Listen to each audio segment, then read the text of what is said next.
I think we have a quorum. Let's start. Senator Rector, you're recognized.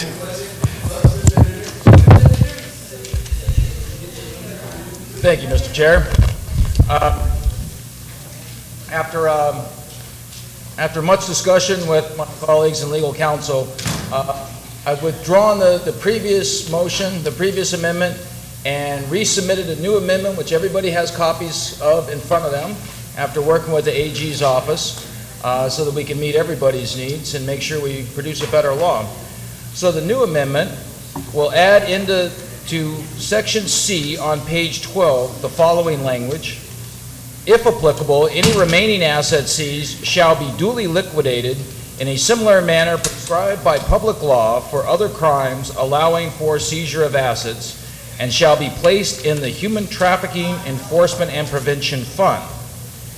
And then we also add a new section creating the Human Trafficking Enforcement and Prevention Fund, which is a new subsection D to 2607, which says there is hereby created within the Department of Administration the Human Trafficking Enforcement and Prevention Fund, the HTEP Fund. The HTEP Fund shall be subject to appropriation by I always have trouble pronouncing legislature, except for the following automatic appropriations. 10% shall go to the Department of Labor for training related to the investigation of labor violations contained in this chapter. 2, 10% to the Department of Administration for the purpose of funding rewards from the Crime Stoppers program. And 3, 10% to the Office of the Attorney General for the purpose of training law enforcement personnel, other emergency first responders, social workers, emergency personnel, and other appropriate officials on the procedures necessary for the proper investigation of and preservation of evidence related to the violations of this chapter. And I think it kind of speaks for itself, so I don't need to speak on the amendment. Are there any speakers on the revised Rector amendment? Senator Palacios.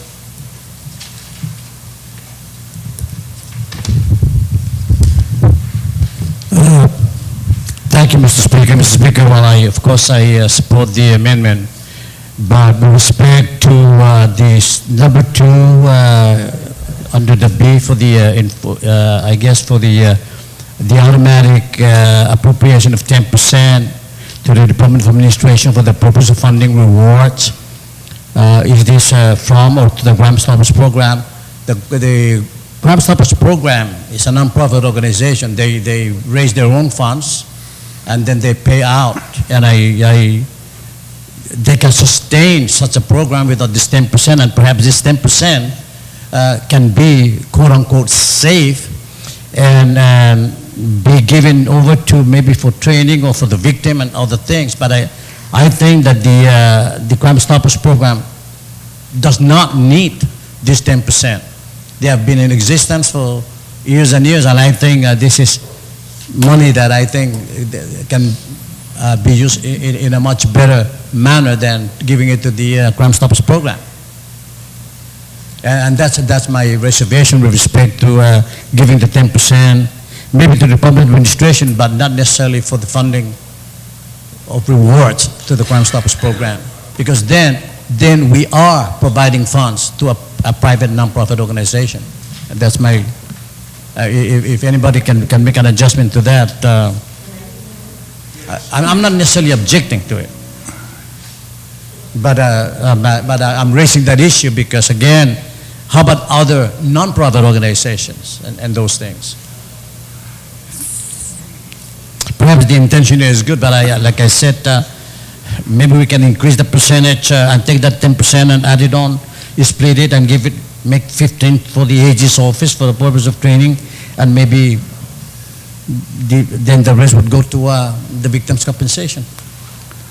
That's my comments on this. Right. Thank you very much, Senator Palacios. Anybody else on? Senator Pangilinan.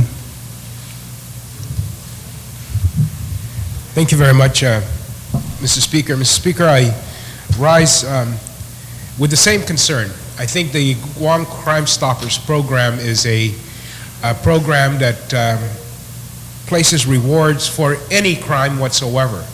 And is it our intent then to take money from this fund specifically dedicated to fighting human trafficking and giving 10% of the fund over to Crime Stoppers to combat burglary in terms of rewards? I don't think that's the intent here. And so, in addition, of course, is that, as they said, Crime Stoppers, it's almost been totally outsourced. It's not even, when you call Crime Stoppers program, it's not even the police department anymore. It actually is now answered by, I believe, G4 Security has a contract with Crime Stoppers, and they take all the calls. So it is completely outside the realm of the government at this time, and there is a partnership with GPD, and I'm sure the other law enforcement agencies. So I have that concern. I would move to delete the number 2 and leave the balance then, and just leave the balance to be appropriated by the legislature for other purposes. You know, and I think that I like the idea, of course, of the bill, and I mean, I love the idea of the bill. I think that any policy this government sets to combat this kind of despicable crime of human trafficking is probably, you know, other than murder, aggravated murder, probably the most heinous crime, because the victims suffer forever in these kind of crimes. But still, you know, when we kind of continually carve out things and so forth, they become disjointed, I guess, with the total policy of the government. But I fully support this. In this case, I support the creation of this because it comes from the, if I understand correctly, from the seizure and of the assets of the perpetrators of the crime. So I have no problem with that. But I do want to say that I would move to just delete number 2. Thank you very much, Senator Pangilinan. There is a motion to amend the Rector amendment to delete 2. Anyone wish to be heard on the Pangilinan amendment to the Rector? Senator Tina Money-Barnes. Sitos Masi, Mr. Speaker. Mr. Speaker, I share the sentiments of the good speaker that just spoke previously in reference to that, and I support the amendment to delete that section, and I understand, speaking through the author of the original amendment, he has no objection. So in that case, I support the amendment to the amendment and also support the amendment. Sitos Masi. You're going to get me in trouble for accepting an amendment to the amendment, but at any rate, is there any objection to removing subsection B? There being no objection, subsection B is removed. 2, I'm sorry. Subsection 2 is removed. On the amendment of Senator Rector to add a new, to amend subsection C and add a new subsection D, are there any objections to the?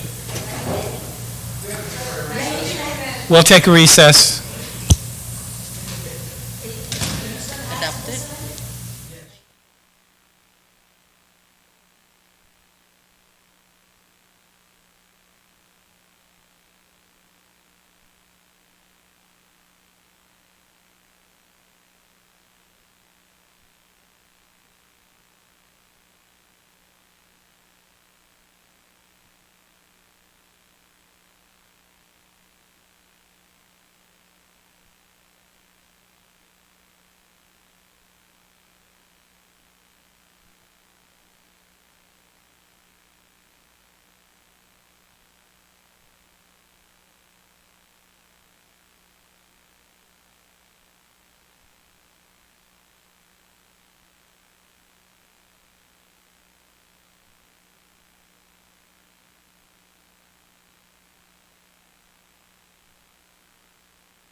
The chair is going to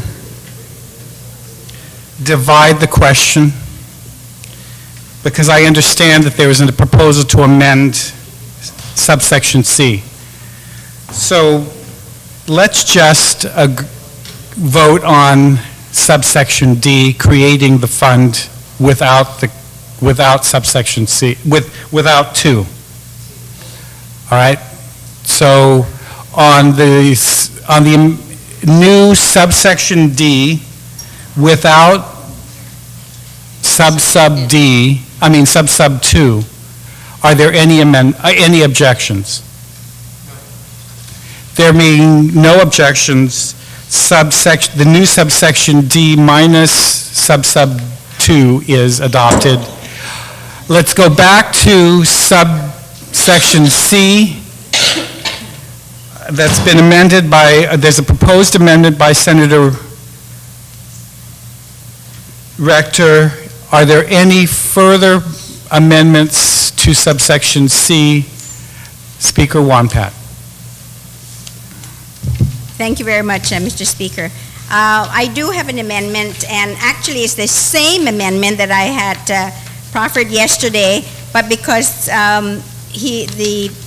the author of the previous amendment had been withdrawn, then it killed my amendment. So if everyone can pull out again the same sheet that I gave everyone that's handwritten, which goes to subsection C of 26.07, and it will include the same language again after trafficking victims.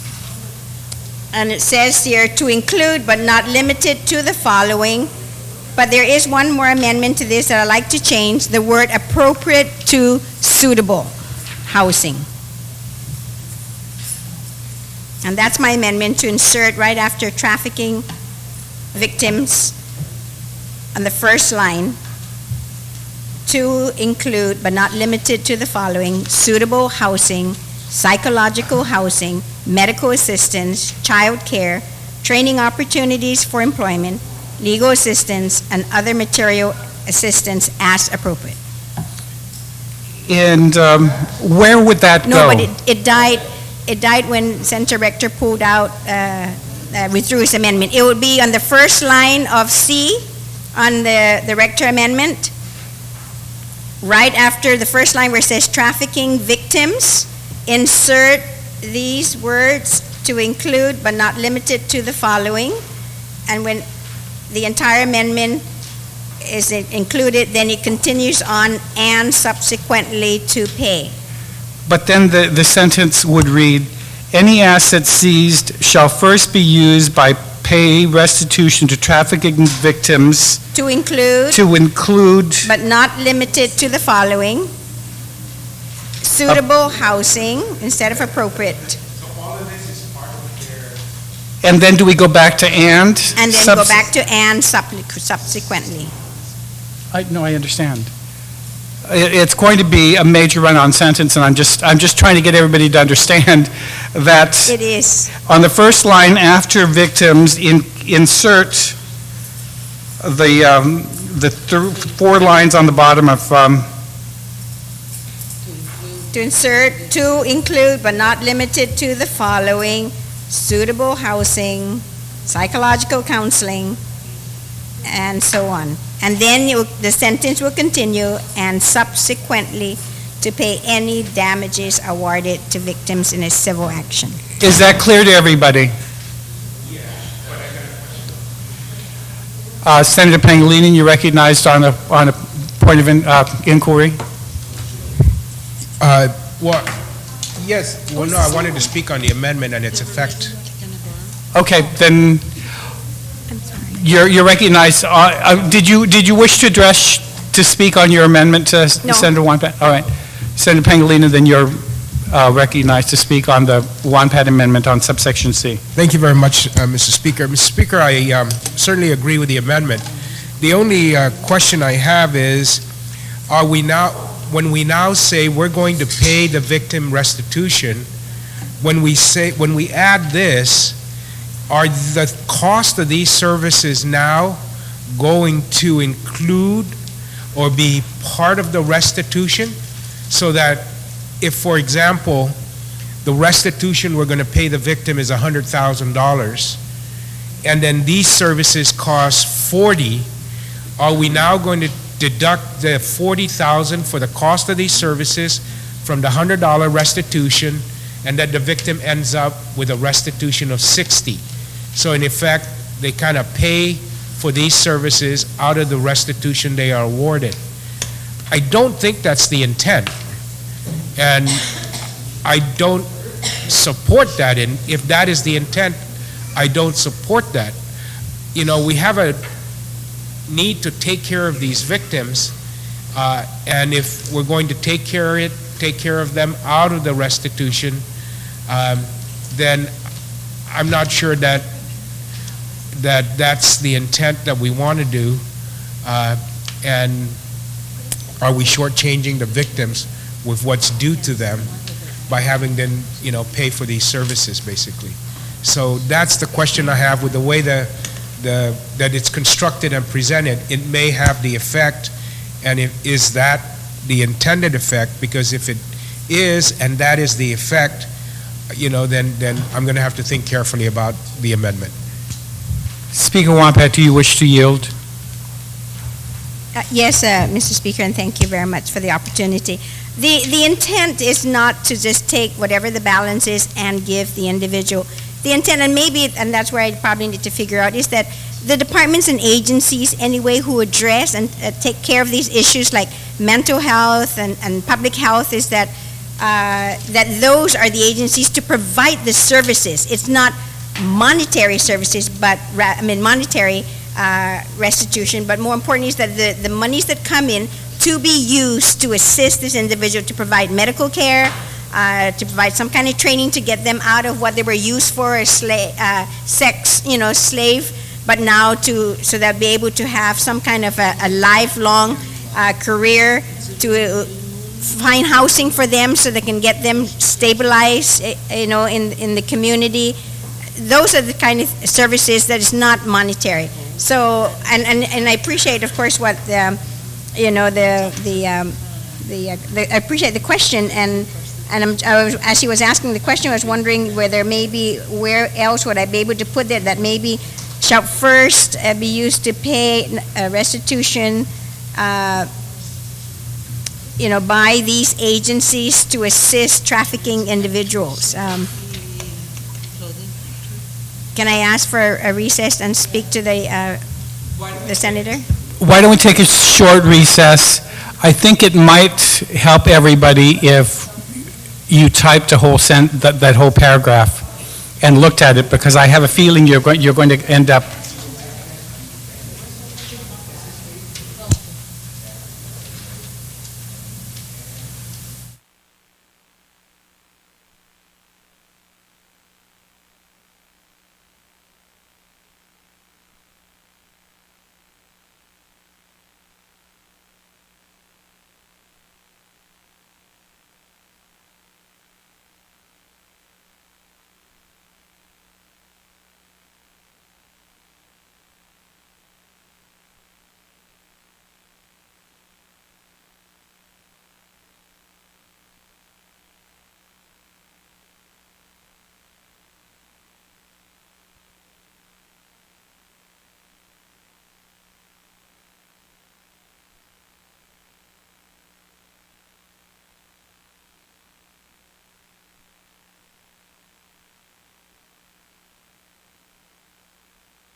Just so we can move this process along, the chair is going to recognize that C is still unresolved in here.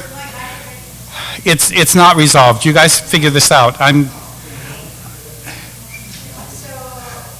going to go to an amendment by Senator Teletadigui, an amendment on page 10, subsection C. For your information, Mr. Speaker, why don't we just adopt this amendment and she can come in and make an amendment to it later? Because she wants to make an amendment and it's going to, Okay. I'm sorry, Mr. Speaker, but I do have the corrected version back. and it's not out yet. We're going to go to Teletadigui and then we'll come back to you guys.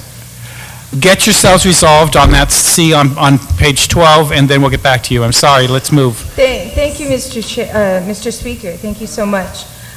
Making an amendment to Bill 36, and this is on page 10.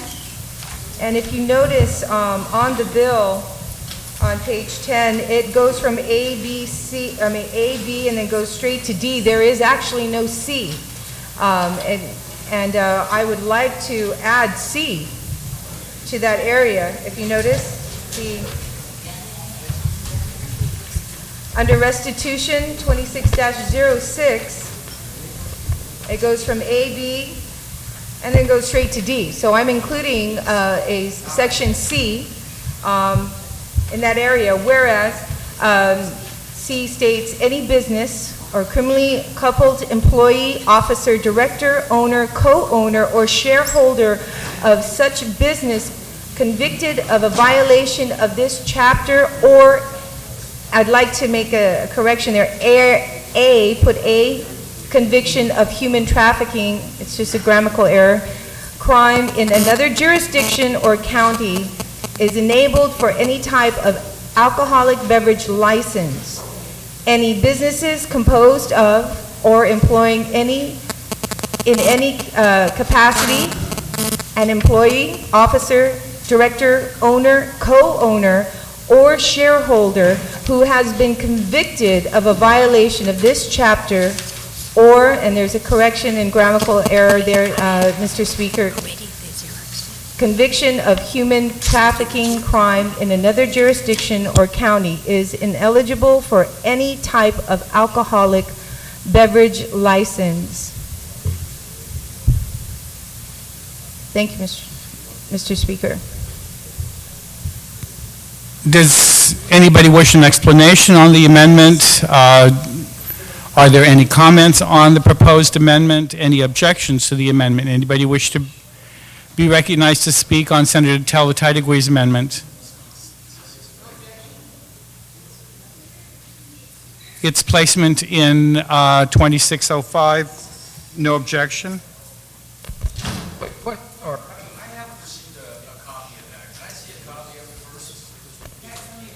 it is?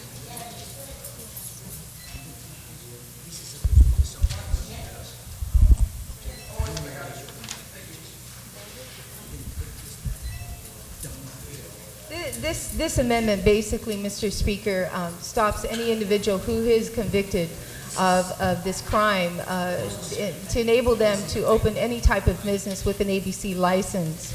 And simply put,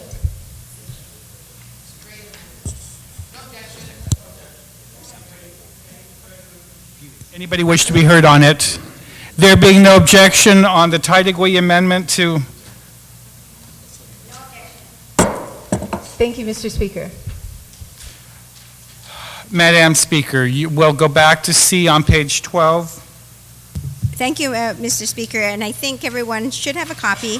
It is typewritten, but then there'll be just a scratch off where the new subsection C would read, any asset seized shall first be used to pay restitution to trafficking victims and subsequently to pay any damages awarded to the victims in a civil action. And the amendment then is underscored, any remaining assets shall next go toward funding services, that's the services, for victims to include but not limited to the following.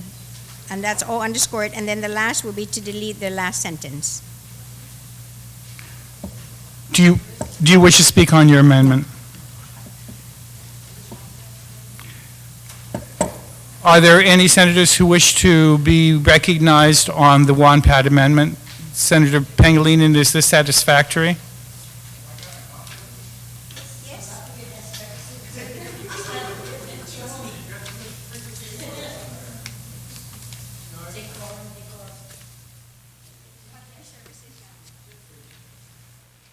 Senator Uggan.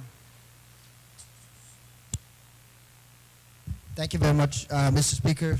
Good morning. I just want to, just so that I'm following the discussion, I know that Senator Rector initially had a proposed subsection C. Now Speaker WANPAT is going to amend that to reflect what she just highlighted. Then what happens to the creation of the Human Trafficking Fund? That's already adopted. Okay, so that was already initially passed? Okay, I stand corrected. Thank you very much, Mr. Speaker.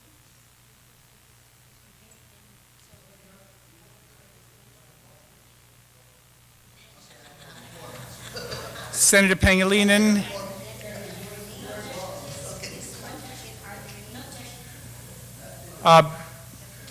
Senator Espaldon, you're recognized on the WANPAT Rector amendment. Thank you, Mr. Speaker. You know, I can't really put my finger on what it is. Now, your toe. Yesterday was your finger today.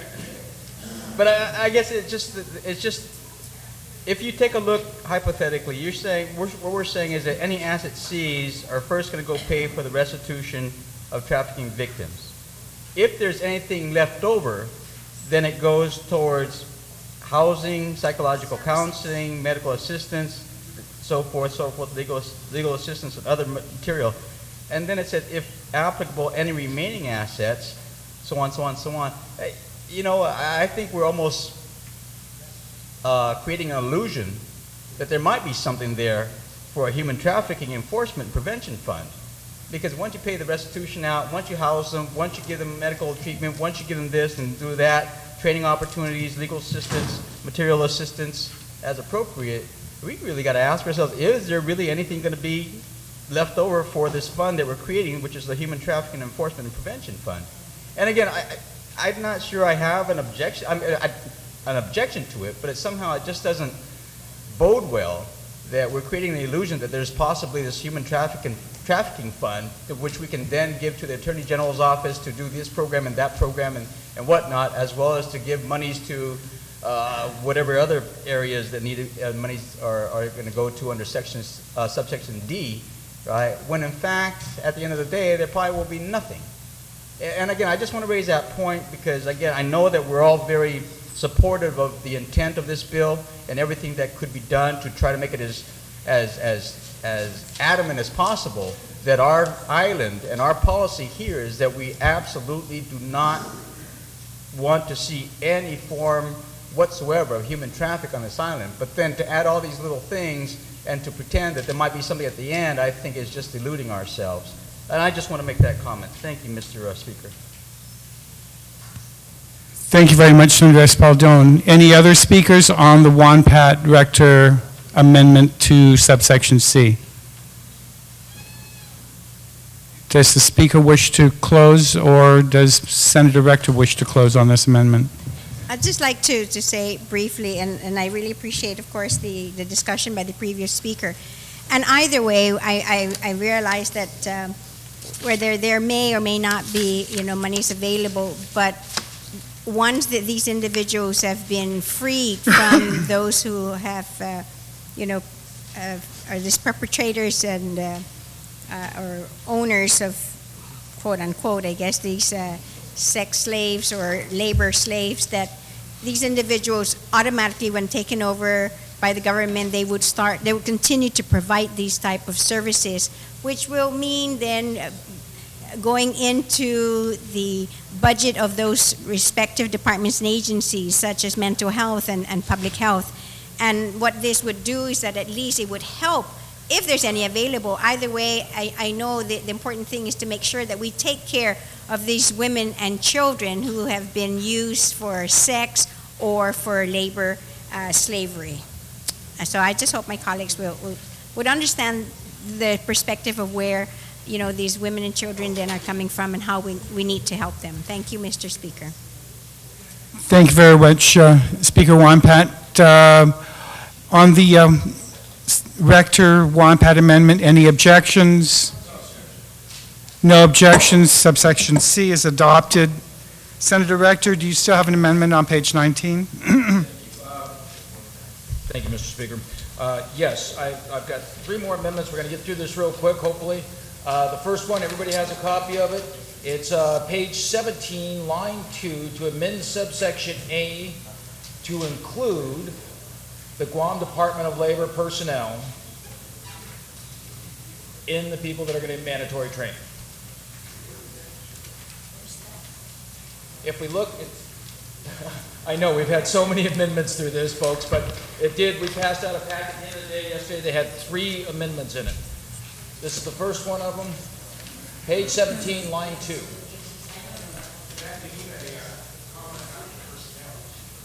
Oh, thank you. Comment after personnel, good point.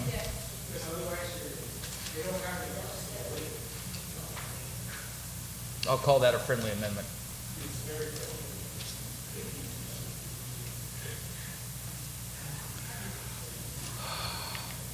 Does everybody have a copy of this, and can we move forward? Are there any senators who wish to be recognized on this? Is there any objection to Senator Rector's amendment on page 17? Just to amend it to add a comment at the end of personnel. The clerks will take note of that. No objection? No objection. Adopted. On page 19, Senator Rector. On page 19, I would like to add a new subsection, 2625 to Article 2 to read. 2625, on-site inspection teams. The Department of Labor, in conjunction with the other necessary agencies of the established Territorial Task Force for the Prevention of Trafficking, shall be responsible for the management and organization of an on-site inspection team to assist with the investigation and inspection of businesses and the interviewing of employees and managers in cases of suspected human trafficking. The team shall provide any information relevant to the combating of human trafficking and protecting victims of trafficking from sexual and economic exploitation activity to the appropriate law enforcement agencies and to the task force. On-site inspection team shall have powers of entry, inspection, and interview, as well as any other powers accorded to the authorized representatives of the Director of the Guam Department of Labor.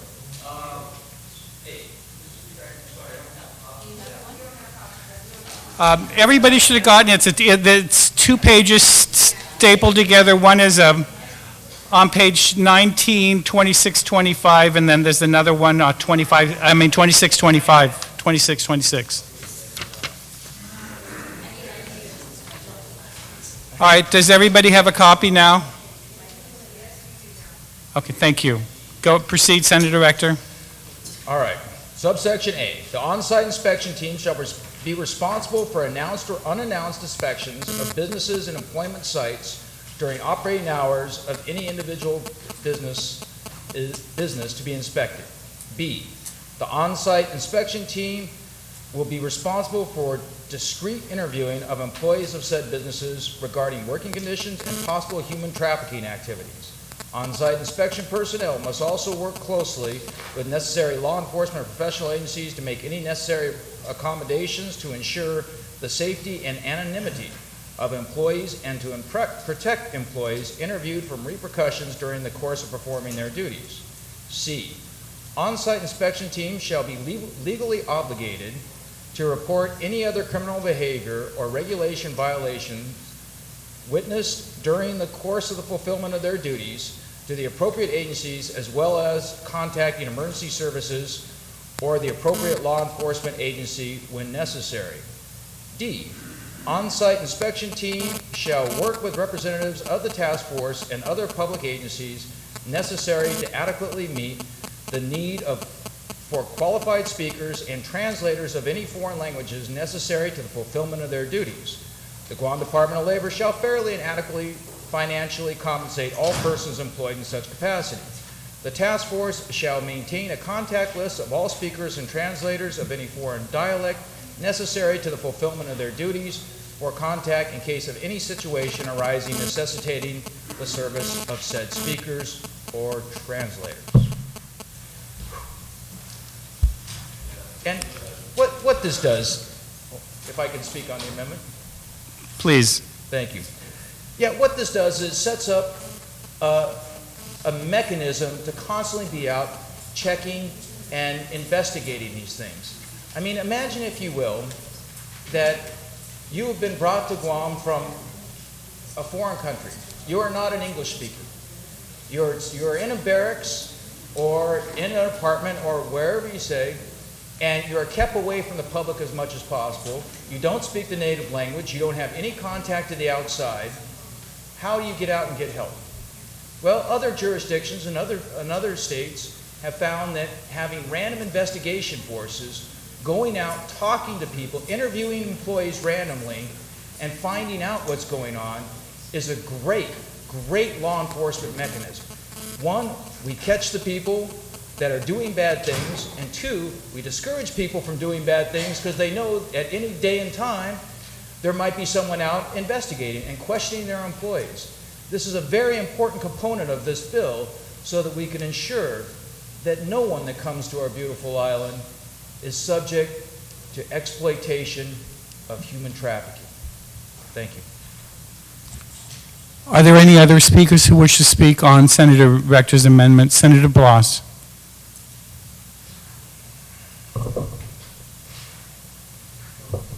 Thank you, Mr. Speaker. And Mr. Speaker, going through the amendment here and then seeing where it's going to fit in the, I guess, is the development of a task force. The concern that I've got here, Mr. Speaker, is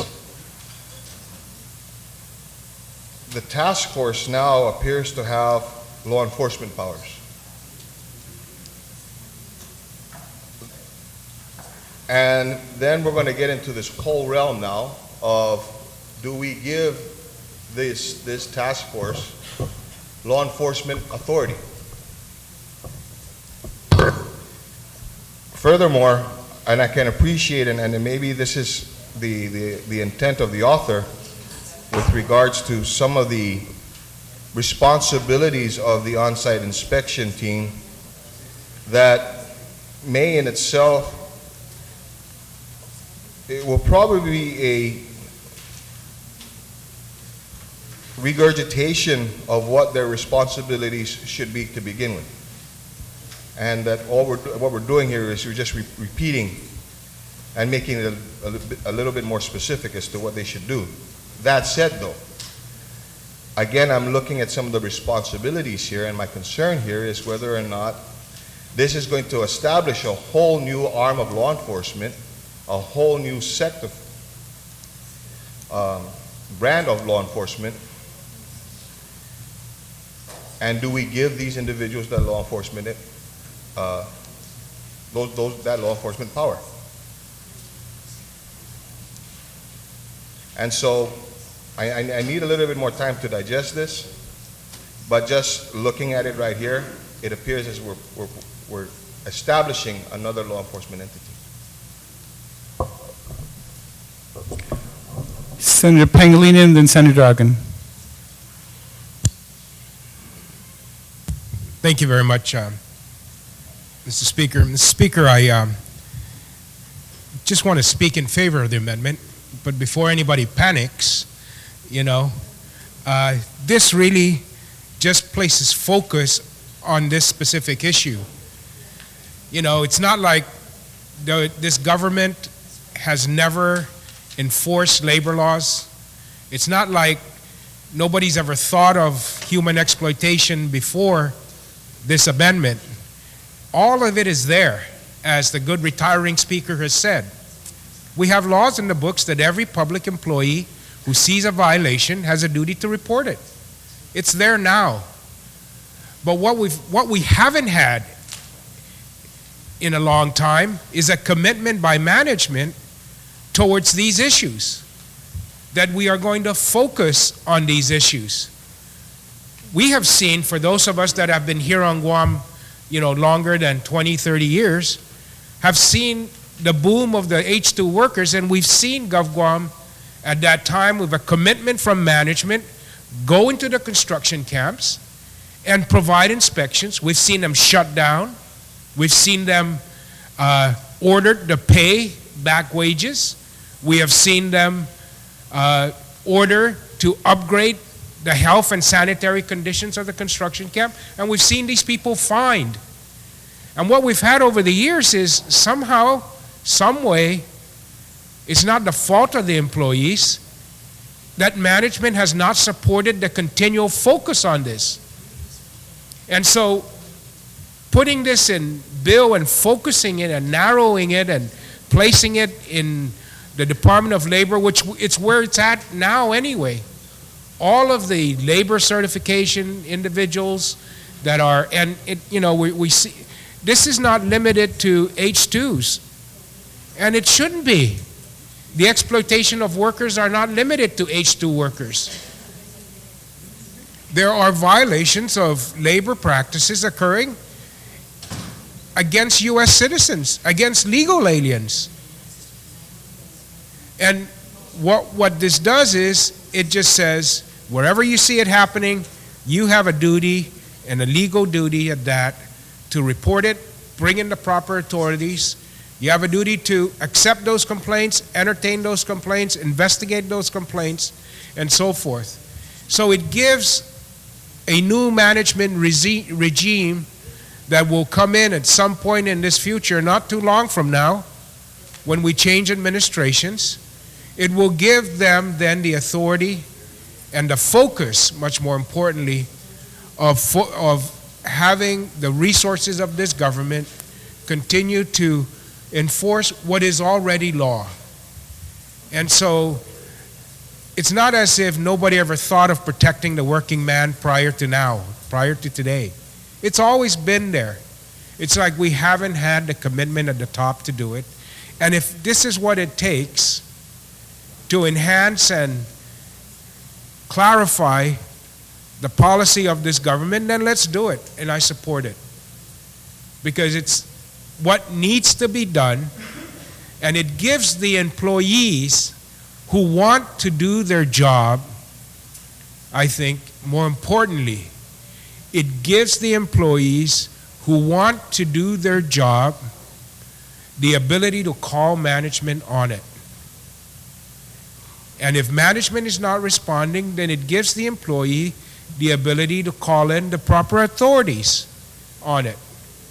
And we can continue to move up to the top and then hold that person at the top accountable on whether or not they're going to support the policy of this government as set in this body, the focus on ensuring that every employee is paid what he earns and is treated in a manner consistent with all applicable rules and regulations that are in place. Remember, we're not expanding, we're not putting new working condition requirements at all.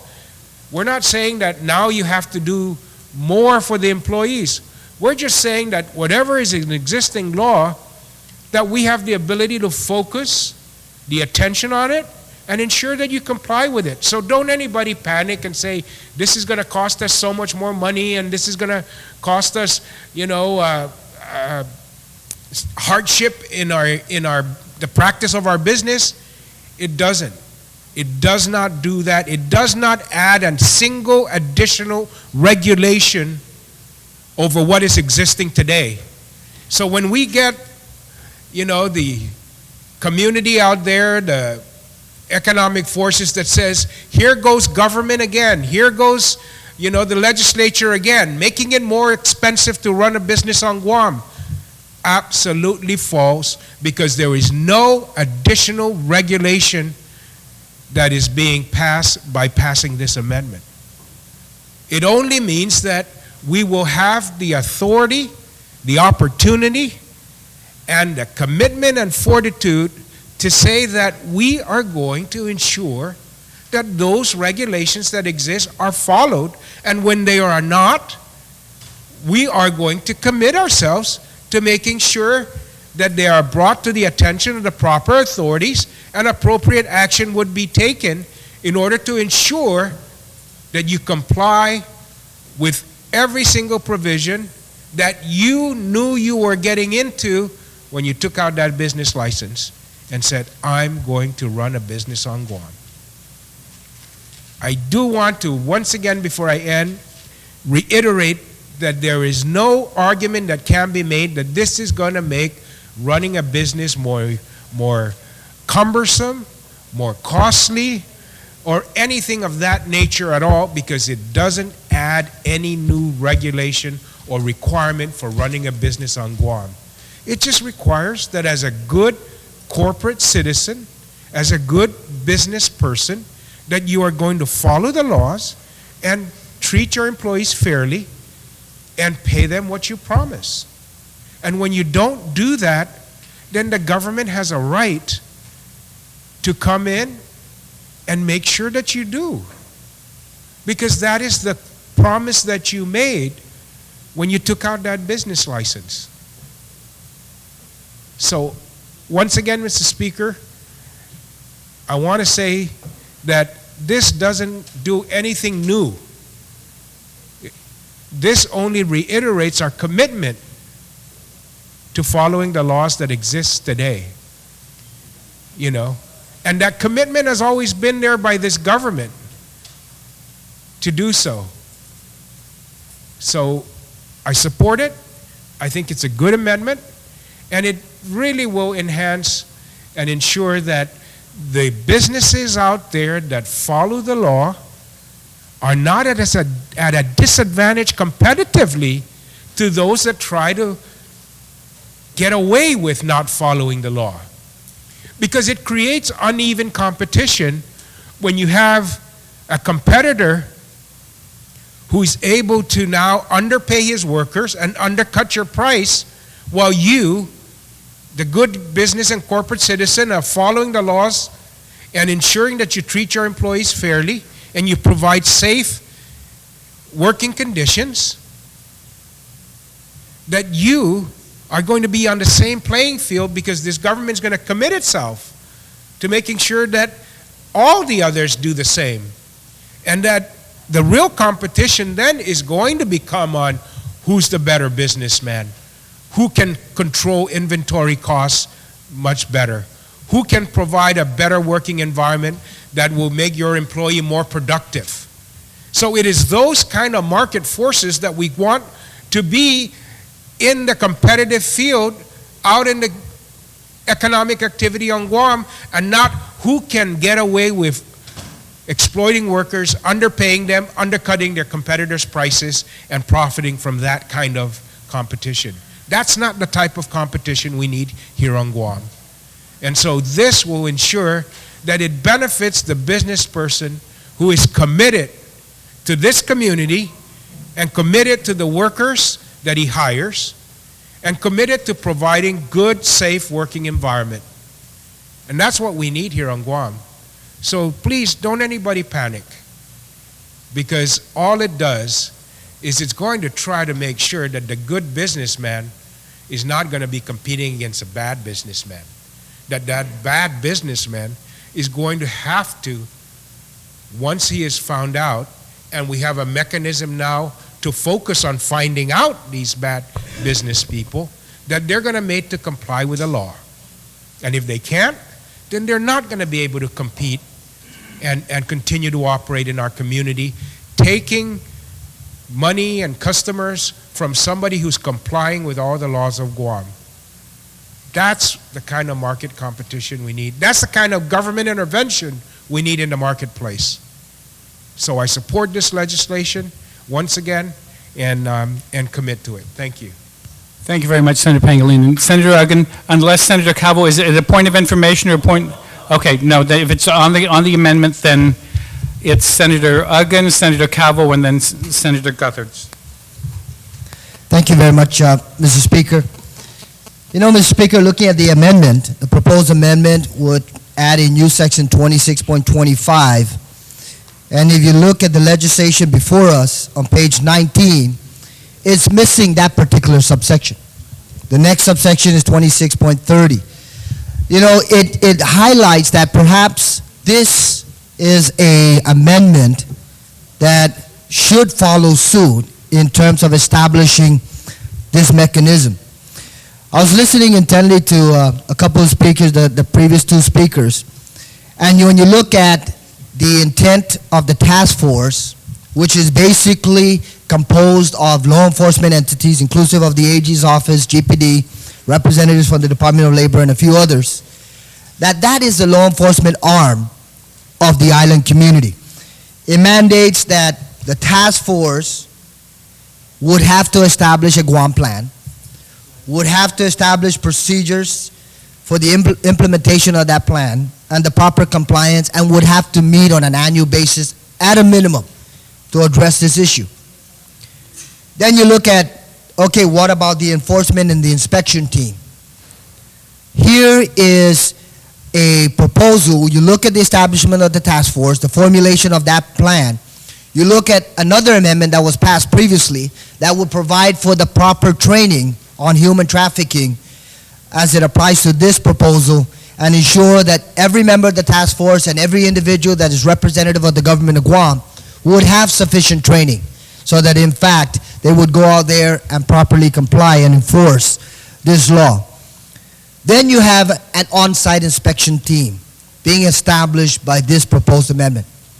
The lead entity would be the Department of Labor. And you ask yourself, shouldn't it be a law enforcement entity? Well, if you look at the Department of Labor and you look at some of their responsibilities and you look also at human trafficking, that's part of the business climate of many of the companies out there, or the individual business that would be conducting such illegal activities should this legislation pass or subsequent to this. Then the Department of Labor conceivably could be the appropriate lead team representative of the government of Guam. But then I'm looking at it, Mr. Speaker, in totality. You have Department of Labor representatives working in conjunction with the task force members, and obviously that's inclusive of the law enforcement entities. They go through the proper training prior to the full implementation and compliance and enforcement of this particular provision once it becomes law.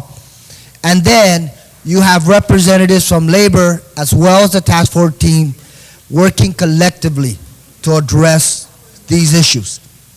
And I think that, just like the previous speaker had alluded to, is that when you create a focused entity, in this case, DOL, I think that it would provide for an additional mechanism to ensure that these employees or public representatives from DOL as well as the task force can properly move in the direction of enforcing the law.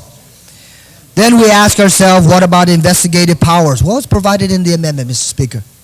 It would provide for on-site inspection teams the opportunity to be able to venture into a business environment. On-site inspection shall be responsible for announced or unannounced inspections of businesses, and that provides some form of flexibility so that in fact if there's any illegal activity taking place, then they can have proper evidence and then proceed and provide it to the law enforcement entities inclusive of the AG's office.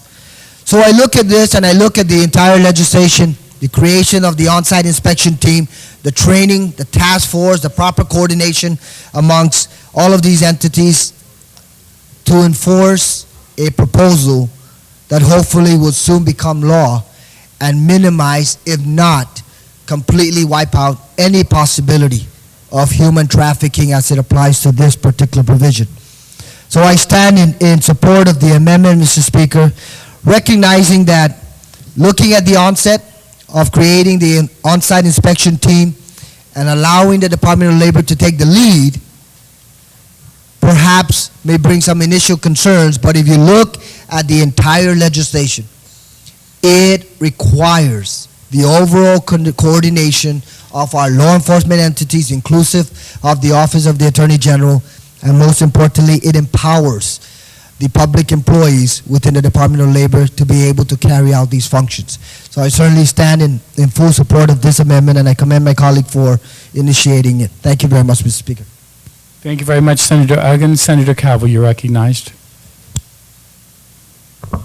Thank you very much, Mr. Speaker. Mr. Speaker, and though I agree that there really is no new regulation or should not be any additional cost to businesses, and I do believe, hey, you're right, there are businesses playing by the rules, and there are businesses that are not playing by the rules in this island. It's so important that that if there are businesses that are not playing by the rules, that there is some sort of entity that will track them down and catch them on the act, similar to how we do with alcohol, with the alcohol and tobacco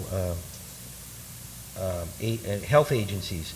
The one issue I do have is on the responsibilities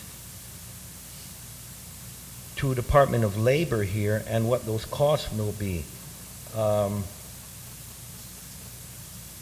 D, on-site inspection team shall work with representatives of the task force and other public agencies necessary to adequately meet the need for qualified speakers and translators of any foreign languages necessary to the fulfillment of their duties. The Guam Department of Labor shall fairly and adequately financially compensate all persons employed in said capacity. The task force shall maintain a contact list of all speakers and translators of any foreign dialect necessary to the fulfillment of their duties, etc., etc. Mr. Speaker, I think it's important that if we're going to move forward in the enactment of this amendment, and then, of course, I'm in total favor of the bill. With the passage of the bill, there is a potentiality for an unfunded mandate for responsibility to a certain department. And and again, I can't estimate, I don't know how many people are necessary to constitute an on-site inspections team. I'm not too sure. I don't know what the compensation would be for folks that would speak languages, foreign languages, and whether they're as a translator or as a speaking to maybe a potential victim, but it's going to cost money. And again, that's my major concern. We are in the budget process, but I think it is important that if we're to move forward in this amendment, and we are going to put a mandate to a certain department, and then also task that department with fairly and adequately compensating persons employed in said capacity, then we must identify the funding source. I don't have an amendment at this time, but as discussions going on this particular amendment, I will try to work with council or with fellow legislators here to see what we can do to tighten this up, or at least to put teeth in it, so that if this amendment were to move forward, there will be the necessary resources available to fund these positions. So again, I'm in favor of the bill. My issues on this particular amendment are strictly budgetary in nature, and again, with that, I want to again view that concern to the members of the body. Thank you very much, Mr. Chair. Thank you very much, Senator Calvo. The creation of the on-site team is on the next amendment, and you'll have time to work with your council to do whatever amendments you need to add. On the 2525 amendment, Senator Guthridge, you're next.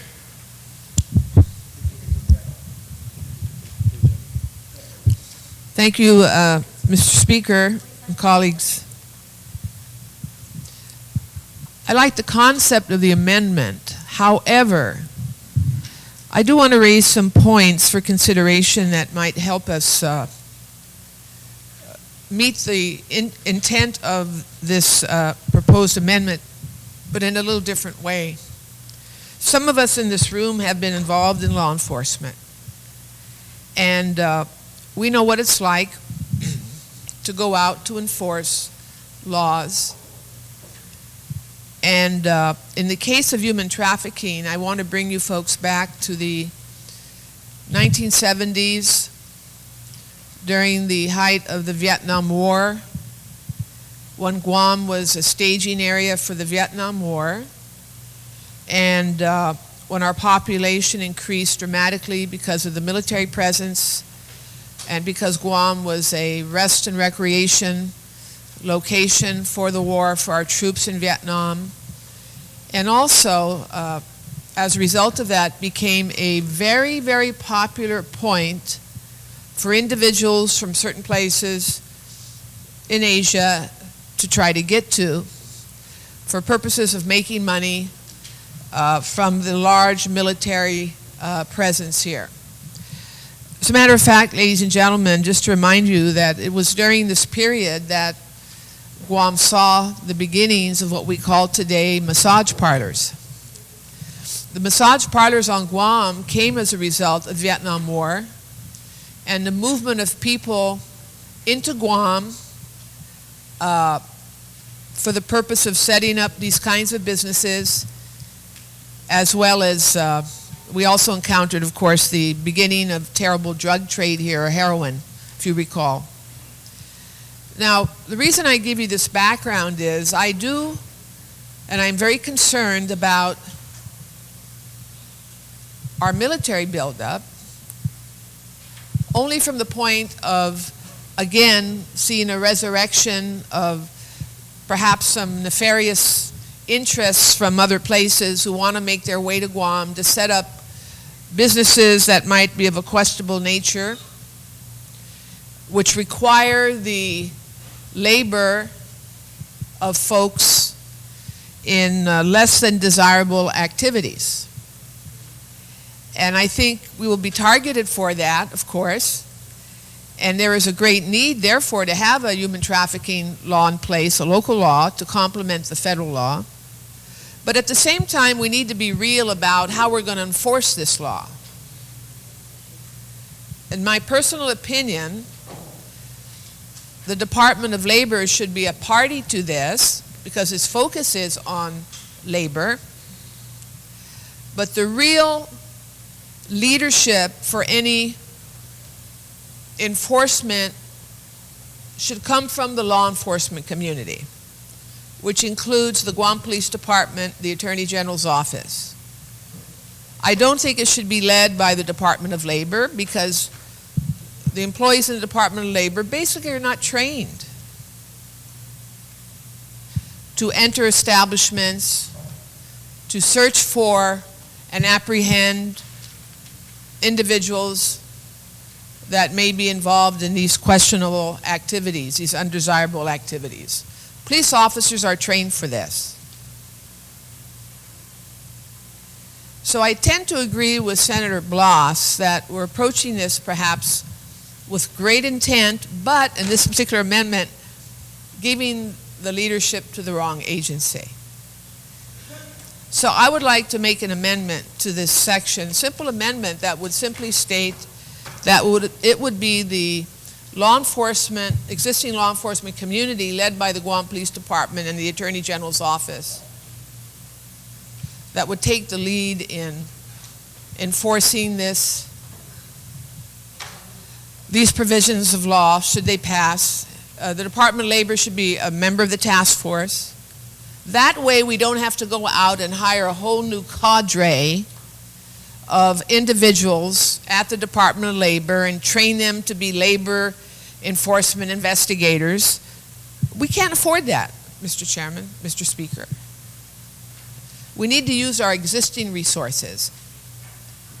Our existing law enforcement community can help train those people in the Labor Department that would help.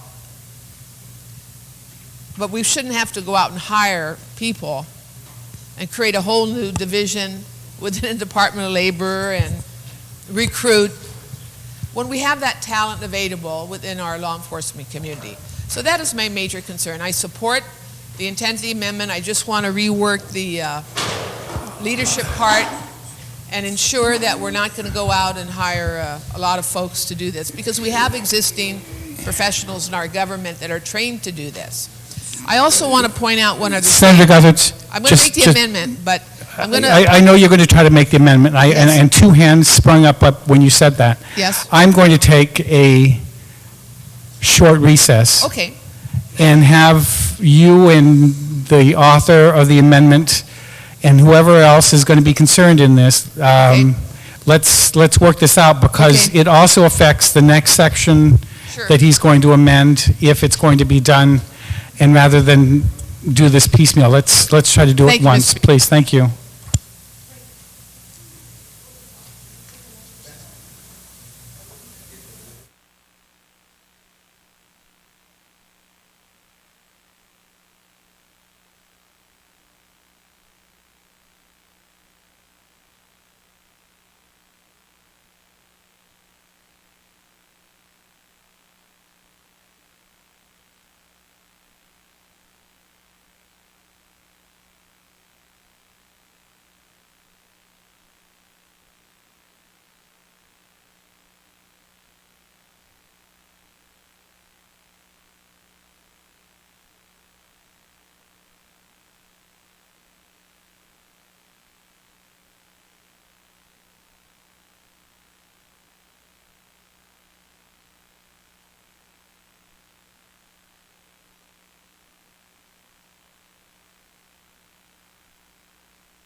We're back on.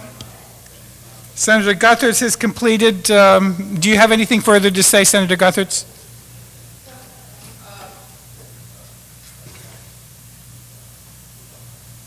I just wanted to say, Mr. Chairman, Mr. Speaker, that I hope my colleagues will consider the fact that generally in these instances, we're dealing with criminal offenses, not civil offenses, and that's why we need a law enforcement leadership. If you guys haven't resolved it, then prepare your amendment, Okay. and we'll Thank deal you. with that. But Thank you. on the Rector amendment, I have Senator Teitigui and then Senator Palacios. Thank you, Mr. Speaker. In light of the agreements, disagreements, and differences in this particular amendment here, that I request that all my colleagues, for the sake of getting together and coming to one decision on it, is to, to avoid this amendment, or, Mr. Speaker, basically not to approve this amendment, and have all parties at stake to come forward together and work on this as a separate bill introduced into legislation to get things going, because it's obvious that there can't be an agreement within this time period that we have, and for the other bills that need to come forth, I request that this amendment be placed not on the docket or put in, and that we get together as a group of good lawmaking people that mandate things, that have funding for it, to get together and do this. Thank you, Mr. Speaker. I'll take that as an objection. We'll have a vote on it afterwards, but I'll hear Senator Palacios. Do you wish to address the Rector amendment on 2525? I mean 2625. Thank you, Mr. Speaker. Mr. Speaker, while I support, of course, the idea of on-site inspection, I think it will be very effective in deterrence, and I think in the findings of some of these violations, I think under the proposed amendment, I think that it would not be necessary. Why? Because on page 14, which actually the members of the task, beginning on line 3, it says here, the member of the task force shall include at a minimum representative. And this is talking about the territorial task force. Members of this are the AG, the Police Department, Department of Public Health and Social Services, Mental Health and Substance Abuse, Department of Labor, Homeland Security, and then number 7, representatives from other non-governmental organizations and so forth. Now, I would think that perhaps under the item 22, under the item E, that maybe one of the activities of the task force, the territorial task force, is that it has the authority to approve on-site inspection team, and then from there, the creation of the on-site inspection team then will work under the direction of the territorial task force, which comprise with Attorney General, Police Department, and relevant law enforcement agencies and other governmental agencies. But as it is run now, the Rector amendment is only says the Department of Labor in conjunction with other necessary agencies of the established. And that appears to not be very, rather, there appears to be some kind of autonomy and not necessarily under the direction, and I would like it to be under the complete direction of the territorial task force, so that when such a team is established, then it would be assumed that it would be with rules and regulations and focus on what mission and so forth, and perhaps restricted authority.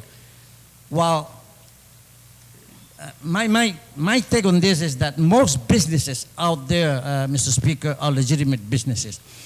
Any random inspection is disruptive to the normal operation of the business. So we try to balance between the objective of this government in controlling human trafficking and unfair labor, labor uses of labor violation, if you will. We have to balance that, of course, with due process in running the business, a legitimate business. And so the way the rector amendment is written, if it were to pass, is that the balance is in favor of law enforcement at the expense of legitimate businesses. That's how I see it. Again, I support the idea of on-site inspection, which is an effective deterrence when you have random inspection team out there to do that. But with the current arrangement, I hesitate to support this simply because then I guess it might have a problem. And that's my reservation on this amendment. Perhaps later on I can introduce an amendment to add under, I guess, under item E on page 14, one item which is to authorize, or rather the authority to approve the establishment of an on-site inspection, which means that it has to be approved by the territorial task force. Thank you, Mr. Speaker. Thank you very much, Senator Palacios. Are there any other further speakers on 2625? Senator Tenorio, you're recognized. Thank you, and I appreciate, Mr. Speaker, the opportunity to engage in these dialogues, because as much as we disagree and we agree, sometimes we debate, sometimes we recall on our experiences and prior professions. We do this in the interest of all the people of Guam. We do it to try to improve the policies that make better government, but we do it in a fashion that is in the best interest and with good faith of all the people of Guam. And so when we debate and talk about the things that make a difference on our island, and we talk about trying to protect the dignity and the sanctity of the individual responsibilities and liberties that are given to us in this country, we also have to be mindful of the way that things work.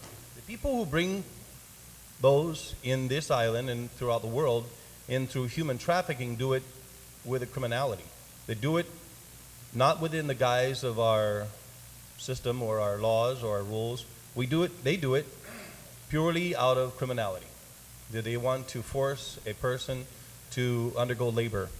This amendment, to the point, has a problem in its composition, the way it's built.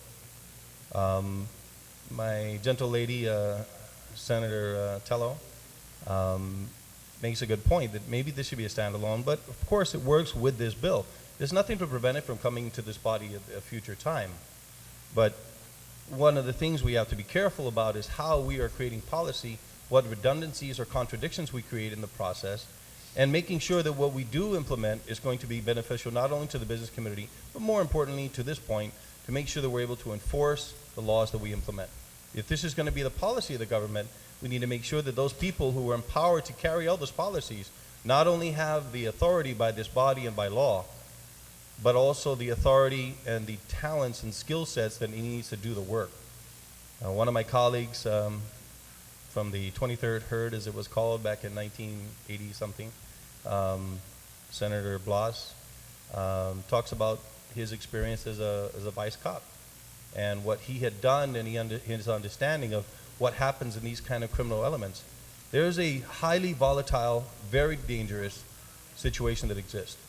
We have composed a task force which in its current state calls for a single annual meeting. And at the top is the Attorney General, second is the Guam Police Department. This is great. But in this amendment, we're talking about individuals from the Department of Labor. And in a subsequent amendment, it's talking about the employment of 4 full-time individuals to carry out these duties. The persons who are going to be tasked with the responsibility of doing this, of course they have to be discreet. They can't step on the business's toes because there's an assumption immediately there's a violation, but they have to be careful about doing it. But they also have to be mindful of the fact that there are potential hotspots and they could result in the loss of death for themselves or others. So this has to be a very calculated, very skill-driven process, and it has to be in a policy that is, how do I want to put this, honed to make sure that we don't have these eventualities. I don't want to be one of the senators on the floor of this legislature passing a policy that in the future results in the death of someone who we knew we could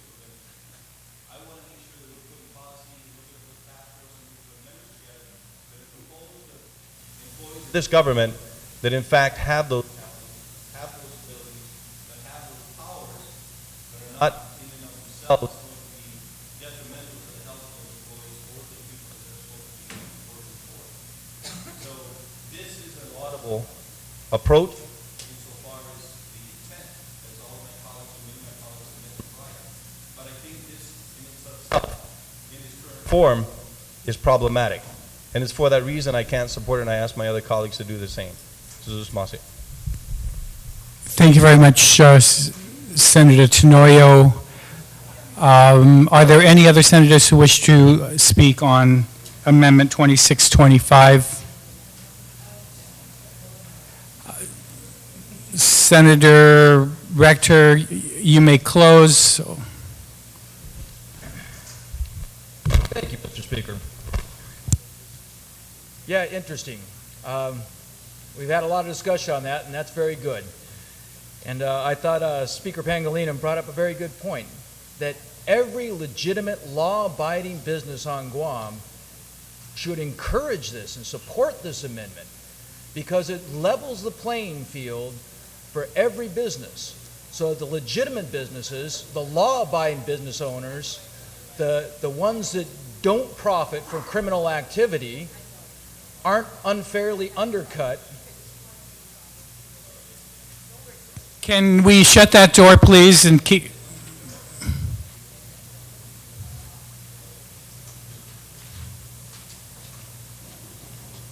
Thank you, Senator Rector. Then, aren't unfairly undercut by unscrupulous employers, by unscrupulous and law-breaking employers and bad businesses that we don't want on our island. So I would think that every legitimate business would want a labor inspector coming to their piece of business unannounced on a regular basis. So, point one. Point two, this is the role of Department of Labor. They have done this. Their people are trained to do this. This is their job, to go out and interview people, to find out if it works, to find out what's going on. Not the law enforcement issue.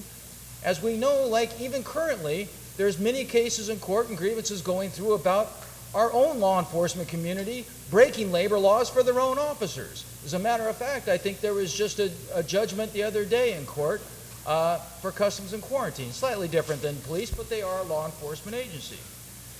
This is very important for us to do because unlike previous legislations, we write these great laws, but we have no enforcement mechanism built in. We say it's illegal, and then we do nothing about it. We know this is true, Mr. Speaker.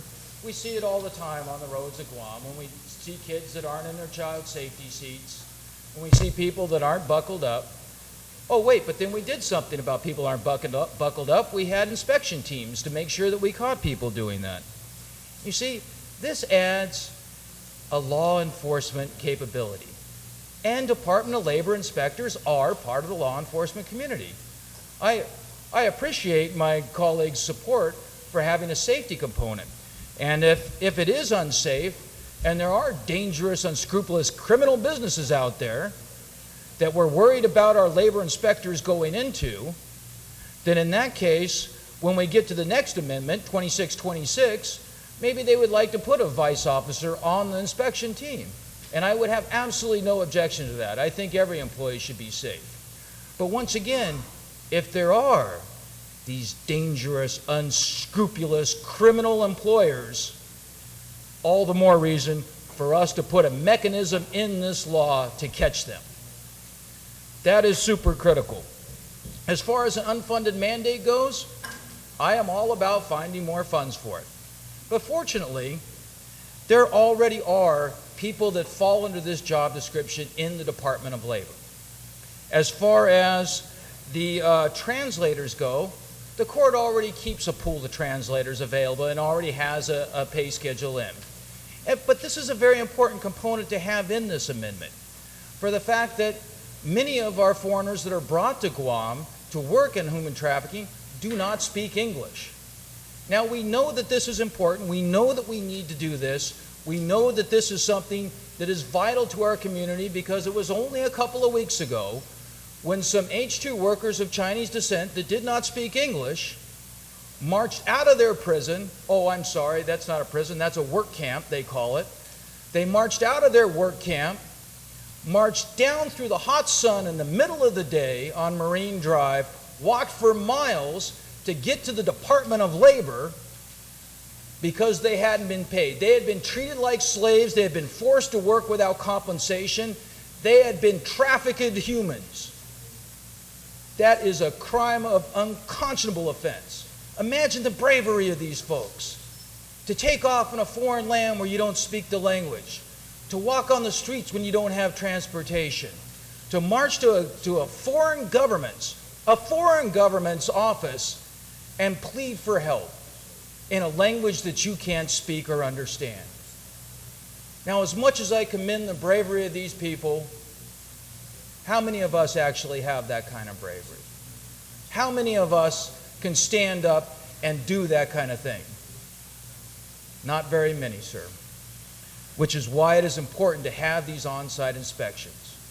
This is why the Department of Labor in New York State has started an exact same process, an exact same thing. And they found multiple times that it has been super effective. That's why I came up with this, because my colleagues in New York State said this has worked great for our state. We've cut down on human trafficking, we've cut down on illegal labor activity, we've increased the dignity and respect that not just our citizens, but the foreigners that come to our land have. Mr. Speaker, I know businesses get scared about anybody coming in and looking into their business. I know their representatives that they help get elected are doing their best to represent them, and I understand that. But once again, if you are a legitimate, law-abiding business on our island, not only should you welcome these inspections, but... You know, I thank you, Mr. Speaker.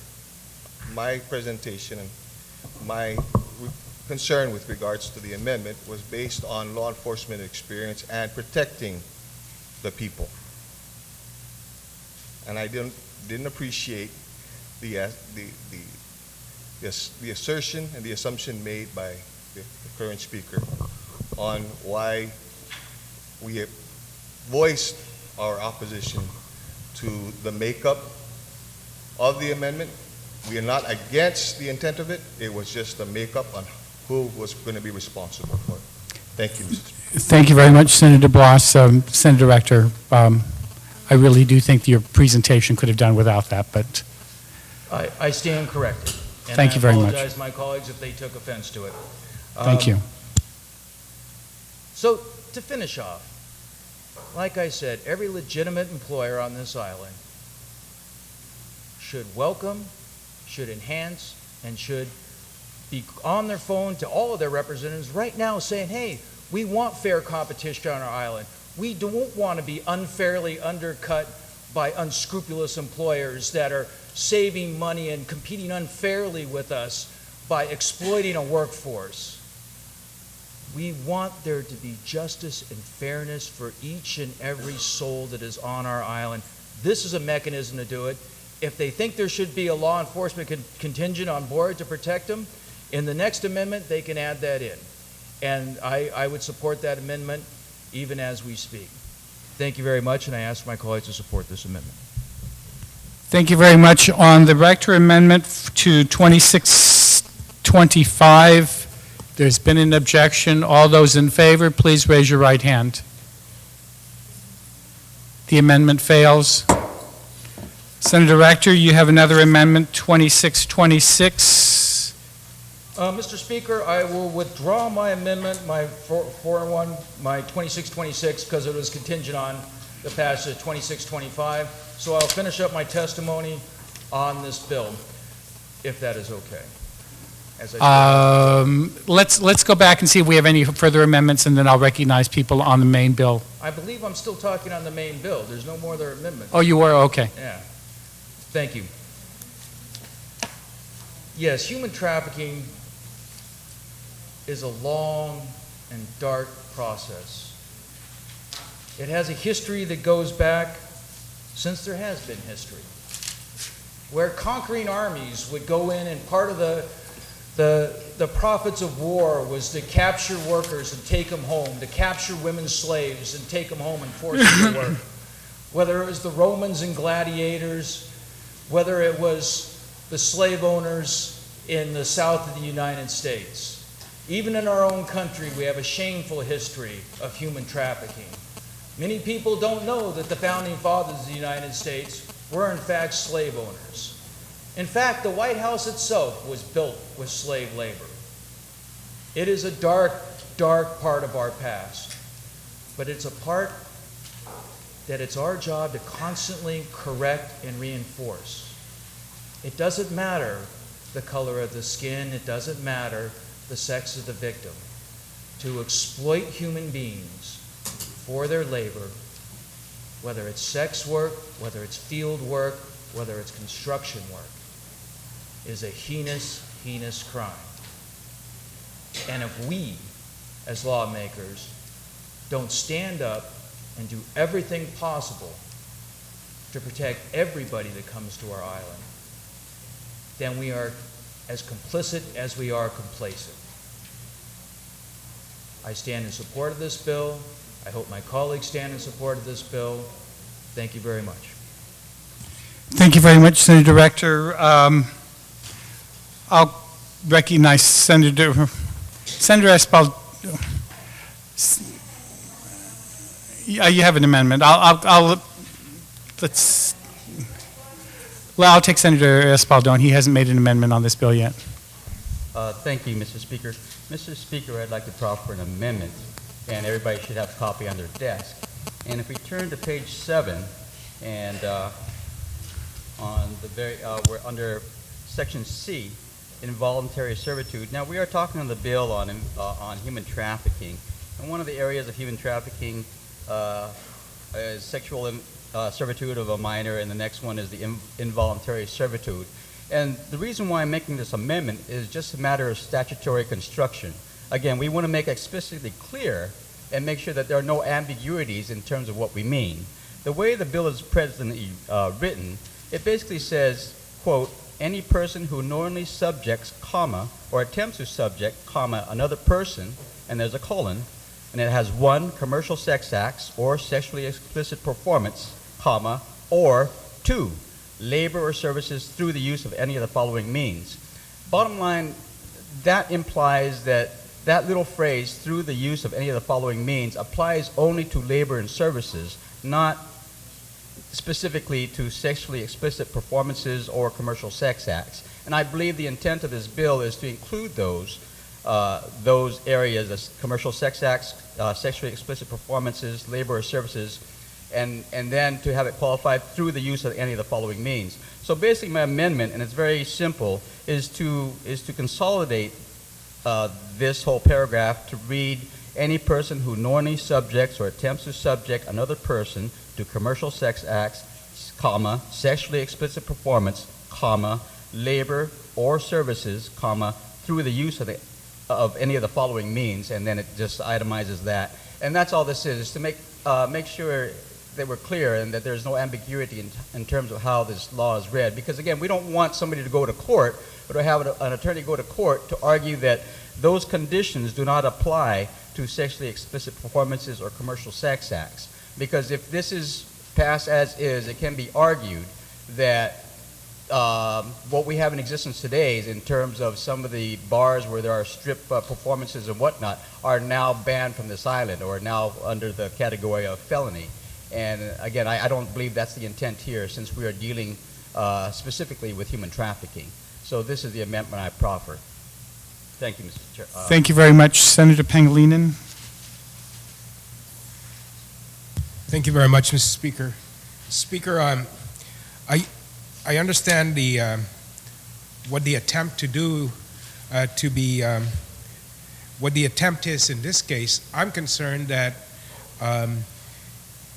it may alter the bill substantially with regards to things like commercial sex act or sexually explicit performance, that these now often by themselves are no longer illegal or prosecutable, I guess, would be another, in the statutory construction of it. So I would like to, understand that clearly and bring that to the attention of the author to ensure that that's not what would result from the way that the new, or this amendment is now being proposed to be constructed. And so I'm concerned about that.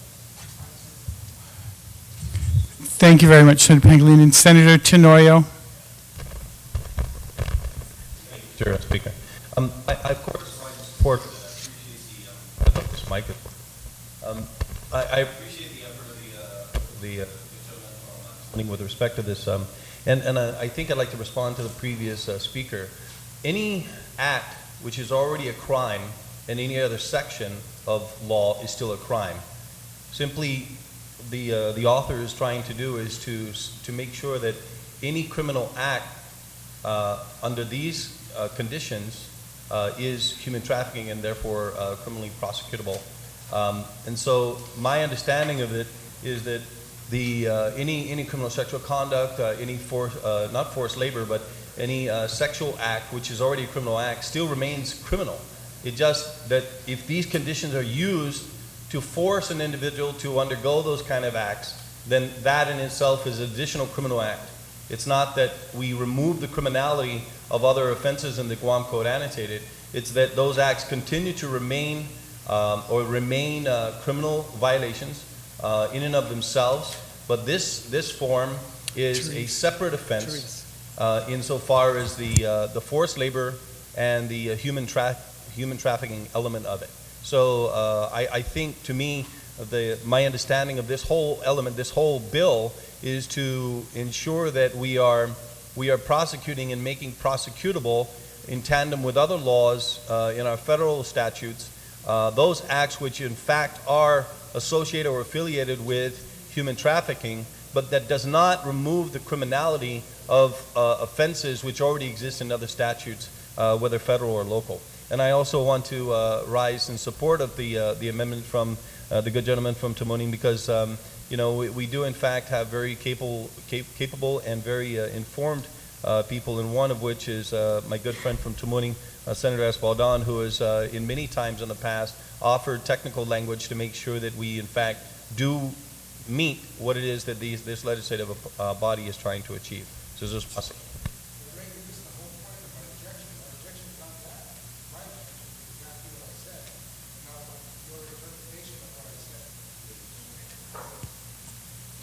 Maybe we can take a short break. Let's break for lunch until 2. Get this clarified, please, because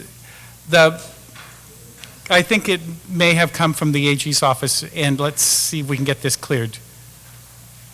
Before 2 o'clock, I'd like to be able to move through and complete this forthwith.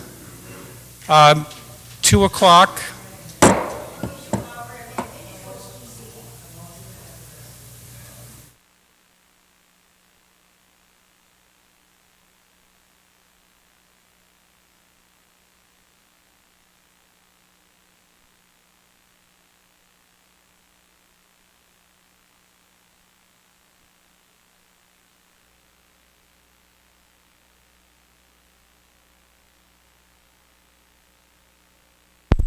Thank you, Mr. Speaker. As far as I know, there was kind of like a concern by the senator from Barragata concerning the amendment that I made, and he checked with his legal counsel, and they wanted to check with the Attorney General's office. So I believe that's where we left off, that they're checking with the language of the amendment to make sure that it's consistent with the intent of this bill, and that does not change the law, I suppose. So, I mean, if it was for me, I think we're ready to vote. but I think the concern was with another senator, and they said they would be checking with the Attorney General's office. And really, the amendment was basically just to make sure that the intent of the law was exactly worded that way. Because if we look at the way it's written right now, I agree with you with statutory construction, so I have no problems with Okay. it. Well, thank you. I believe then, Mr. Speaker, we're just waiting for legal I think counsel why comment. don't we do this, rather than sit around and wait, why don't we, if there's no objection, we'll just move forward with it, and if there's going to be an amendment later, we can bring it back up if necessary, but That's fine with me, Mr. Speaker. we can't hold off forever for everybody to Thank you, Mr. Speaker. herd the cats in here. All right, any objections to Senator Espaldon's? No objection. There being no objection, ordered. Senator Vespicio, you have an amendment. Thank you very much. Mr. Speaker, I rise in full support of the bill, and I don't want to repeat all the senators who stood up in support of this measure. They're all very good arguments in support of this. I just have a very quick amendment in the composition of the task force. I don't see representative from the judiciary or from the legislature, and as you know, there's currently a staff attorney at the judiciary who has been involved in this human trafficking issue. The speaker brought this to my attention. This individual has been extremely active, and I think also we should move to add a representative from Legislature and Guahan, because if any policy needs to be made as a result of the work of this task force, then certainly that representative would have been able to get the legislature up to speed whenever that measure comes down here. So on page 14, line 13, Mr. Speaker, I wish to add a new item 7, Judiciary of Guam, a new item 8, Legislature and Guahan, and then renumber item 7 to item 9. And that's my simple amendment. Page 14. So it says the members of the task force shall include at a minimum representatives from, you already have Office of the Attorney General, Guam Police Department, Public Health and Social Services, Child Protective Services, Adult Protective Services, Mental Health and Substance Abuse, Counseling and Healing Hearts Rape Crisis Center, Department of Labor, Guam Homeland Security Office, and representatives from NGOs, especially those specializing in trafficking in persons, and it goes on and on. I just wish to add Judiciary of Guam and the new item 8, Legislature and Guahan. And I had that amendment. Does everybody understand the amendment? Anybody wish to speak on the Respicio amendment? Senator Palacios. Thank you, Mr. Speaker. Mr. Speaker, this is more a point of inquiry with respect to the inclusion of judiciary as a member. This is going to be a law enforcement, more or less law enforcement function.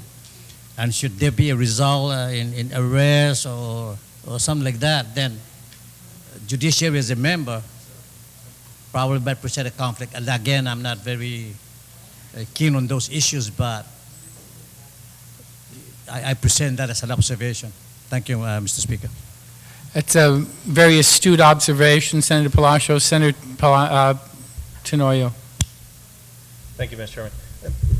Mr. Chairman, my thoughts on this are along the same lines, sort of parallel, and I was kind of curious about the purpose of including, you know, we have different task force where they're established. We have the sexual assault and family violence task force. We have different task force which exists within our government. But this task force is tasked with an executive function. And it seems to me to be more along the lines of a task force which is impaneled for which cooperation between those agencies involved in the purposes outlined herein are supposed to formulate the memorandums of agreement, the operating systems, and make sure that the intent of the legislation is in fact fulfilled through their interaction.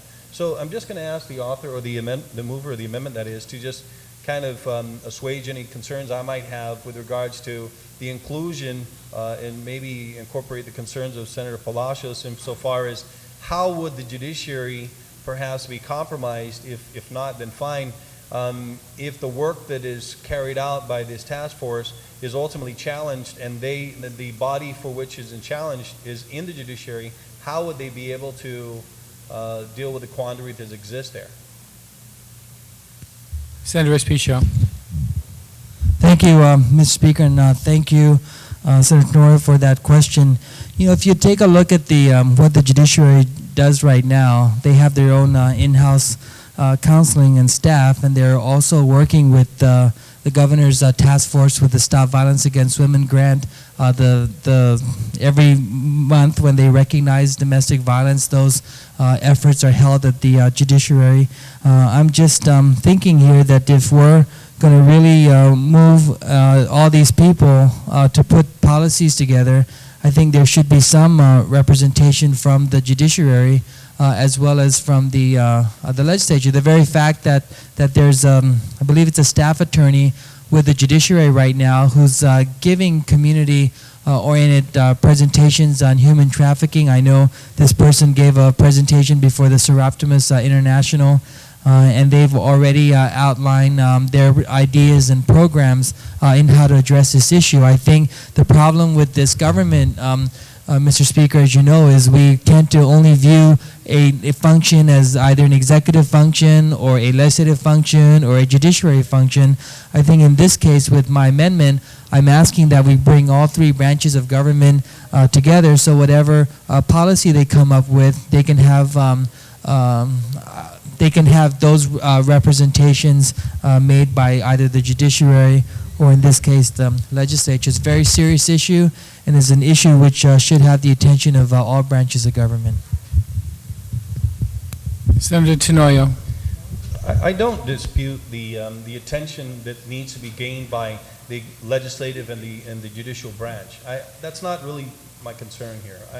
My concern is that we have an executive function, and we go back to the fulfillment of those functions just to enumerate on page 14 further down under line 22, subsection E. It says, the task force shall carry out the following activities, either directly or via one or more of its constituent agencies. Develop the plan, Guam plan, coordinate the implementation of the territorial plan, coordinate the collection and sharing of trafficking data among government agencies, which data collection shall respect the privacy of victims of trafficking in persons, coordinating the sharing of information between agencies for the purpose of detecting criminal groups engaged in trafficking, explore the establishment of territorial policies for time limits for the issuance. So it seems to me, Mr. Chairman, Mr. Speaker, that we're really talking about executive activities here. Now, that doesn't mean that the judiciary doesn't have a role in, of course, the issues of human trafficking, but their job is to judge these matters, to go through the adjudication process, to bring them to a judge, to bring before a jury, and no one knows that better than you. But that doesn't mean that if we don't include them, that they don't care. It just means that they have a different role in the government. And the legislature, similarly, and akin to what I'm saying here, also clearly, and we both introduced two different bills, my good colleague from Manila and myself, on the issue of human trafficking. So I'm not sure, and I don't want to object, but it strikes me as we try to carry on the responsibilities and we create these task forces, especially in the executive branch, to carry out functions, but then we include the legislative branch whose role is to do exactly what we're doing here. That doesn't mean we don't have any care for them. It doesn't mean that we don't take a role in it or that we don't take interest in it. It's just to the contrary, that we are concerned about it. But should we include ourselves, by virtue of the creation of this task force, in having a member from the judiciary and the legislature as part of it? I defer to wise... At the risk of overstepping my boundary as the presiding officer, would there be a difference between this policymaking board and the on-site inspection task force that has been withdrawn? I think there is the concerns that have been raised would be very valid with the on-site. With the on-site. This one's very just policy. Well, again, we're talking about the coordinating and sharing information, the establishment of a Guam plan, coordinating the implementation. These are all executive-oriented purposes. That's why that you have the Guam Police, executive branch, Public Health, executive branch, Mental Health, executive branch, Department of Labor, executive branch, Homeland Security, executive branch. So this is the execution aspect of the functions that are supposed to be happening envisioned in this task force. And so therein lies the genesis of my question, and whether or not we're putting not just the legislature in much lesser regard, but more so in the judiciary, and having the judiciary part of the establishment of a plan, which is then going to be carried out and then executed by all the component members of this task and their cooperation together, and then being in a position to be able to judge if there were to be any violations or there be any questions of legality, whether or not the judiciary should or should not be part of that process. So those are the concerns I have, Madam Speaker. Thank you very much, Senator Tenorio. Senator B.J. Cruz, you're recognized on the amendment. Thank you very much, Madam Speaker. I understand the concerns that are being raised, but I think if you look at the section on 14, this is more of a policy-making board. It's not the on-site inspection board. They're not the ones that are going to go out and enforce the law itself. They're going to make the policies on how to be able to do this, how to coordinate. I'm not trying to find something for the judiciary to get on. I mean, I assure you. It's not that I'm trying to protect them. I'm sure they much rather not be on it. But I'm just saying that as far as this is concerned, or even the legislature, it is a policy-making group, and I think the insight of members from the judiciary, it doesn't necessarily have to be one of the judges. It could be a staff attorney or some designate, or even from the legislature. It could be a member of the legislature that has a passionate interest in this issue, that they could provide some insight that could be of value to the policy, and would be able to champion it back to us at some point, explaining what the intent or the concerns were of the policy-making board. I would definitely have gotten up and objected if we were going to put a member of the judiciary on the on-site task force that was going to go out and do the raids, and I would definitely have objected to that. But in this one, I don't think that there's that big a major of I mean, I don't see a problem there, and I support the amendment as proposed. Thank you, Senator Cruz. On the Respicio amendment, are there any other speakers? Okay, so are there any objection? Senator Palacios, was that an objection when you spoke? Oh, okay. Okay, so on the motion then, no objections, order. We only have one more amendment, at least in front, no, two. In front of me, I have an amendment by the speaker. I see Senator Palacios, you have an amendment also. Thank you, Mr. Speaker. Mr. Speaker, what I've done here and the amendment that I've offered is on the definition page, and it will add a new item letter L.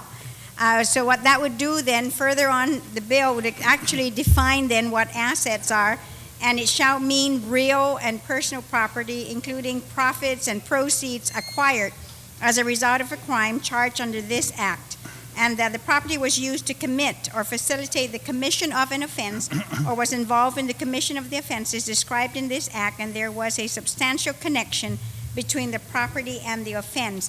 This definition actually came from the federal regulation, and we had actually worked with the Attorney General's staff as well on this definition. So, thank you, Mr. Speaker. Thank you very much. Are there any speakers on the Speaker Wampat amendment?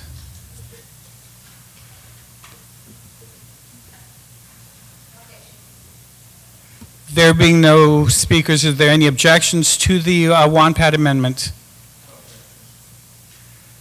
There being no objections, so ordered. We have another amendment by Senator Palacios. And Jimmy needs to come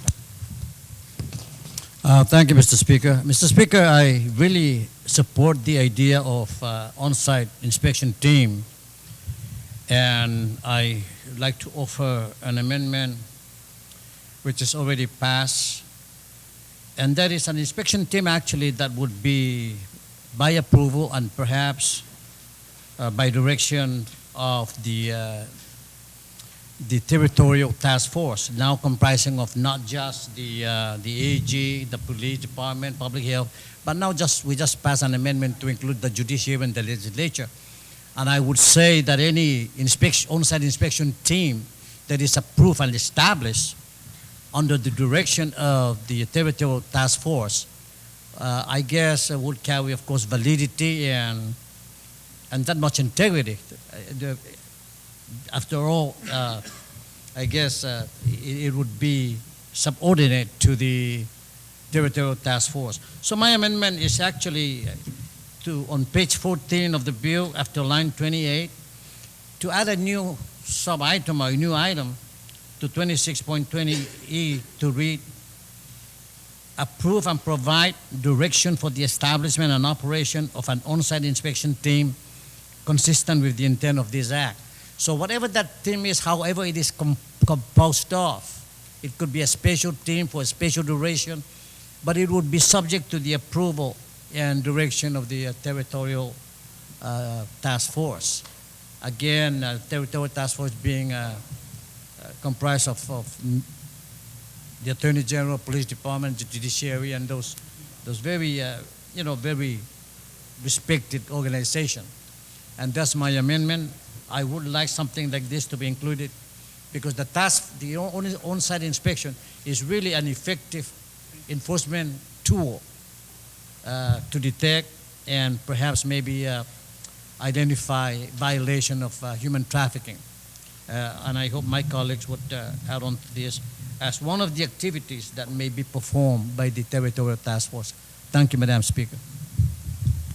On the Palacios amendment, are there anyone who would like to speak on the amendment? Are there any objections? No objections, so ordered.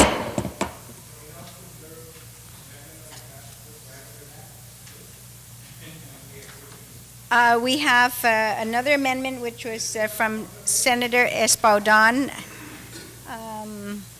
But what we could do is I can go ahead and have those who just want to speak on the bill, then we'll continue on with that. And we would allow Senator Espaldon to speak.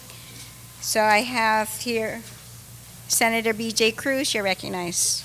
Vice Speaker.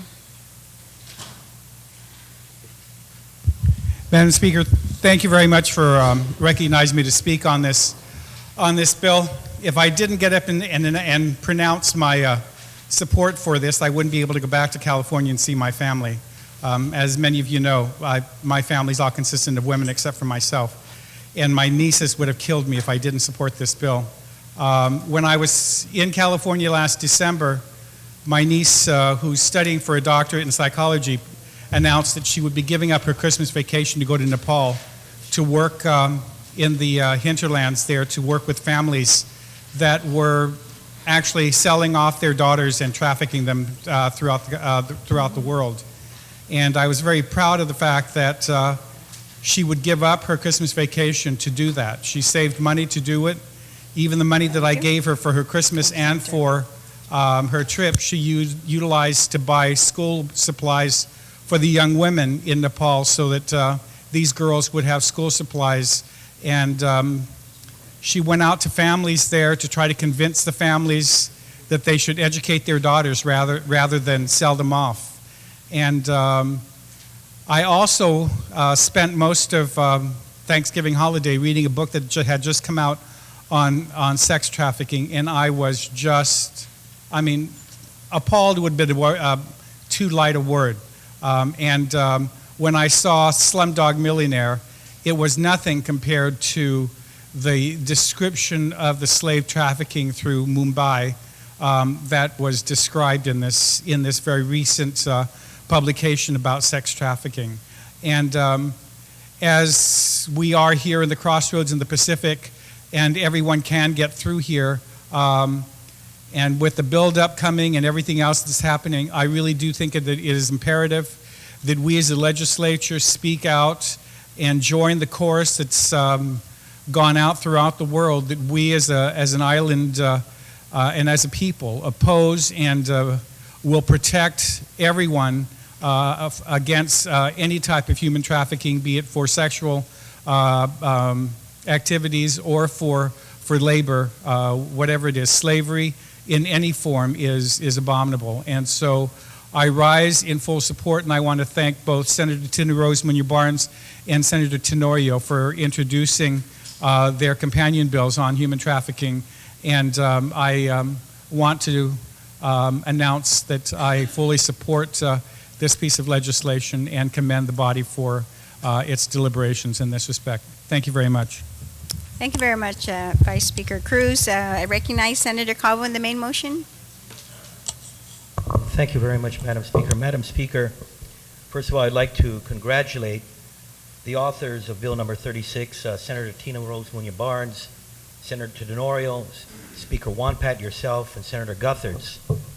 And again, what I believe is a very landmark piece of legislation by this body. And as I've mentioned earlier, as we deliberate on legislation in differing sessions, and whether it's budgetary in nature or its policy, each one of those types of legislation have some impact. Sometimes could be minor, could be a rules and regs for maybe something that's a small, insignificant, and I don't want to call it insignificant, but maybe for a certain agency that does not have far-reaching impacts to the community.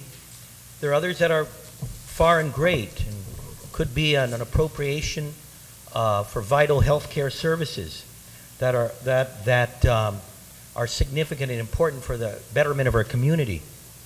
Then there are other types of legislation, such as this, that not only have an impact in terms of protection of those individuals and those persons that are the most vulnerable of our society, and those that don't have a voice and don't have a word of protestation. It really is really what the benchmark of democracy is, and the foundation of the United States, and of course as Guam as a member of this United States, even be that as a territory. This is one of those landmark pieces of legislation I'm in full support of. And as you look at the legislative findings and intent, I want to congratulate the author. It's a very, very profound legislative findings intent. And it brings to a comparison the 13th Amendment. And of course, for those who are not familiar with the 13th Amendment, that is where again, it made it the law of the land and a fundamental right of the citizens of the United States that they would not be held under slavery or servitude. It's interesting, before the 13th Amendment, of course, we had a big civil war as a result of the issues of 13th Amendment that tore America apart. But before that passage of the 13th Amendment, before the Civil War, there was a discussion in the United States in regard, and there was a lot of debate on the issue of slavery.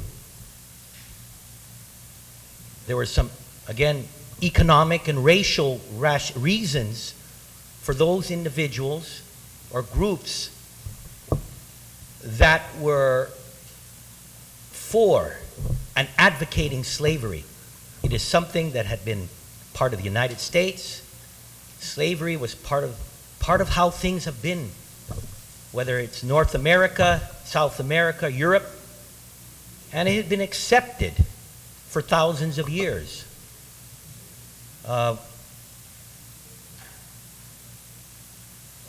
Slavery was legal.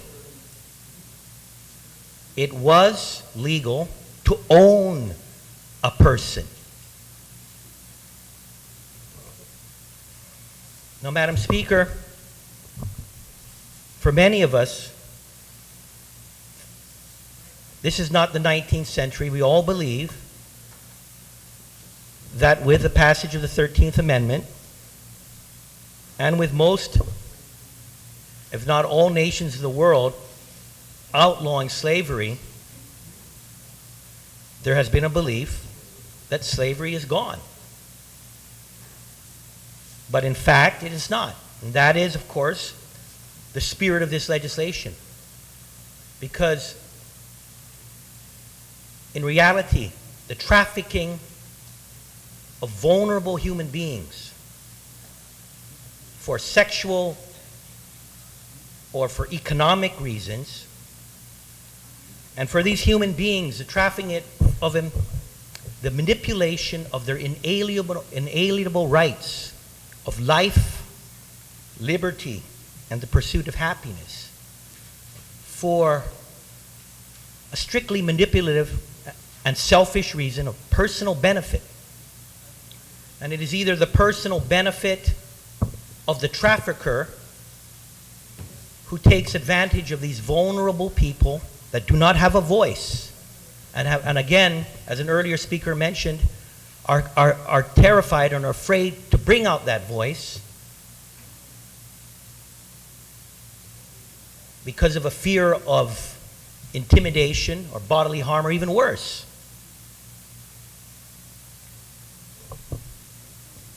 There are the economic reasons for this, and that's why there are certain folks are trafficking. And then there's the customers. And either because of personal satisfaction or convenience, make use of these very vulnerable individuals and persist this evil sin against man called slavery. Madam Speaker, I rise in support of this legislation. It sets a statement from this legislative body of the inalienable rights of every person, and even persons that may be disabled or too old and infirm to speak for themselves and fight for themselves, and even those for the rights of those that are so young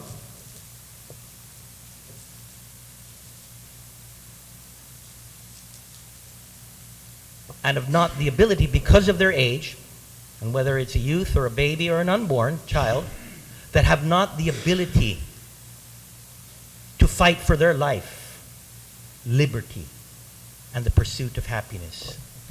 I'm happy to see this legislative body has had such a very, very, very long and lengthy debate on this issue. And it wasn't because of the spirit of Bill 36, Madam Speaker. It was because of their understanding of the gravity and the importance of Bill 36, the basic inalienable rights of every human person, no matter at what stage. Madam Speaker, I'm so proud of our body. I rise in support of this legislation. And as we move forward in the days and weeks and months ahead and deliberate on other pieces of legislation, and I have some legislation that I know has come out of committee that also deal with trying to assist those that aren't able, either through their economic situation, maybe because of their national citizenship, afraid to get kicked out of this grand old country of ours, could be of their sexual orientation or their gender, could be of their age or of their disability. I am proud of this body. I'm in support of this bill number 36 and all the authors of this bill, and I look forward again to move forward in other pieces of legislation that can also protect the basic rights of all human beings. Thank you so much, and I want to thank the authors of the bill, and you have my full support. Thank you very much, Madam Speaker. Thank you very much, Senator Calvo. Senator Espaldon, on your amendment. Thank you, Madam Speaker. Madam Speaker, earlier I proffered an amendment to a certain section, section 26.02, and the issue was one of statutory construction, to make sure that the policy that we articulate in writing, in law, is clearly understood, and that there could be no ambiguity when a case goes before the court. Earlier, when we got back into session at 2 o'clock, we passed that amendment with the caveat that once we were able to communicate with the Attorney General's office and to make sure that the wording in that amendment was proper, that we would come back to fix it. Well, the Attorney General has come back with, and has raised some concerns, not so much with the amendment itself, but with some of the wording in the law as it's written. And they proffered their own version of how we should articulate this policy. And so as such, I am now going back to the same section we amended and to re-amend it to read as has been proposed, and everybody has a copy on their desk. And that basically deals with involuntary servitude. I think it's pretty clear. Like I said, this is just a matter of statutory construction to make sure that we wrote down our intent as concisely and as clearly as possible to reflect the intent of this bill. Thank you, Madam Speaker. Thank you. On the motion, without any objections? So ordered. I waited this time. Thank you very much. Is there anyone who would like to speak on the main motion who have not spoken? Can Tom give this to Senator Tenorio? So I would like then to close with the co-sponsor.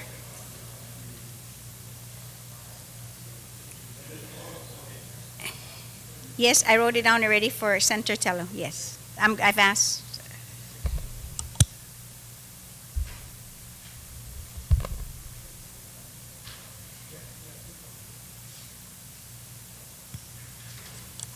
So, yes, so Senator Tenorio, you will close. Thank you, Madam Speaker.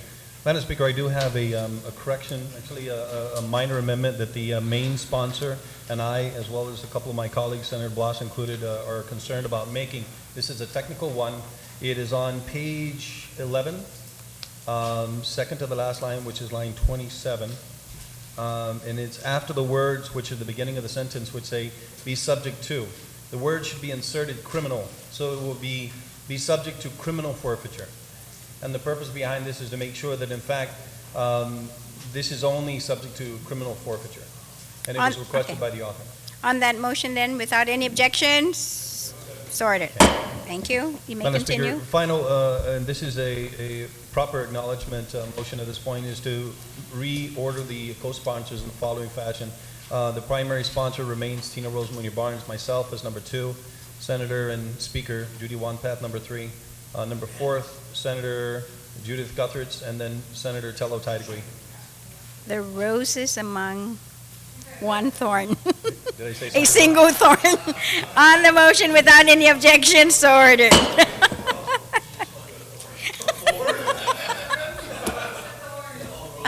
One thorn. The rose, yes, okay. Well, the thorn amongst the roses, I guess, in this case. You know, Madam Speaker, you know, I probably couldn't put it any better than everyone else here who's come before us. We had the original public hearing, as you know, Senator Barnes and I both bill pretty much identical. And she had asked, and, you know, I agreed to go ahead and withdraw moving my bill. And it wasn't because my bill was better than hers, or because, you know, there was this partisanship. It has nothing to do with that. This is a issue that's more important, I think, and is at least as important as all the other issues before us. One of our colleagues, who I have high regard for, mentioned earlier something about slavery. And a couple of other, you know, have all pretty much said something along those lines. This is a modern form of slavery. It really is. It's probably the most heinous, one of the most heinous crimes we can do, is to hold someone in this form of human trafficking. It's literally not just crime. It goes against our humanity. It goes against our civility. It goes against everything we try to advocate in this hall, which is, you know, fairness, being gentle to one's fellow being. You know, we as an island, and I think we need to make sure that this doesn't stop here. We need to make sure that we ask our colleagues in the islands south and north of us, east and west of us, and every jurisdiction within the Asian Pacific realm, to make sure that they advocate for similar policies. It's not right. It's absolutely criminal. And we need to hold those people who are responsible for such criminal acts in high disdain and make sure that we bring them to justice. I think the composition of the task force that's embodied in this legislation, with the amendments of all of my colleagues intact, is a good thing. We need to make sure that we work cohesively. And it's been said, and a couple of my colleagues, and even myself in the past, where, sometimes our government is disjointed. Well, this will make sure that we're not disjointed, at least in this one regard. This body, this legislature, this government has numerous task force and committees and subcommittees and all different types of organizations to try to force the fusion of knowledge and the transfer of data and the collection of information, which is important, not just statistically, but to make sure that we actually carry out the enforcement of criminal statutes as well as administrative ones. I hope that this task force is successful. I will work with whoever is willing to work with me and all this, the three branches of our government, to make this a better system. So I applaud my good primary sponsor, Senator Tina Rose Muñoz Barnes, yourself, Senator Tello Taidagoyan, Senator Judith Juanpat, all of my colleagues who have spoken in support of this bill, and I ask that we all support this unanimously when the time comes for a vote, because it sends a strong message to all of our people that we're not going to take this, and nobody should be required to be under forced servitude. Jesus Masi, Madam Speaker, and thank you. Hagamas, Senator Tenorio, for your support. Está manadyan? You close on the motion then to place on the third reading. You're objecting? I did. I asked everybody and nobody raised their hands, and then that's why I called the mover. I need to give you that little arm. I will allow you then to go ahead and speak then. I'm going to get my stick. Senator Pangilinan, you're recognized. Thank you very much, Madam Speaker, and I do want to thank you for accommodating me to just give my perspective, but much more importantly, my support, I think, to the work that Senator Barnes and Senator Tenorio, yourself and Senator Guthertz, and of course all of our colleagues. When we started this session, I was kind of looking around the agenda and I said, what are we in session for? What really is so important that it can't wait another day or another session? And I think I found the answer in this bill. If there's anything that we do in this session, I think the fact that we brought this bill to the floor, we have discussed the issue of human trafficking within our community, because sometimes a community will not look into itself and find the dark secrets that lie undisturbed and prey upon the most vulnerable in our community, because we're afraid of what we're going to look like to the rest of the world. And I'm so glad that yourself and your other sponsors in this bill, and Senator Barnes, has the courage to say, you know what? What's most important is what are we going to do about it, and not how we're going to look to the rest of the world. Whether we're going to air our dirty laundry or we're not. The nation tore itself, that they said, almost tore itself apart over the issue of slavery. And the practice of, and the sanctioning by a government that one human being can belong to another one. And what that meant when America decided, yes, it may tear us apart, but we don't want to be together as a country under these conditions. And I think for ourselves and for the authors of this bill, like yourself and Senator Barnes, we don't want to be a community together if we're going to let this kind of activity occur in the darkness of our communities, in the back rooms of our businesses, in the sweatshops and exploitation of our workers. We don't deserve to be a community that continues to function if we are, as a community, going to turn a blind eye to that. And I think this elevates that. It's something that has invaded the world in its treatment of people that no community should tolerate. And I'm so glad and I'm so proud of the community that we're in here and this body today, led by Senator Barnes and yourself and Senator Guthrie, Senator Tenorio, and all the others, that we are not going to tolerate this. And the cooperation that exists in terms of moving forward on a policy like this. And I know that this started out with what has been more at the forefront of the human trafficking issue of sex trafficking and the exploitation of women. But we know that exploitation of a person doesn't begin or stop with their sex. It begins and starts with the human condition in a community and the policies that support those human conditions. And a policy that defines clearly what is tolerable and what is intolerable. And it is intolerable in the community of Guam that any person be exploited in any manner. It includes their right to fair and honest pay for a fair and honest work, and that when somebody tries to exploit that, then we're not going to tolerate that.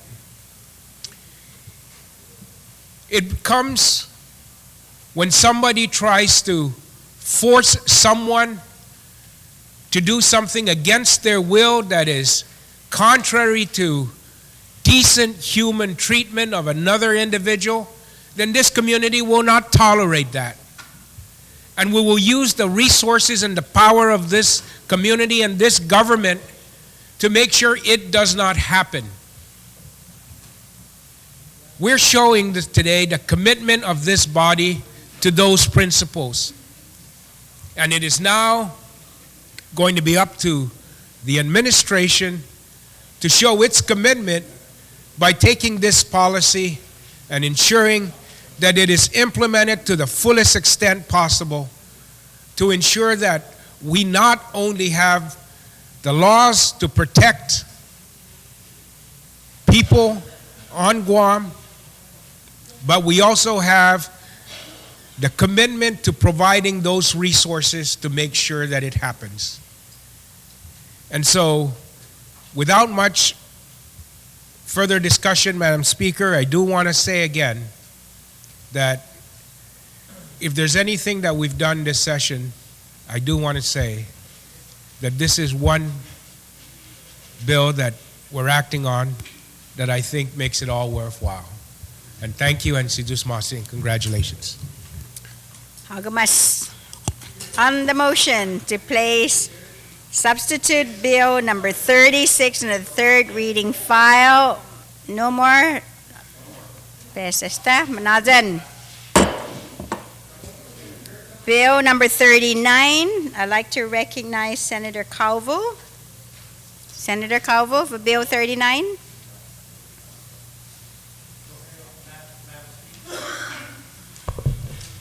Madam Speaker, if there's no objection from the body, I'd like to move to have Bill 39 LS move to the bottom of the second reading. On the motion to place Bill 39 in the bottom of second reading, no objection, so ordered.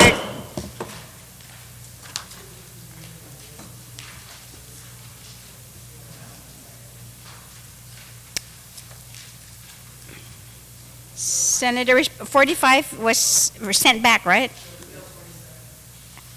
45 and 47? Just 45, okay. So bill number 47, I'd like to recognize the Vice Speaker Cruz. Thank you very much, Madam Speaker. With the indulgence of the body and having spoken to the chairman of the committee, I'd like to ask that the Bill 47 be sent back to the committee and we'll bring back a substitute bill. I had too many amendments that I wanted to make. I thought it was a substitute bill, but we'll clean it up in committee and bring it back at a later session with, thank you. Any objections? No objections? So ordered.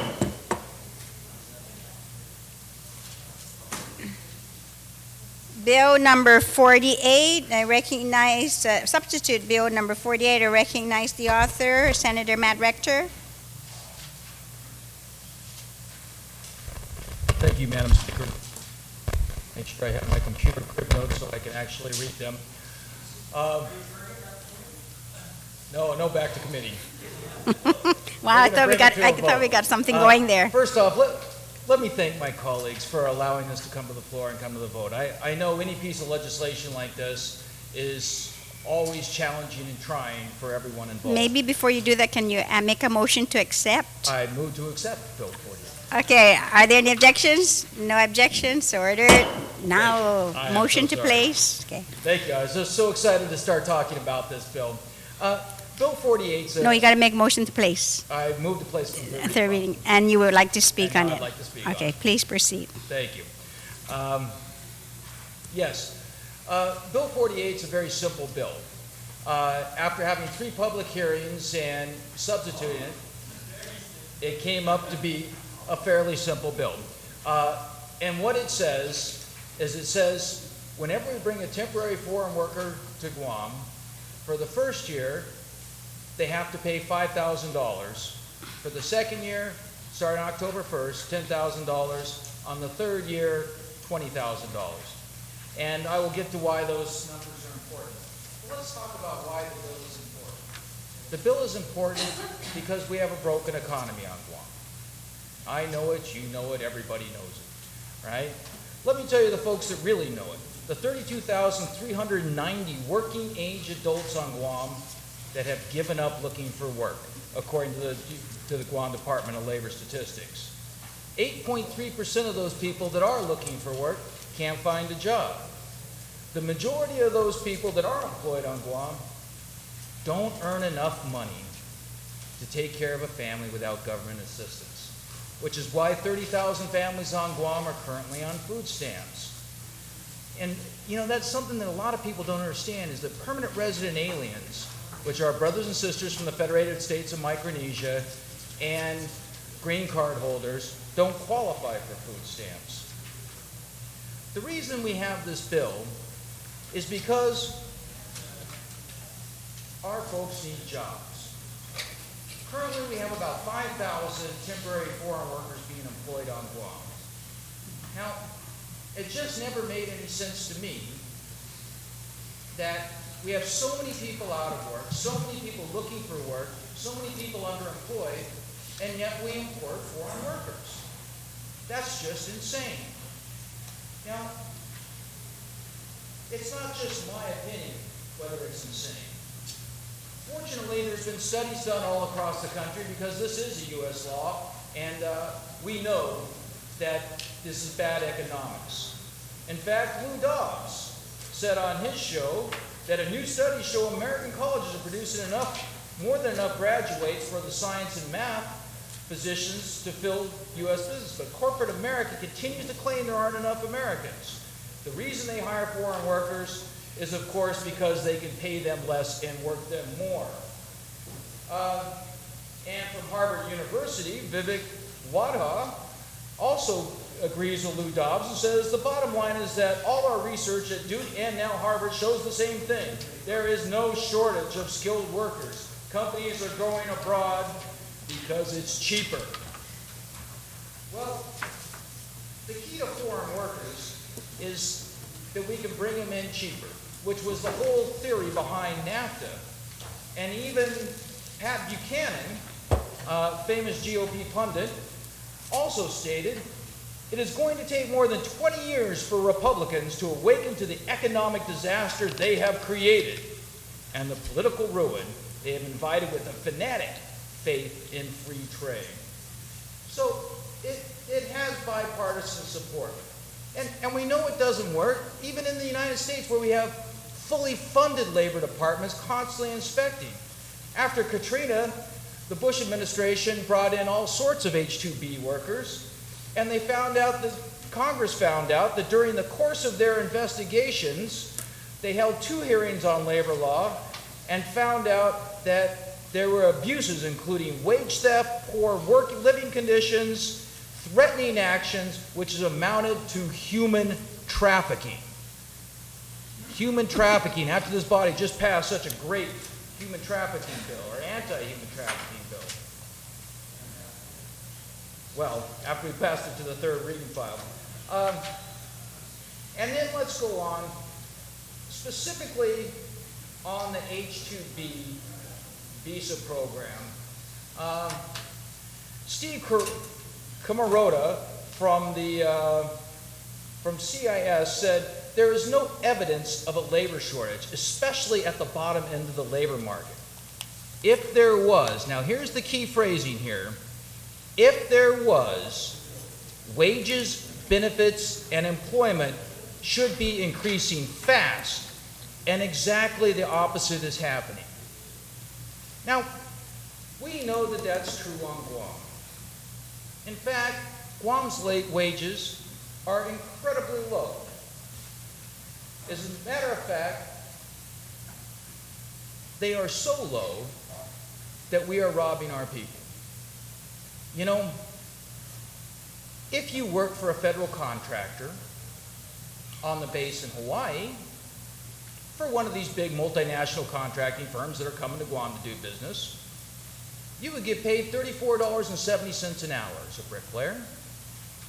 If you work for exactly the same corporation here on Guam on the same federal contract, you'd only make $11.75 an hour. $11.75. That means that we have created a system where our people, our families, our neighbors, our cousins, our sisters, our brothers are paid a third what people living in Hawaii are paid for doing exactly the same work, for exactly the same employer, for exactly the same federal contract. That's just insane. $40,000 a year less. Now, let's keep that in perspective a little bit. $40,000 a year less. Now, some people would say, well, why do I care? I sell cars. I don't employ H-2 workers. Well, you know what? H-2 workers don't buy cars. When we employ temporary foreign workers, we keep money out of our economy because they remit most of their money back home. They live in barracks, so they don't rent from local people, of which many friends of mine have. That's their big investment in life, is they buy a second house and then they rent it out. But they don't do that to H-2 workers. They need good jobs for our families. We need good programs.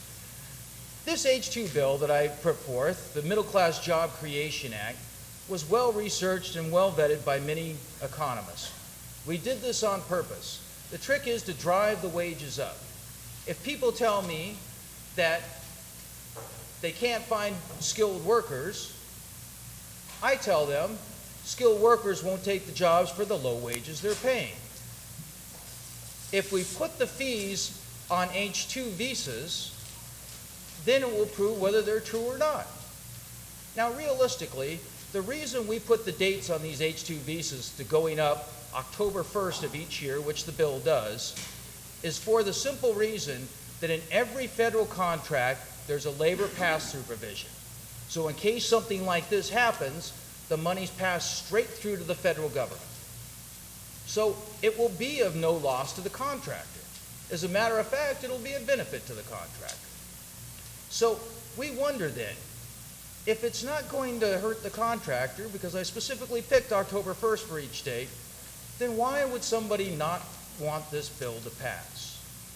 Well, we'll have to look at the successful lobbying power of the Guam Contractors Association.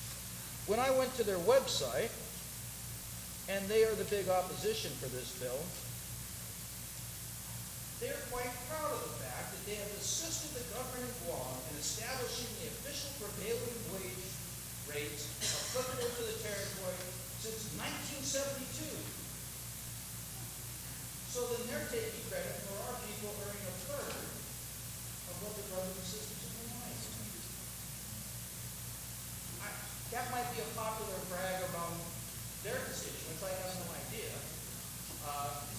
But I would be very much ashamed for that. So, I'm not wanting to belabor the point. Now, I've got a lot of things that we can talk about and why this is going to be a benefit for our economy. We're talking about 20,000 jobs coming in the future. Now, if we have 20,000 jobs that are filled with H-2 temporary foreign workers, how much is that money going to benefit our economy? Well, actually very little. Contractors on island know that federal contracts don't get picked up by local contractors. They get picked up by these big firms in the States. We've seen these Alaskan corporations on island. There's a reason they're here. They get preferential bidding, right? They know what they're doing, and they're very good at what they're doing.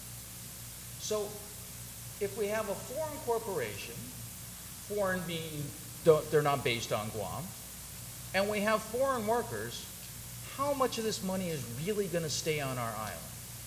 Well, in fact, very little. Economists tell us when we pay a local worker, his salary goes around our economy 10 times.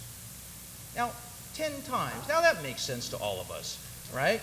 Because we know that if I give somebody that's making $5 an hour an extra dollar wage, are they going to go and invest it in offshore stocks? Are they going to go and put it in their Swiss bank account? No. We know they're going to go out and spend it.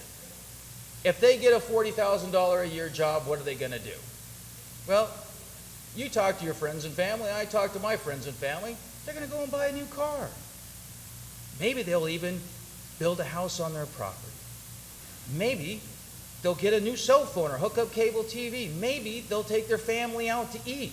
Maybe they'll take their kids shopping and get a new pair of Nikes or something. They'll spend the money in our economy. We know this, economists know this, which is why it's so important to have jobs for our people. So, let's say the worst case scenario, right? The worst case scenario is this bill passes. What's the worst thing that could happen? Well, it's going to generate, currently we have 5,000 H-2 workers on Guam, right? It's going to generate a fair amount of money for our public structure. Money that can go, that's $25 million a year currently. That's money that can go to education. That's money that can go to the hospital. That's money that can go to funding the dump. It's money that can go to training good workers. As a matter of fact, this bill doubles the amount that goes to the Manpower Development Fund. So that's the worst case scenario. Let's say that of our 33,000 people that can't find jobs, the working age adults, let's say that, you're right, we're not going to get all of them to get jobs. Some are unemployable. It's classic in most societies, 5% of all population is unemployable for one reason or another. But let's say even a very modest increase. Let's say only 1,000 people get a construction job. Let's say we don't even raise the wages up to $34 an hour. Let's say we only raise it up to $20 an hour. Still a third of what it is in Hawaii, a third less than what it is in Hawaii. What is that going to do for our economy? Well, let me tell you, 1,000 families will live an incredibly much better life. But let's take that a little further. It's going to mean 1,000 times 40,000 means 4 million. Then you add another 10 times, because it circulates in our economy, means $40 million a year additional is going to circulate in our economy.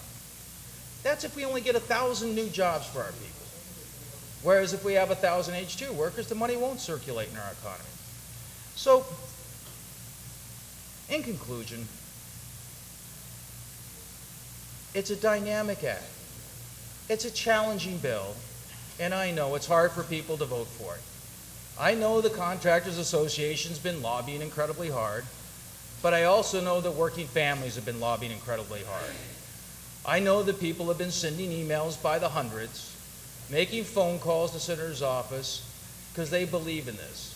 As a matter of fact, when I ran for office, I ran into this bill, and I went out and talked to the people of our island. They knew they needed good jobs. They knew it was unfair labor competition to bring in low-wage foreign workers. They knew that that was bad. They knew that they needed good jobs, and that's one of the reasons they voted for me. I only ran on 3 bills. So I believe this is a good act. I humbly ask for my colleagues' support on it. Thank you very much. Thank you, Senator Rector. Are there anyone who would like to speak on the main motion? Going once? Senator Pangilinan. Thank you very much, Madam Speaker. You know, Madam Speaker,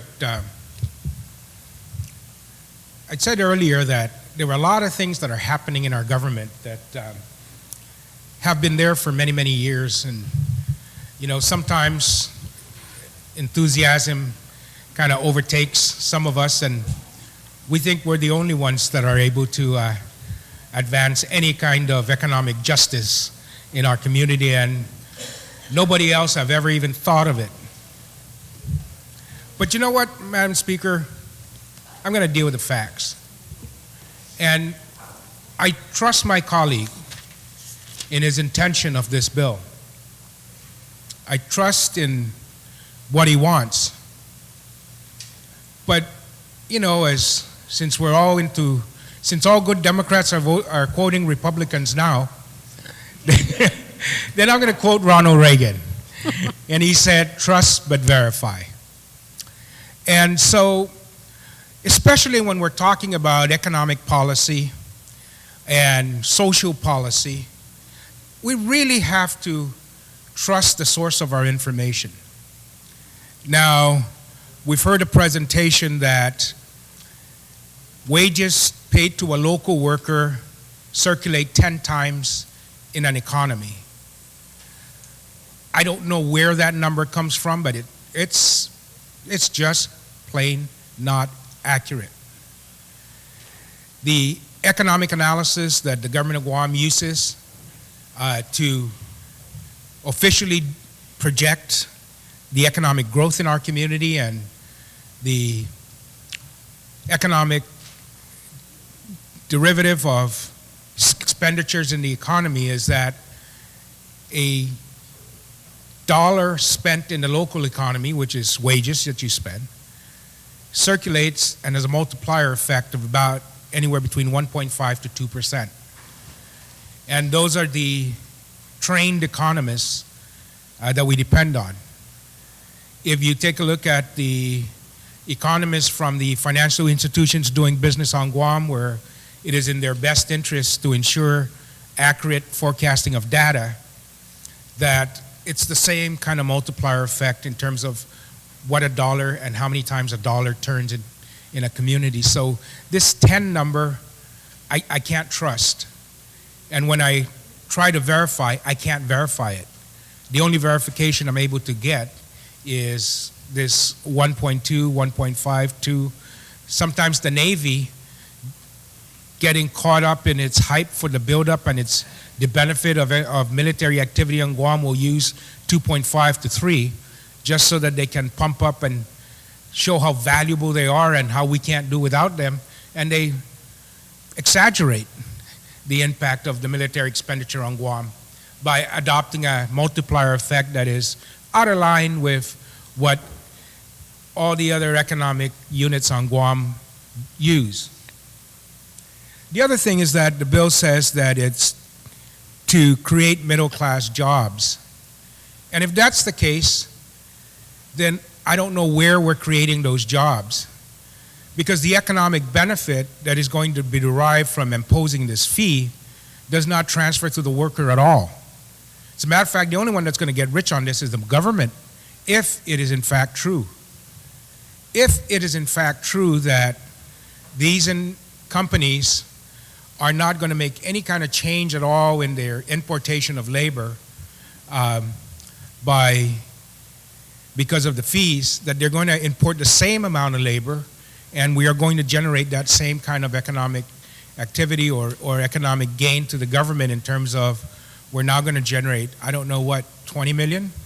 If it's, depending on the number, but anywhere between 20 and 200 million, depending on where we're at and how many workers we bring in. Some of the statistics, and it really is to me just trying to understand, the economic effect. We're being told that all these economies in the States are saying that the impact on the economy of these kind of practices are such and such.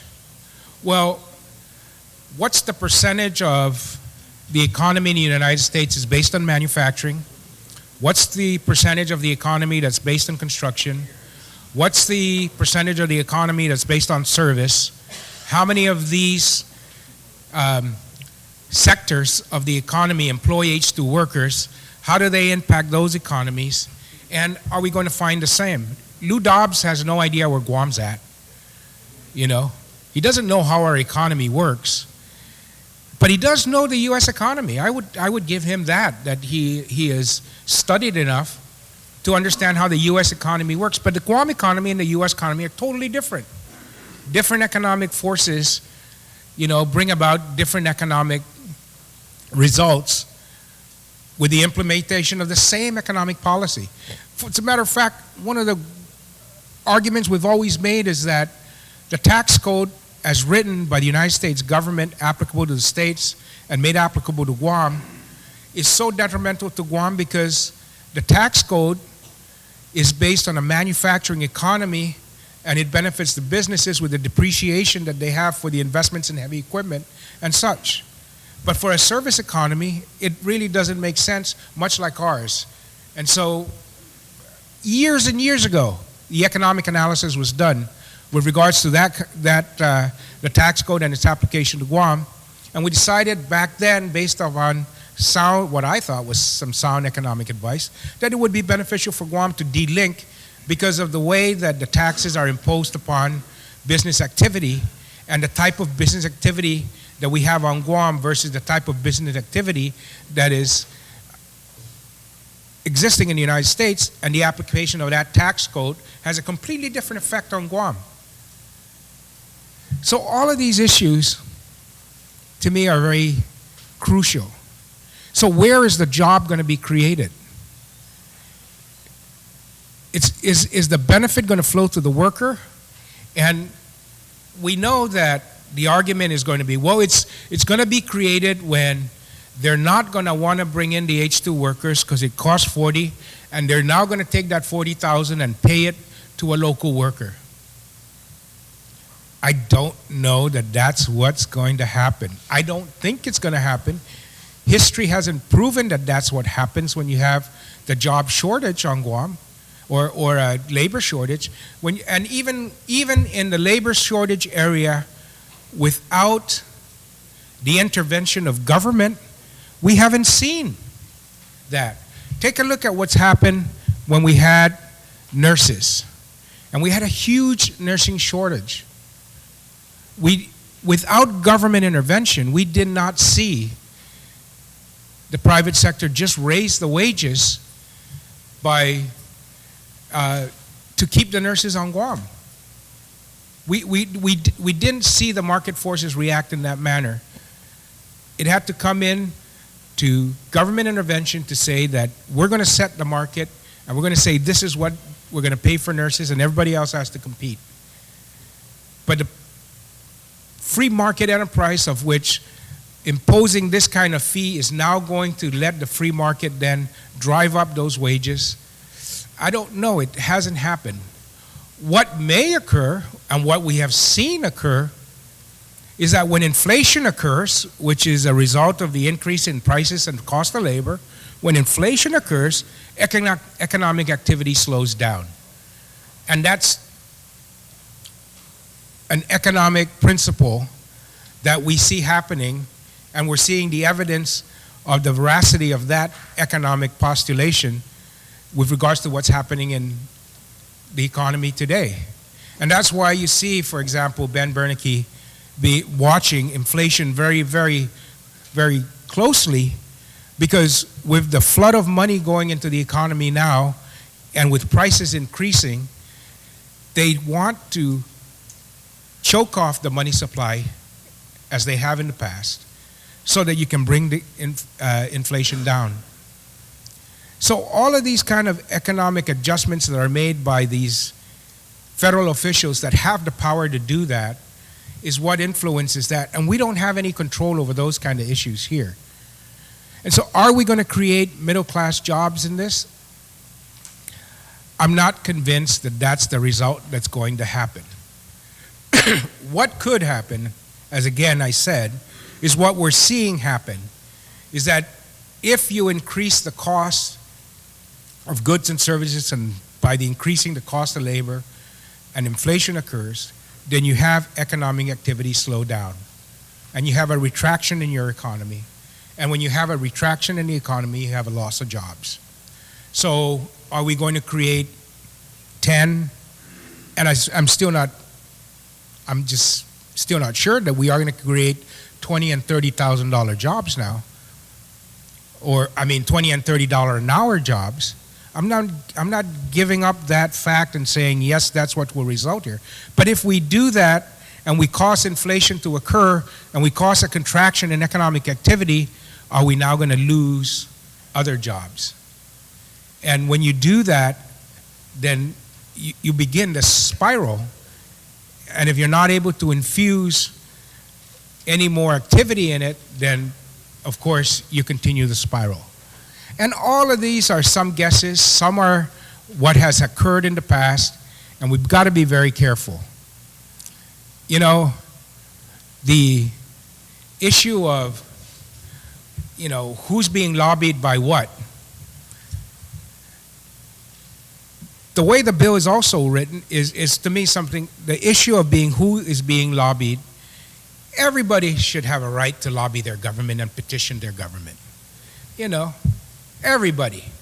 Businesses, common man, even the, you know, when you say we're getting hundreds of emails, even the 400 or 500 people from Connecticut that send me that email have a right to lobby their government. And me here on Guam.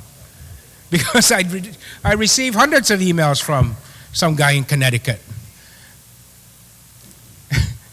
But they have a right. They have a right.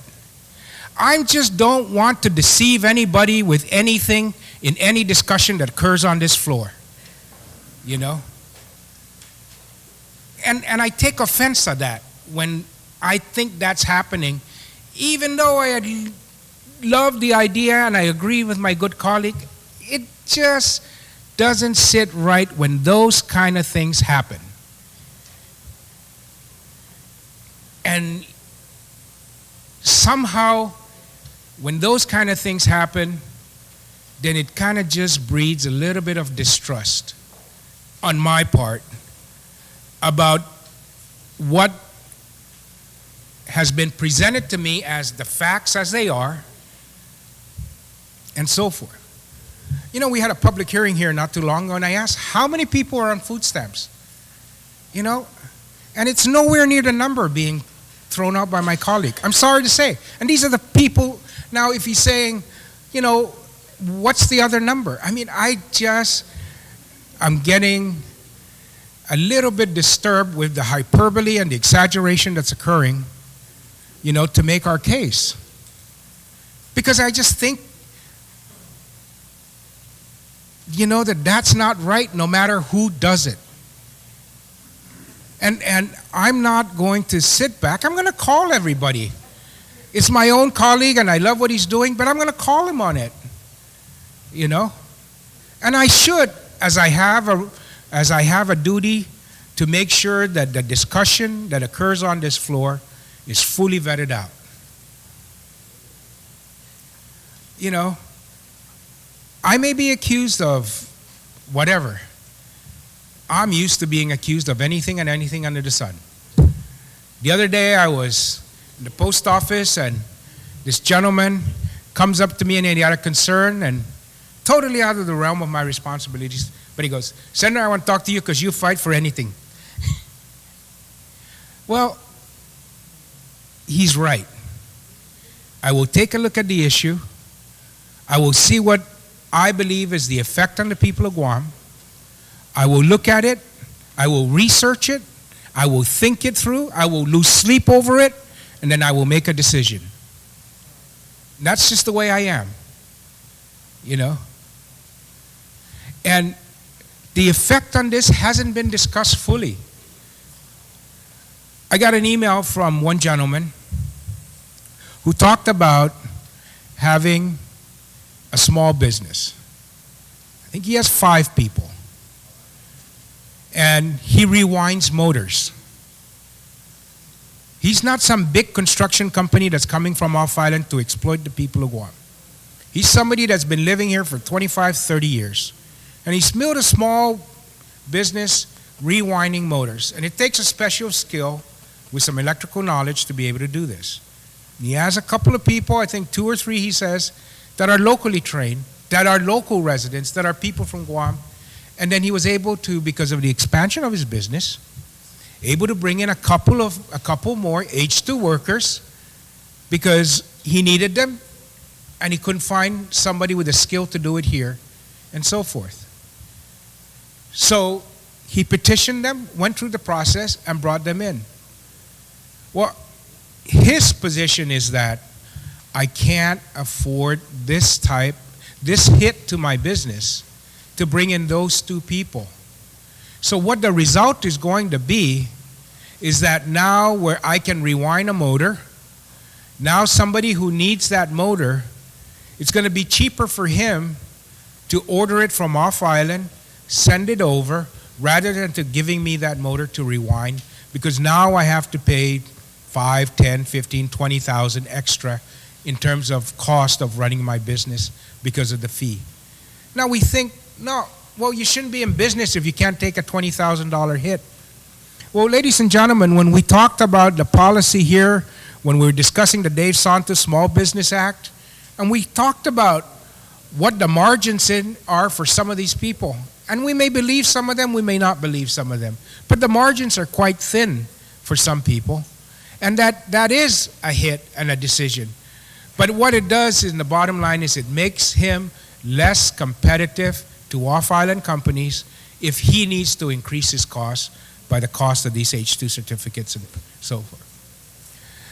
What we need to do and focus on is how do we get our people interested in these jobs and raising the wages.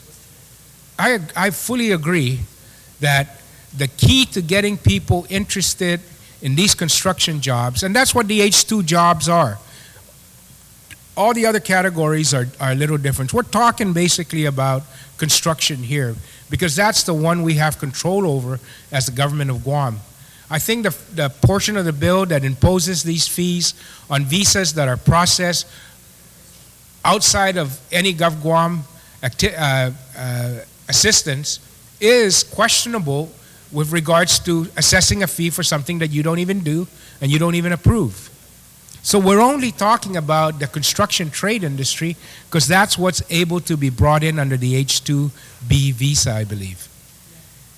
So it's only those that we are authorized to approve that we have control over. And those are questionable. So I think that the issue is raised, has been good because it has focused on the fact that our government here maybe is not doing enough to ensure that we have enough trained people to take advantage of the upcoming growth in our economy, and we should focus our efforts on providing the necessary resources to increase our training efforts and get our people ready in that manner. And, you know, maybe the solution is free tuition for anybody who wants to go to UOG. And maybe if this bill would say free tuition for anybody who wants to go to UOG, might be a little bit more palatable. But again, I'm just not convinced by the economic arguments, the social arguments that are being presented as being directly a function of the fact that H2 laborers are able to come into Guam and that these ills can be cured by just this one bill. They are disconnected and disjointed in some ways, in a lot of ways, and are connected in some ways. But the solution doesn't lie, I think, this is not the silver bullet if we're looking for one. And, you know, the argument may be, so let's just do it. What if we're wrong? No harm, no foul. I'm not even ready to accede to that. That if it doesn't work, then no harm, no foul. I'm not sure that that's the type of deliberation and action that I want this body to be taking with that kind of attitude. We shouldn't be doing anything with that kind of attitude. Thank you very much, and Sidusmasi. Thank you, Senator Pangilinan. Senator Palacios on the motion.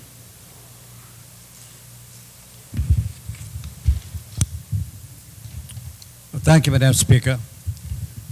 Madam Speaker, Bill 48 has noble intention. I believe, Madam Speaker, that the desire of government to improve the lot of its people is always there.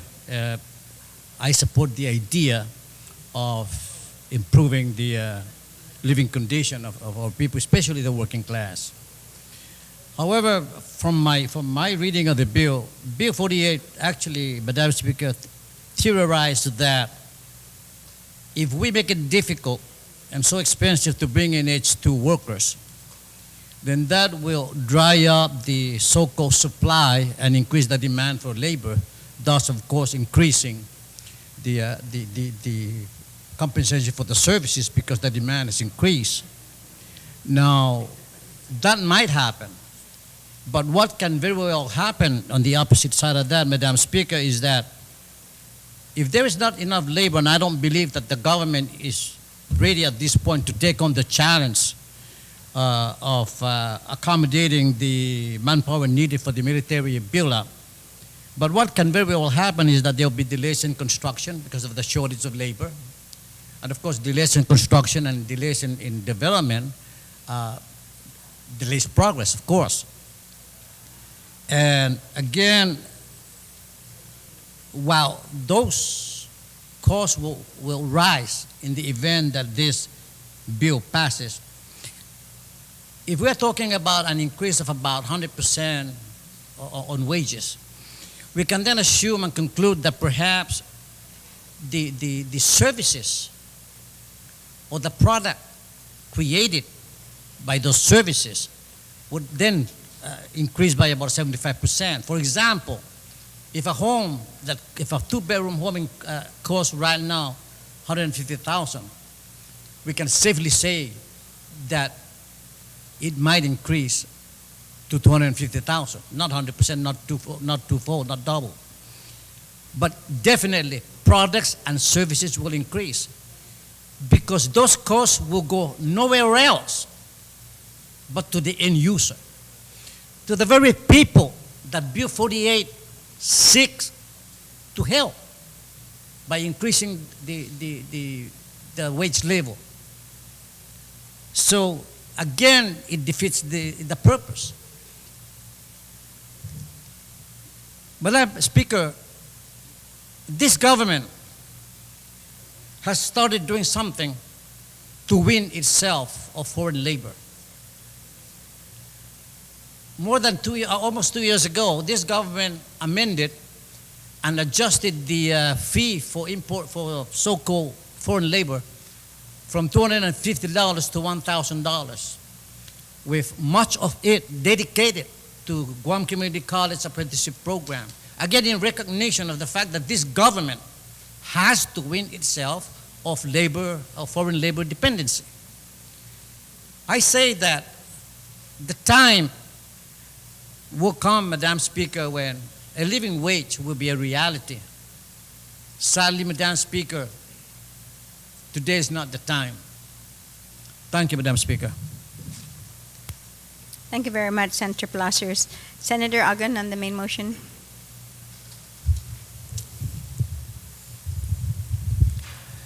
Thank you very much, Madam Speaker.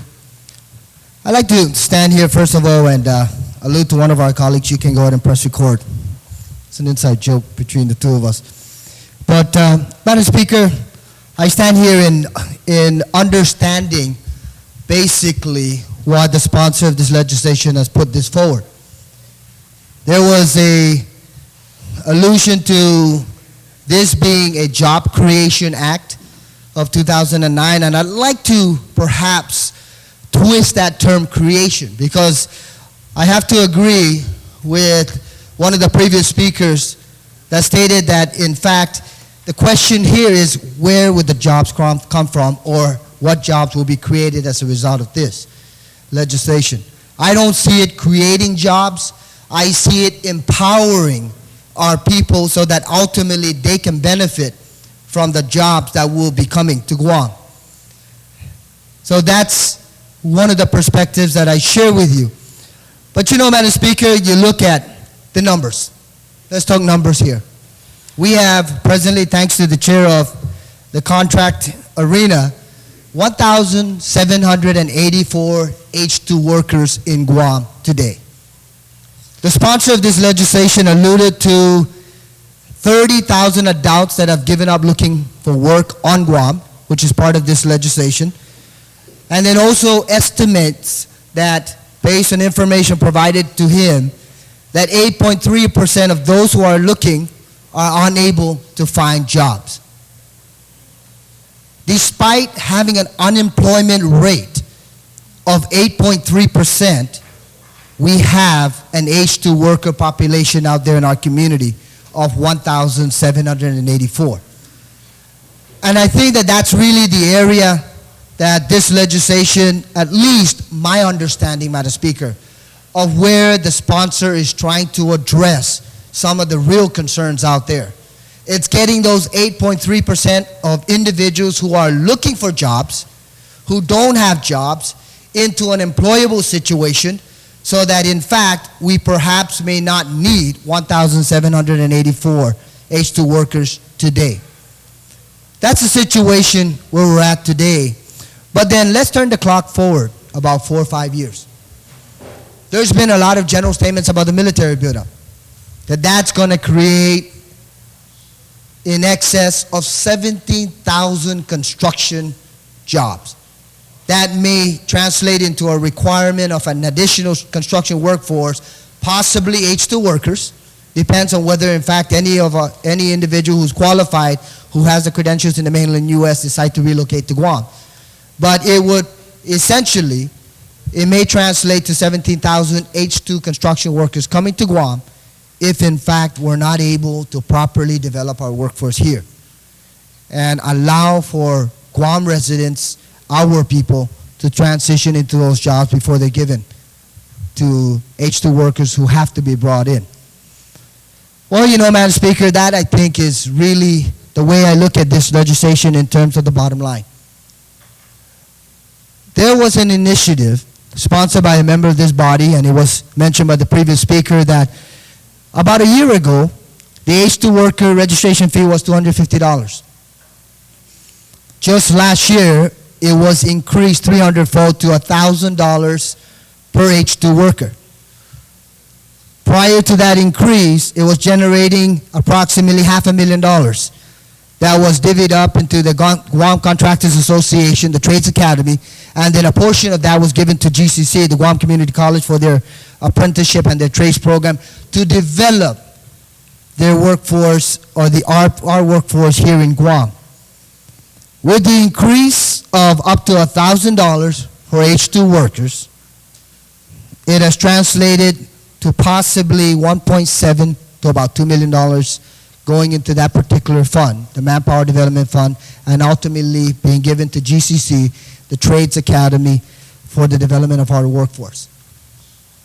There's a reason for those programs being in existence, Madam Speaker, because they recognize that we ourselves, as an island community, truly need to focus on developing our local workforce. And that's where I see this legislation moving in the direction of, in terms of trying to develop the workforce so that in fact we can get most of our people employed. Perhaps bring that unemployment rate from 8.3% to a very low, if not zero, which could be nearly a tremendous challenge. I don't want to say impossible, but perhaps in the range of 2 to 3% as a result of all the jobs that will be created down the road, and allowing for our people to be properly developed or to develop their skills so that they can transition into these jobs. But I want to share another perspective. I was at a afternoon function a little earlier this afternoon, and a business person came up to me and said, you know, Senator, I paid $64,000 for 64 H2 workers that I presently have in my company. And I asked this individual, so what are you doing to try to keep that minimum or that number, 64, try to reduce that number so that in fact you can develop our people and give our people that opportunity to acquire those jobs? And her immediate response was, we went out there and we aggressively sought the skills and the talents of our people to try to get them into these jobs. But because there was not sufficient response on a trained workforce, we were not able to acquire the workforce on island, and they had to go in a different direction. Well, this individual acknowledged that perhaps we as a community need to do a little bit more to develop our own workforce so that in fact she doesn't have to go out and acquire those 64 H2 workers.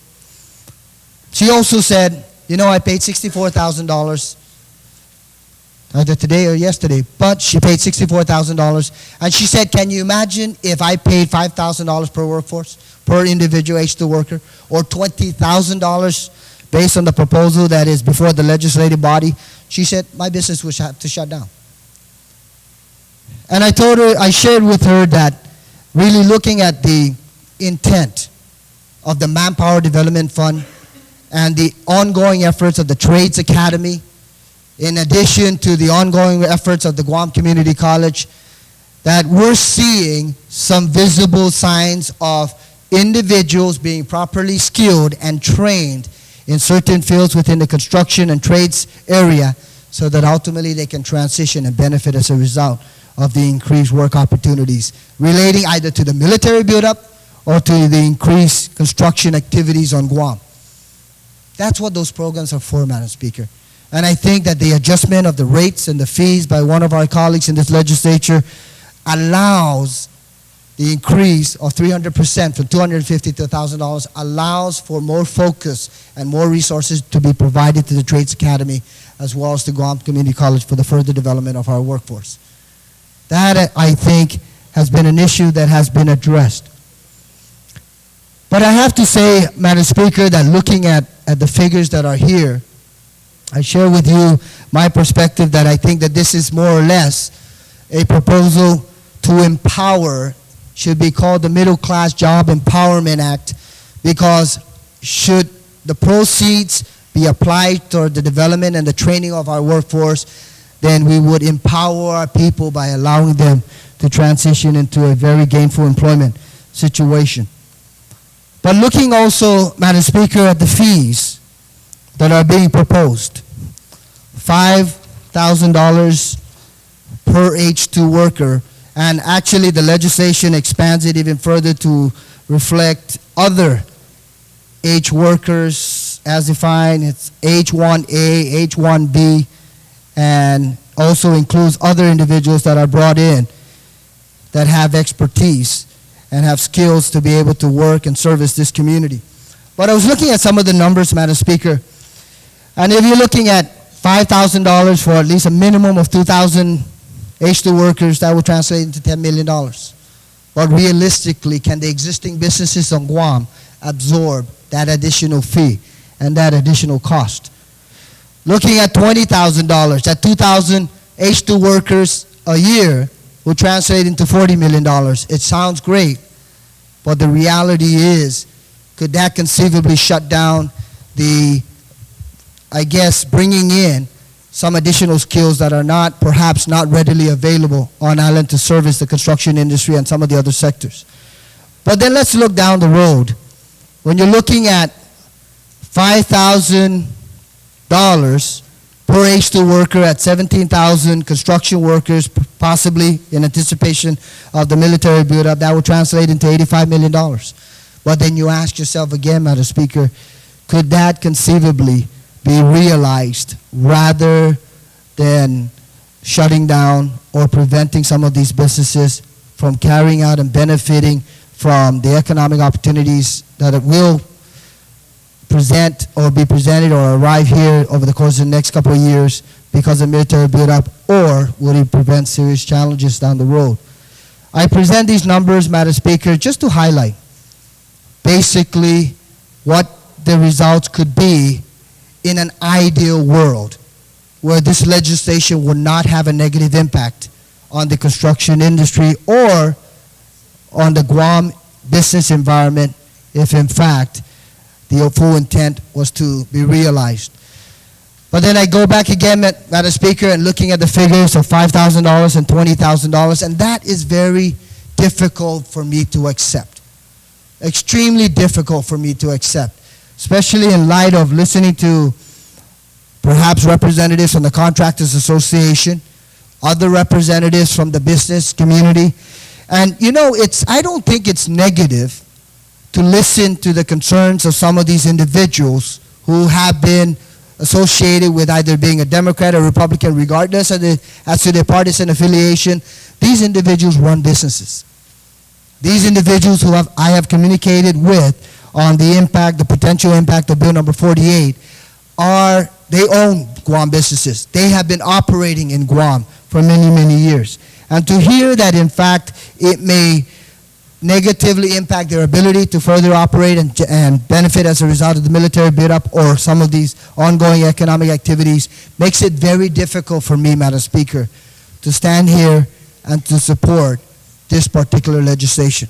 I think it sounds great about the funding that it could generate, but I also am a firm believer that when you look at where the resources are going and applying any additional resources towards the Manpower Development Fund so that in fact it can develop the local workforce, that really has to be our approach, but not to make it difficult, even more difficult for businesses to survive, especially businesses which have been operating on Guam for many, many years, and create a situation where it's going to be difficult for them to survive despite the economic upswing and the anticipated military buildup. So I stand here, Madam Speaker, really with tremendous reservation.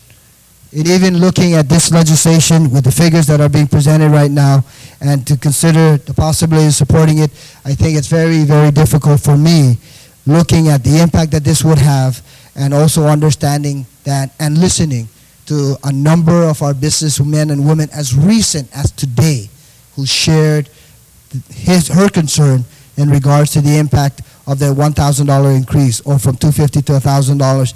And that, she said, she was able to absorb.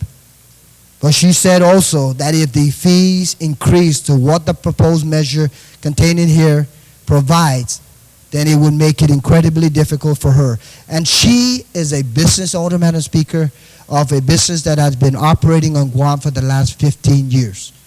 Looking at it from that perspective, I think makes it very challenging, very, very difficult for me to be able to stand here and even support this legislation. Thank you very much, Madam Speaker. Thank you, Senator Uggan. Senator Ada on the motion, the main motion.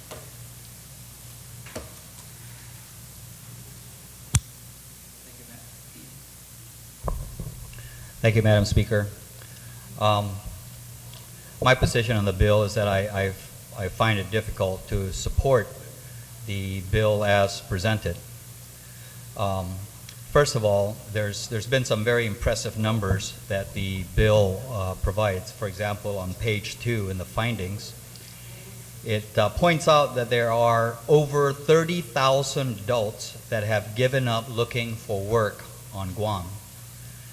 And so, of course, I guess I do have my skepticism about that number, so I went to the Department of Labor's website, GovGuam.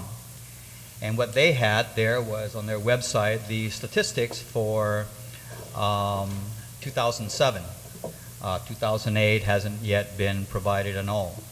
So maybe to be more precise about the numbers, there are actually 46,490 persons not employed and not actively looking. And during the survey that was taken, Of the 46,490 persons, 37,620 of them indicated that they do not want a job. Then there was 8,870 workers or persons who were surveyed who want work but did not search for work. And 3,000 of those, 3,000 of the 8,000 people did not search for work because they did not think there were any jobs out there, or did not think they could find any jobs.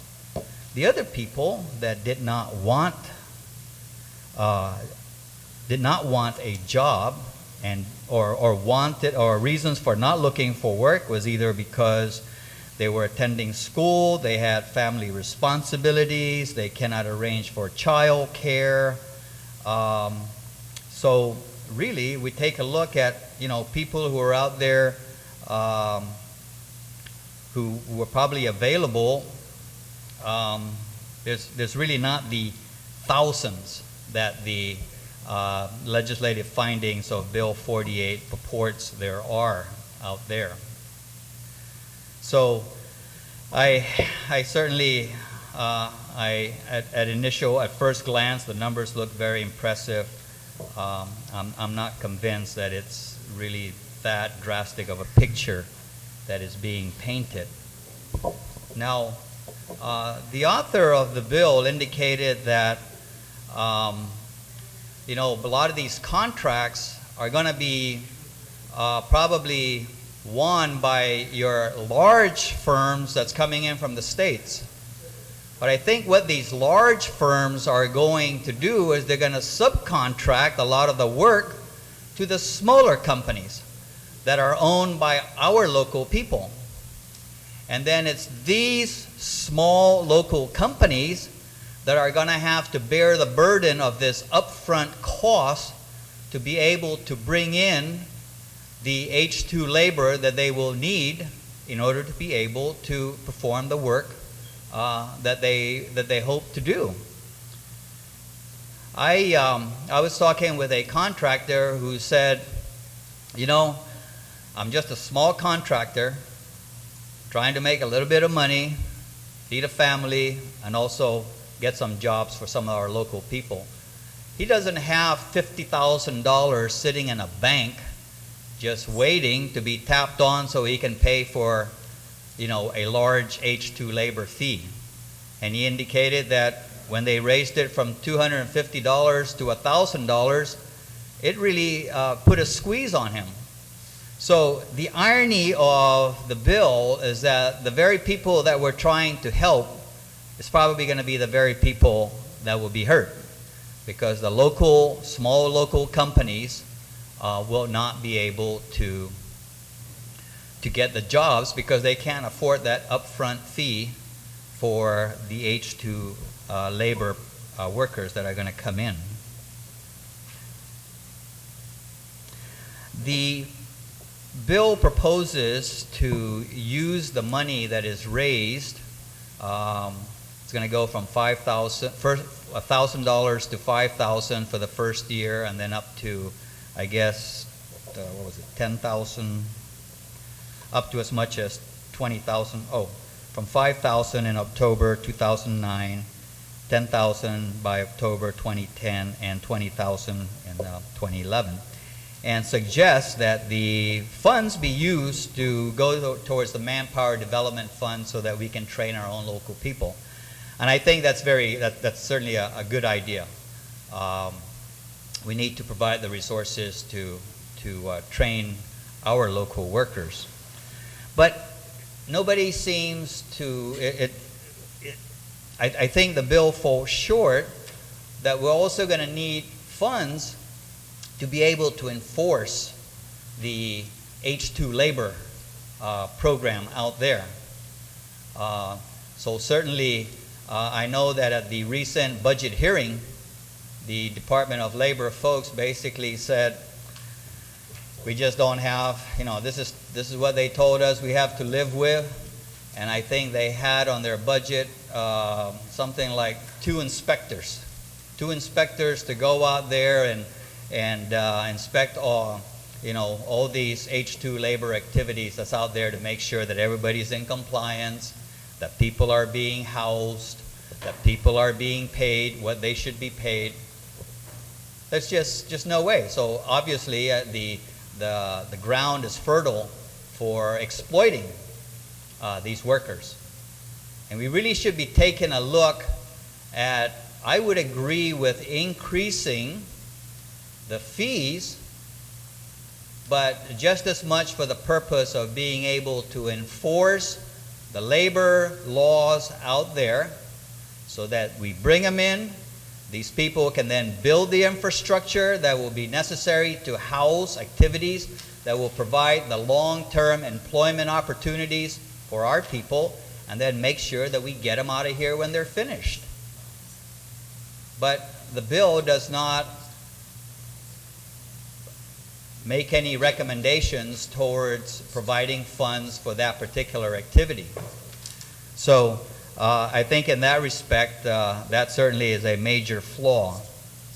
I certainly can understand that 17,000 workers times $10,000, $20,000 per worker every year, that certainly is quite a nice chunk of change.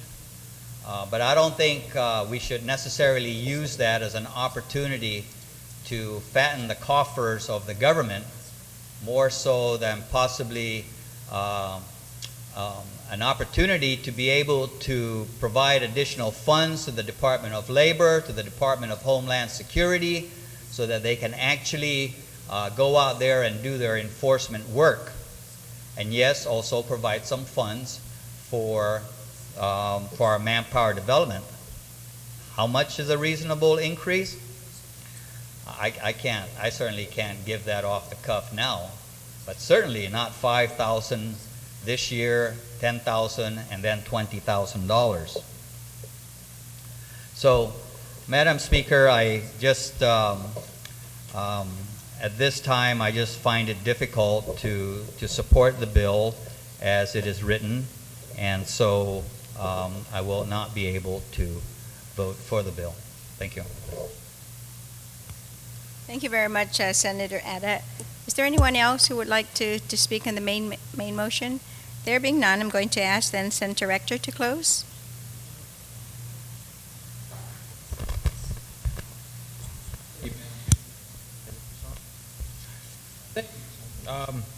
Once again, I have to thank all my colleagues for allowing such important discussion.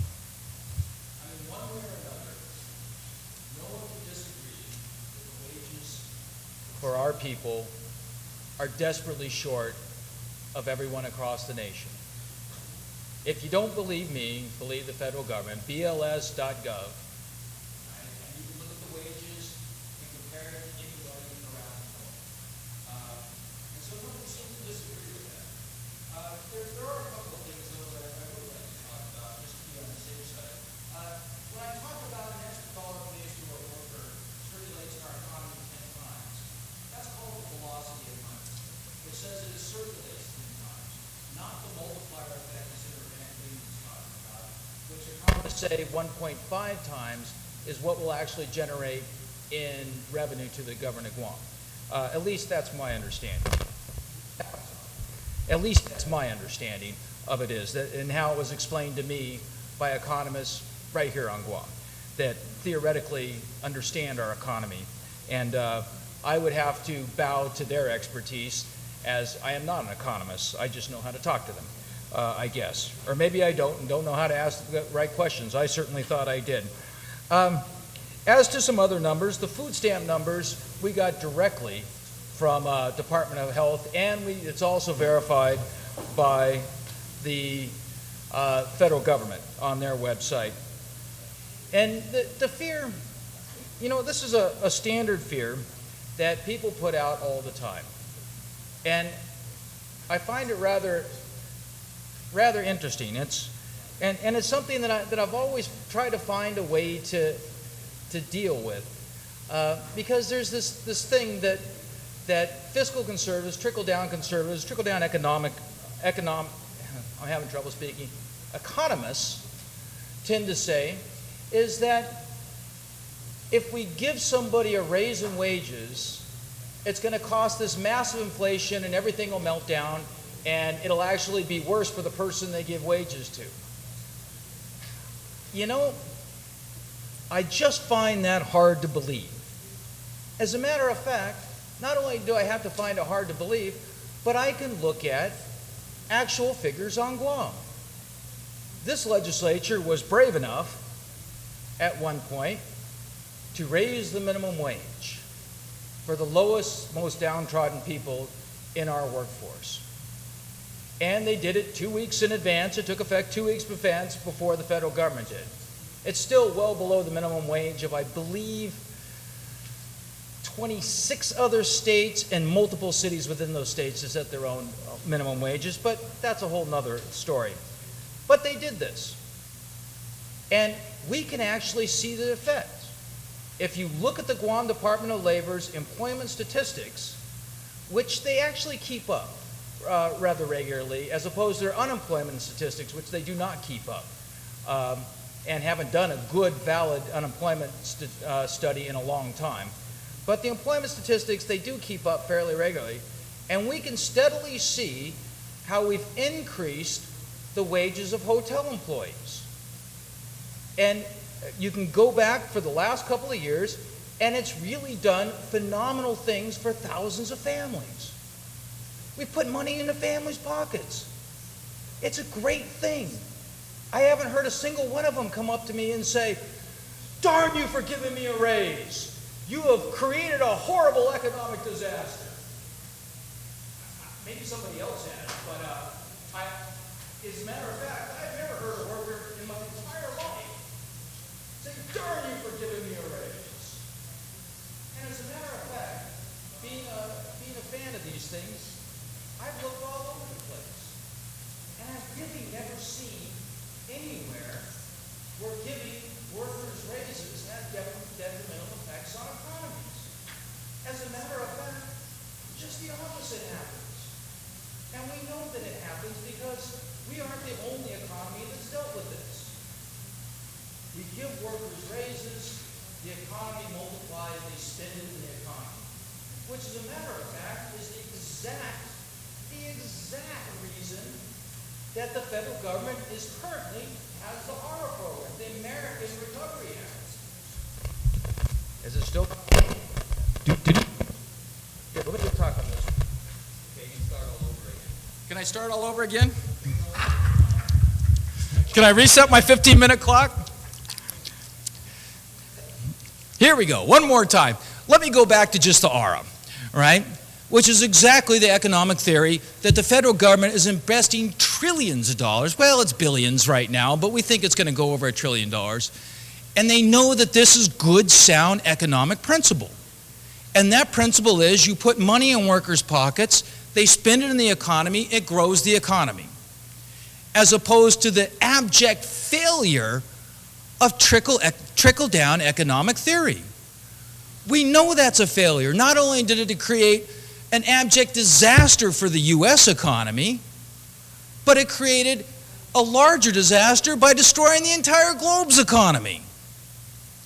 And the thing is we should have known this all along because this is what created the meltdown in the global economic depression in the late 20s and 30s. When workers don't have enough money in their pockets to buy the products that are produced in a society or the services produced in a society, the economy fails. That is why they had the ARA effect, and that's why they're investing in putting money into workers' pockets, not into business pockets. As a matter of fact, we can look at this in a whole nother way. In 1980, the average CEO of the average corporation in the United States made 40 times what his average worker made. Today, the average CEO, well, let me go back a little bit, not today, prior to the thing, this are probably 2007 numbers, just to be accurate for people that want to know about numbers. In 2007, the average CEO was making 533 times what the average worker in their company made. What we've seen is this shift of wealth from working families to the upper 1% of our population. Not just on Guam, which we have definitely seen it here, but all across our nation. Now, is this bill the be-all and end-all? Is it going to cure all our economic problems? Of course not. As we know in society, societies and economies are complicated. There is no silver bullet. It's a matter of progressive policies to put money into workers' pockets, to have good jobs that somebody can raise a family on. We talked about maybe how does this create middle-class jobs? Somebody was asking that at one point, one of my previous speakers. Now, the jobs are already here, but $11.74 an hour is not a middle-class job, which is what a bricklayer gets paid on Guam for working on a federal contract. $34 an hour, which that same person gets paid in Hawaii, is a middle-class job. When we raise the wages that a worker gets, we move them from a poverty-level job, or at the very worst, a lower socioeconomic level job, to a middle-class job. That's where we're creating middle-class jobs. And so that's the intent of this legislation, to redistribute wealth from the upper 1% down to the rest of us. Two, to ensure more federal dollars come on our island, because believe me, the feds pay, it's a pass-through provision for labor. When we allow the feds to pay our people $11 an hour as opposed to the Hawaiians $34 an hour, we are purposely giving up literally billions of dollars a year in federal funds. So it's these two purposes to create a good economy for Guam. And lastly, you know, I have to talk about the argument, because I've thought about this a lot, and I've heard people say it. My business won't exist unless I can bring in low-wage temporary foreign workers. I can't stay in business. I can't do it. I'll go out of business.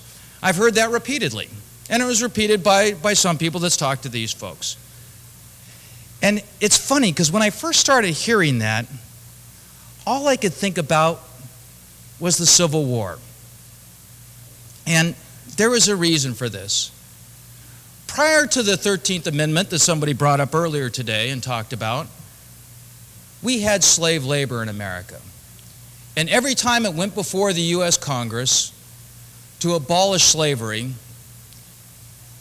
the cotton growers would say, and the tobacco growers would say, and the other farmers down south that relied on slave labor would say, without slave labor, we will go out of business. Our businesses will cease to exist. We will not be able to compete. You know what? We had a war that tore our country apart. We passed the 13th Amendment. We banned slavery. And you know what? Cotton never went out of business. Tobacco never went out of business. These companies still profited. Construction companies on Guam would still profit. And as a matter of fact, if they looked at economics, especially on federal contracts where they get 5% profit to 15% profit built in every contract, they want higher labor wages. They want to have an even playing field with higher labor, because 15% of $1 million is a whole heck of a lot more than 15% of $100,000. So, Madam Speaker, I know this is challenging for everybody. And once again, I can't thank my colleagues enough for allowing me to come to the floor with this and to talk about these important issues. I know it's a radical change of course from everywhere we've been.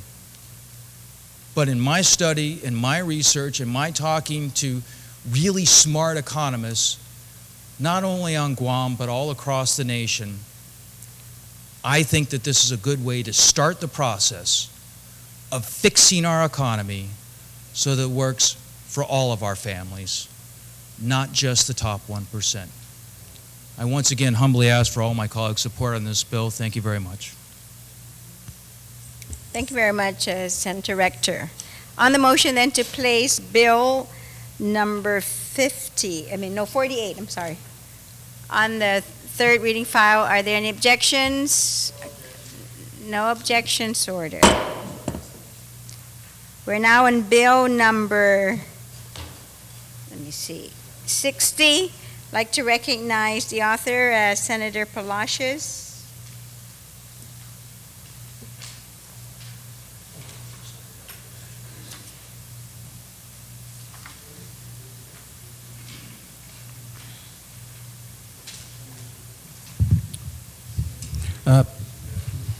Thank you, Madam Speaker. Madam Speaker, I move that Bill 60 be placed on third reading file for purpose of discussion. And if And I you would may, like to speak? If I may speak on the bill, Madam Speaker. Please continue. Madam Speaker, I'm passing out right now for resource information of my colleagues with respect to the background of the bill and what went into it. And if you look at the front page of that, is actually a summary of comparison of the qualifications of the three so-called management level positions within the Guam Police Department: the police lieutenant, police captain, and police major. And if I would give me a few seconds to complete the passing out of the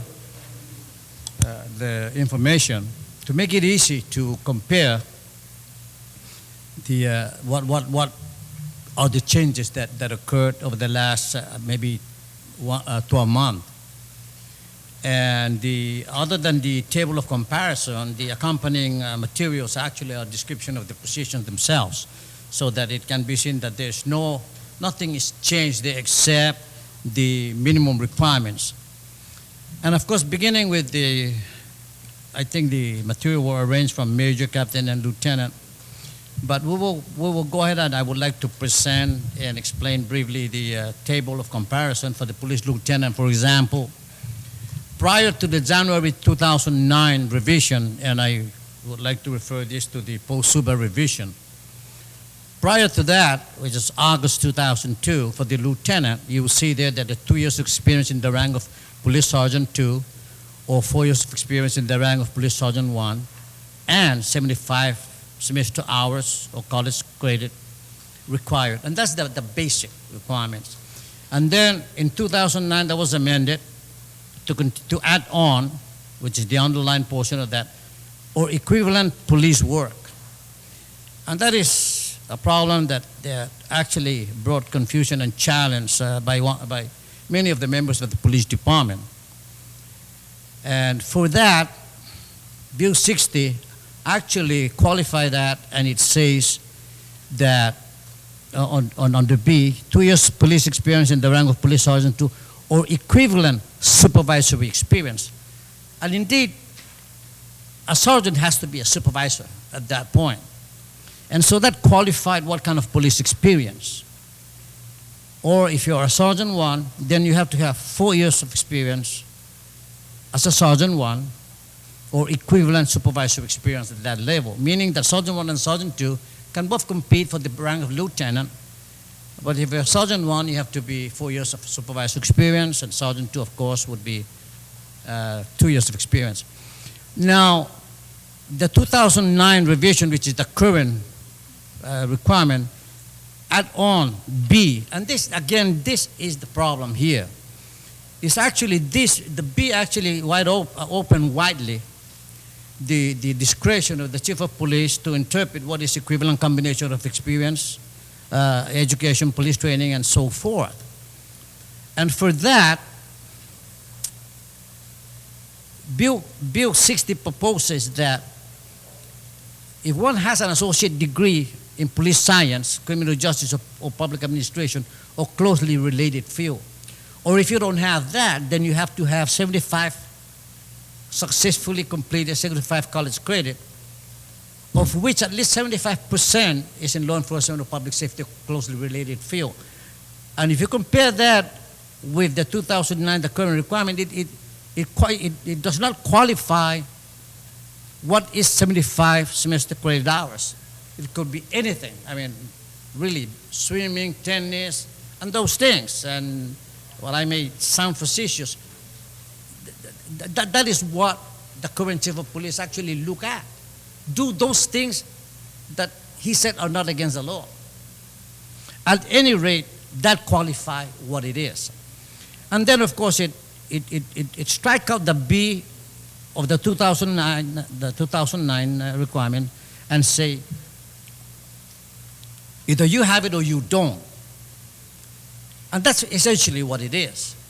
And if the comment from DOA, which I received, appeared to say that the Bill 60 for the lieutenant lowered the standard because now you can have, if you have an AA degree, which may not necessarily be a completion of 75 college credit, I think an AA degree is either from 60 to 65 to 70 college credit. You can, if you focus on a program, then you can get that. That is not lowering the standard. That's just focusing on the issue, on the core of what is required for the position. And then, of course, there is still the C under the proposed bill, that other necessary special qualification not inconsistent with A and B, meaning that they can require then what have been the requiring. Again, if you look at the job description, nothing is changed under the so-called other necessary requirements. Must have a valid driver's license, a chauffeur's license, take this training. Nothing is changed. That Bill 60 only addressed the minimum basic requirement of two items: time in rank and education. That's all. And then, of course, for the lieutenant, the current requirement is 2 years in the rank of police lieutenant or equivalent police work. Again, there's the problem. So for that, Bill 60 says that 2 years of experience in the rank of lieutenant or equivalent law enforcement experience in administration and management. There is the qualification. And why? Because again, you have to have that experience. You have to have been a lieutenant. A lieutenant is the first level of management with the Guam Police Department. Sergeant is a supervisory level. So that qualifies that. And striking the B, omitting the B under the 60, then it allows for a degree, a bachelor's degree in police science, criminal justice, or public administration, or closely related field. If you look at, for the police captain under the 2009 educational requirement, it says 90 college credits. And again, probably DOA is referring to this as increasing the standard. If you look at the description, the job description for the lieutenant position, for the captain's position, it started out with, this position is a highly complex management position that allows for a wide latitude of discretion. That, if you look at the, and I would say that, in my opinion, I think a college degree, a 4-year college degree, would be sufficient and would be safe to have a captain who, by the way, would probably, in general arrangement with any police organization, a captain would normally have 2 or 3 under a lieutenant under him. And of course, under the lieutenant, then would have sergeants, and then you have the working file, or rather the rank and file.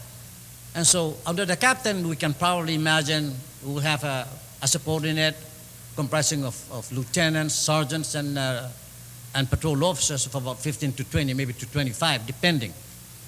Now, the requirement for a bachelor's degree is not inappropriate. That is the only difference.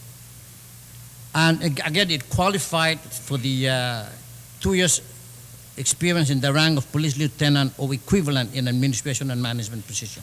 And then it's still at the C. The DOA, under its own authority, can do any other thing, any other requirement that it sees fit.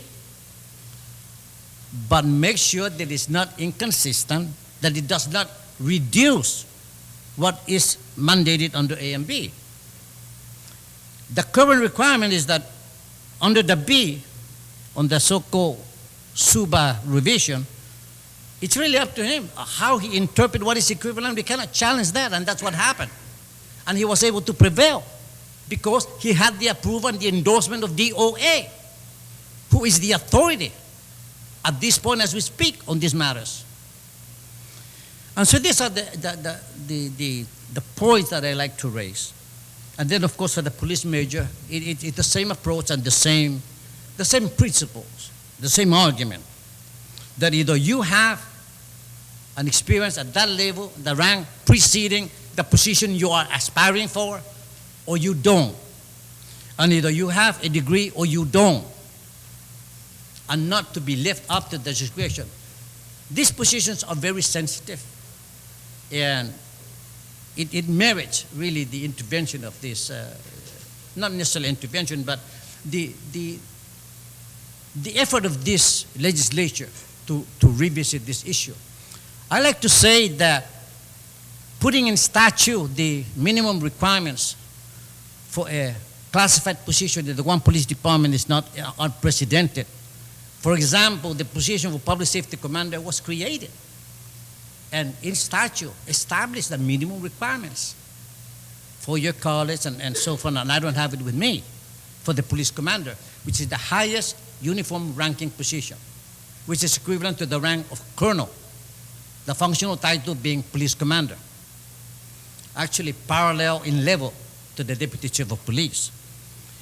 Now, there was an attempt to even revise that to have the B under the 2009 revision, but then they found out that they cannot do that without legislation. But they wanted to do that. And so this is the kind of application of the so-called, evaluation criteria that is subject to sometimes unquestionable practice and maybe risk for misjudgment and so forth. So Bill 60 actually proposes to set a minimum standard, minimum requirements that everybody can see. And I'd like to emphasize at this point that these requirements proposed by Bill 60 will not hinder the Guam Police Department to fill vacancies. In fact, it has already filled vacancies, 10 captains in the last month, and I don't think there's any more vacancy. Now there are vacancies for police lieutenant that probably they will fill that. The Guam Police Department right now within its ranks has enough employees, enough candidates that qualify under Bill 60 requirements. I have the statistic on that. I'm not able to present it right now. But that has never been the reason why in January 2009 the standards were lowered. And despite the argument by the Guam Police Department that the revision in 2009 did not lower the standard, is I give you this. If the standard in 2002 qualified only 5 candidates, and then in 2009 qualified 20 candidates, there's no way that anyone can convince this body that the standards were not lowered. And that itself is evidence that the standard indeed was lowered. And the justification at that time is to allow for a greater pool. They don't need to allow for a greater pool because they have sufficient number of candidates within the department itself, and even within neighboring agencies of similar function, because it says here that any equivalent combination, or rather any equivalent experience in supervisory level. So a lieutenant, or what is the equivalent of police lieutenant in the fire department, they can apply for police captain, for example. The equivalent lieutenant in the Department of Correction or Customs and Quarantine or park rangers can apply for police captain because they are comparable law enforcement functions. And this is very, very, very critical based on what happened in January, and despite the urging of this body, actually personally from the chair of public safety to the director of administration, is to hold on to adopting the proposed revision as proposed by Chief Suba until this is heard more adequately, much more. but it was actually, I would say it was ignored. Because one day after the revision was approved, the day after, a person who did not qualify, and right there on the tabletop of the Civil Service Commission, witnessed in live news media, they say, then he qualified. It was determined he qualified. And he has not even submitted an application. He has not even gone through the so-called drug test and other things that's required prior to bringing on a person onto the Guam Police Department. And see, these are the things that we don't like to see, that as much as possible, we try to allow discretion to the authority, the appointing authority, so that there can be sufficient flexibility to do the right thing.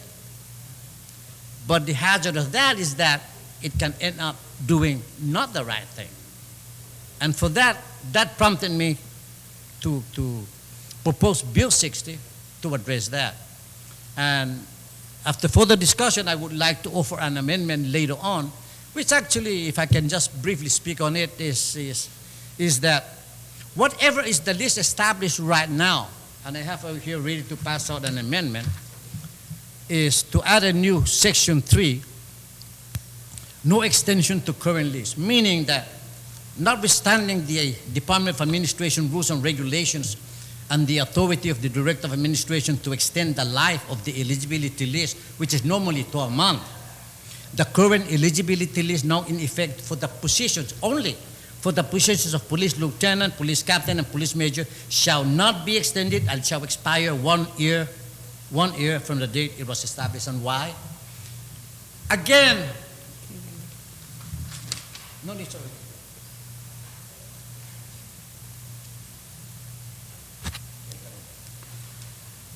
Again, Madam Speaker, if Bill 60 were to be adopted today, for example, and it would become law without this amendment, this additive amendment, there is again the very possibility that the Chief of Police will request the Director of Administration to extend the current list over and over and over.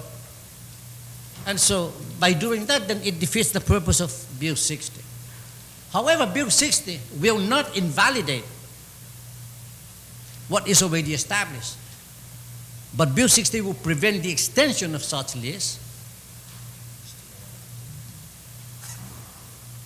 when the time comes for its expiration, which is 12 months from the date it was established. And that's all that section, this amendment proposes to do. Now, again, I emphasize, Section 3 only involve within the government of Guam, the positions of police lieutenant, police captain, and police major shall not be subject to extension after it expires one year after the date they were established. And that is what I like to present. And if you look at again the comparison there, there's not much change. There's a much closing of loopholes and items that may be subject to serious manipulations under the current requirements. Bill 60 close that loopholes, makes it harder for people to manipulate anything there to circumvent the merit systems. And that is my presentation here today. Thank you, Madam Speaker. On the amendment, are there any objections or anyone who would like to speak on the amendment? Are there any objections? No objections, and so ordered. So on the main motion, are there any speakers? Senator Pangilinan, you are recognized. Thank you very much, Madam Speaker. Madam Speaker, I stand in support of the bill and the bill as amended. The issue of putting together a legislation and setting standards for a merit system job in statute may seem a little unusual, but I think we've seen what's happened with regards to the manipulation of the process that requires that we do this, or at least I feel very comfortable in doing it.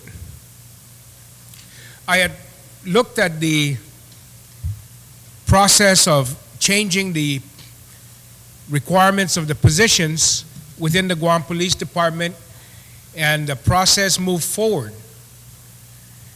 And what happened, which demonstrates the need to do something like this, is that they did follow it. They had their hearings. They had the officers and the police department employees look it over, submit their suggestions, and basically agreed to the descriptions and the changes that were proposed. And the proposed changes were then sent to the Department of Administration. And then, just as the Department of Administration was getting ready to approve what had been discussed and what changes had been presented, something needed to happen with regards to accommodating somebody else. And there's no argument about the individual. It's the fact that the administration was willing to manipulate the process to accommodate politically somebody else, because they wanted to get rid of him. They didn't want to get rid of him because he was incompetent. As a matter of fact, they wanted to get rid of him because he was doing his job too well. And they didn't want the administration to be hampered and watched over by somebody who was going to follow every letter of the law. And so they didn't want him there to guard those guys, because those guys up there wanted the discretion to bend the law. And, according to this individual, break the law. So they didn't want to be hampered in that, so they said, let's get rid of him. So they tried to negotiate a process. And the individual said, that's where I want to go. And I want to go there in this capacity. And so the administration, to accommodate politically supporters in another area, decided that they were going to manipulate now the merit system process and the process of making the determination for qualifications for positions. And that is what we're trying to stop, and that's what's going to happen here. It still allows the merit system to move forward, but it doesn't allow it to be manipulated, especially in this law enforcement agency. And maybe the police department is going to benefit from this individual going there, because we know that, at least from the experience and what we saw up there, he wasn't willing to look the other way. So we're not arguing whether he should be there or not. We're just saying that the process of putting him there stinks. And the individuals who manipulated the system were willing to manipulate the system to put him there. He may very well do a good job, and he has done a good job from whatever we can hear. We haven't heard any complaints about the job he's doing. We've heard complaints about how he got there. And I don't blame anybody for that. I don't blame this body for interfering or for interjecting itself into this process. The way that they wrote up the system was there was so much discretion, and the management and the administration has demonstrated that when that discretion is available, they're going to manipulate it, and they're going to do it to the benefit of them and not the merit system and the employees. And that's why this bill is being put in place. It further clarifies and ensures that it's not able to be changed. And we know, as the good retiring speaker said, that they tried to do this with the police commander when they wanted to put somebody else in there. But he didn't qualify. They went and they tried to change the qualifications, and they knew they got stuck because the qualifications were set in statute. But they attempted. That's the type of administration, that's the type of leadership we're seeing there. Is that the law doesn't matter. We are the law, and we're going to do what we want until a higher law steps into place. So it allows the discretionary part to be defined. We took out this complete discretion. It was going to be done by somebody who was going to define it. And that's just not the way it should occur. So at least in this, we are very clear. Individuals and the latitude is there for making the decision, but there's no latitude for manipulating and the system anymore. And so, if there's any place we should set in statute requirements for positions in this government, it's where the position has tremendous discretionary power over the lives of other people, and that's in the police department. Police officers are very powerful individuals because they have the discretion when they're out there on how to implement the law, who to implement it to, and so forth. They can decide to let you go because you're speeding because they trust that the message is clear, or they can decide to haul you in. And we want somebody there that has the experience in managing that discretion by being in a position in which they've been able to exercise that kind of discretion with the requisite training and education. And I think this bill sets that up enough so that we allow individuals the opportunity for advancement and the opportunity for growth, and ensuring that they can look forward to how they're going to structure their training and their education and know that the rug's not going to get pulled out from under them to accommodate political expediencies. So in that respect, this is good because it allows certainty for our men and women in blue that if they do these things, they're going to get a fair shot at it, and the system's not going to change on them because somebody else who has more political clout is going to convince the authorities to change it. And the change did not come from Department of Administration. Let's not fool ourselves. Lou Perez didn't, as Director of Administration, didn't say, I think I'm going to change this. Somebody else with some higher authority did that. And that's what we want to be able to ensure, that it doesn't happen again to people who have invested their time, their energy, and their dedication into setting themselves up on a path for advancement, and then because somebody else has more political clout, they're going to get cut out. Nobody deserves that, especially our men and women in the police department. And I think that this bill will assure that that doesn't happen, and that's why I support it. Thank you. Thank you very much, Senator Pangilinan. On the main motion, are there any other speakers? Senator Palacios, would you like to close? Oh, Senator Agun, you are recognized.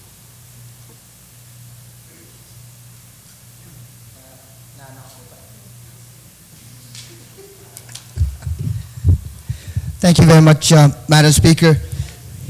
Madam Speaker, when I look at the contents of Bill number 60, and having gone through the public hearing process, and I want to thank the good chairman with oversight over this particular component because he was able to receive some testimony as it applies to, or some general comments as it applies to entertaining this in a public hearing. But we just heard not only from the previous speaker, but most especially from the sponsor of Bill number 60, Madam Speaker, about the reason and the rationale behind the proposal before us right now.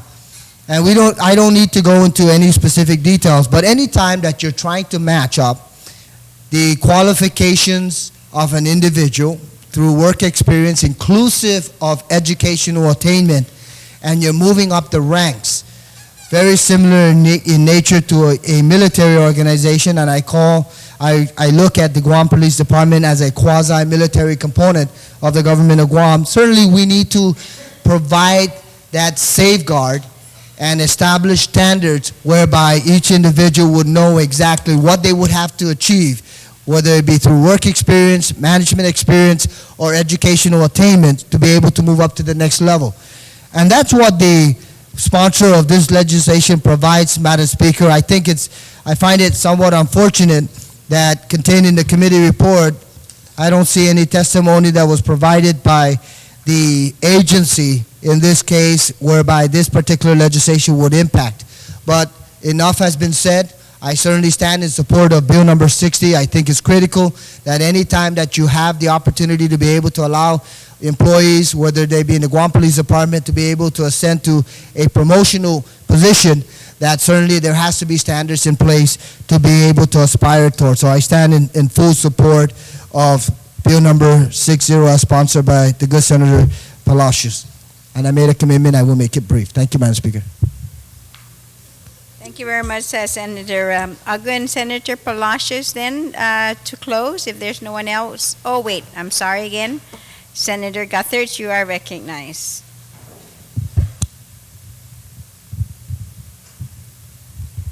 Thank you, Madam Speaker and colleagues. You know, Madam Speaker, there are a number of senators in this room that proudly served in our law enforcement community on Guam, at the Department of Public Safety and the Guam Police Department. And in my experience, both at DPS and GPD, we always honored the ranks, and we recognized the importance of the ranks and paying your dues in the ranks as you compete and apply for promotions. During my tenure as the last Director of Public Safety and the first Acting Chief of the Guam Police Department, I do not recall ever seeing an officer, a uniformed officer, skip ranks to move up into promotional positions. And I certainly do not recall ever seeing someone from outside the department come into the organization in a position higher than a PO1 as a lateral transfer, or just coming in from the outside as an officer with gold bars into the organization. As a matter of fact, I have to say and be honest and say that if I were at the police department and if this happened, I would be literally nailed to the cross by the career officers. Because these ranks are very sacred and officers work very hard to prepare for promotions and to rise in the ranks. I think this bill is very, very important. There's always a reason for things to happen, and to my surprise, many times things work out that initially don't look very good. But that doesn't mean that we shouldn't review existing laws and policies if there's a need to improve upon them. And I think that's exactly what this bill does. Senator Palacios has taken a lot of time and effort to research these matters and to determine where the hiccups are in what we call the plantilla system, the personnel system in the uniformed ranks in the Guam Police Department. As an educator by profession, I must say that I fully support the educational component of Senator Palacios's initiative. And I'd like everyone to know that many of our officers at GPD, Guam Fire Department, Corrections, and all the uniformed organizations within the government of Guam work very, very hard to go up to the Guam Community College or the University of Guam, or both, to pursue their AA degrees, their bachelor's degrees, and even their master's degrees in order to qualify for promotional positions. So this bill, in many ways, is a tribute to recognizing those educational sacrifices and endeavors of the uniformed officers of not just the Guam Police Department, but really all of the uniformed services within the government of Guam. I think the career uniformed officers of the Guam Police Department would be very proud to see this bill become law. Because the message that it sends is you have a chance to aspire for the positions of major, the position of colonel, and even the position of chief of the Guam Police Department. And you prepare for those positions by meeting specified requirements that cannot be waived or played around with. So I think we owe it to the uniformed personnel, past, present, and future, of the Guam Police Department to support this bill. And of course, as always, we wish the men and women of GPD well, and we hope that should this bill become law, that they will welcome it and prepare themselves to meet the specifications. Thank you very much, Madam Chair. Thank you, Senator Gutherts. On the main motion, are there any other speakers? There being none, I'm going to call upon the author, then to primary sponsor to close. Senator Palacios. Thank you, Madam Speaker. Madam Speaker, before I start, I would like to ask for a technical amendment. Actually, on page 4, line 11, and on page 5, line 4, where it says Department of Labor, actually that's a typo. It's supposed to be Department of Administration, and that is the only. I'm sorry. Can you repeat that again on page 4? Page 4, line 11, at the end where it says Department of Labor, it's Administration. And on page 5, again line 4, it's Department of Administration, not Department of Labor.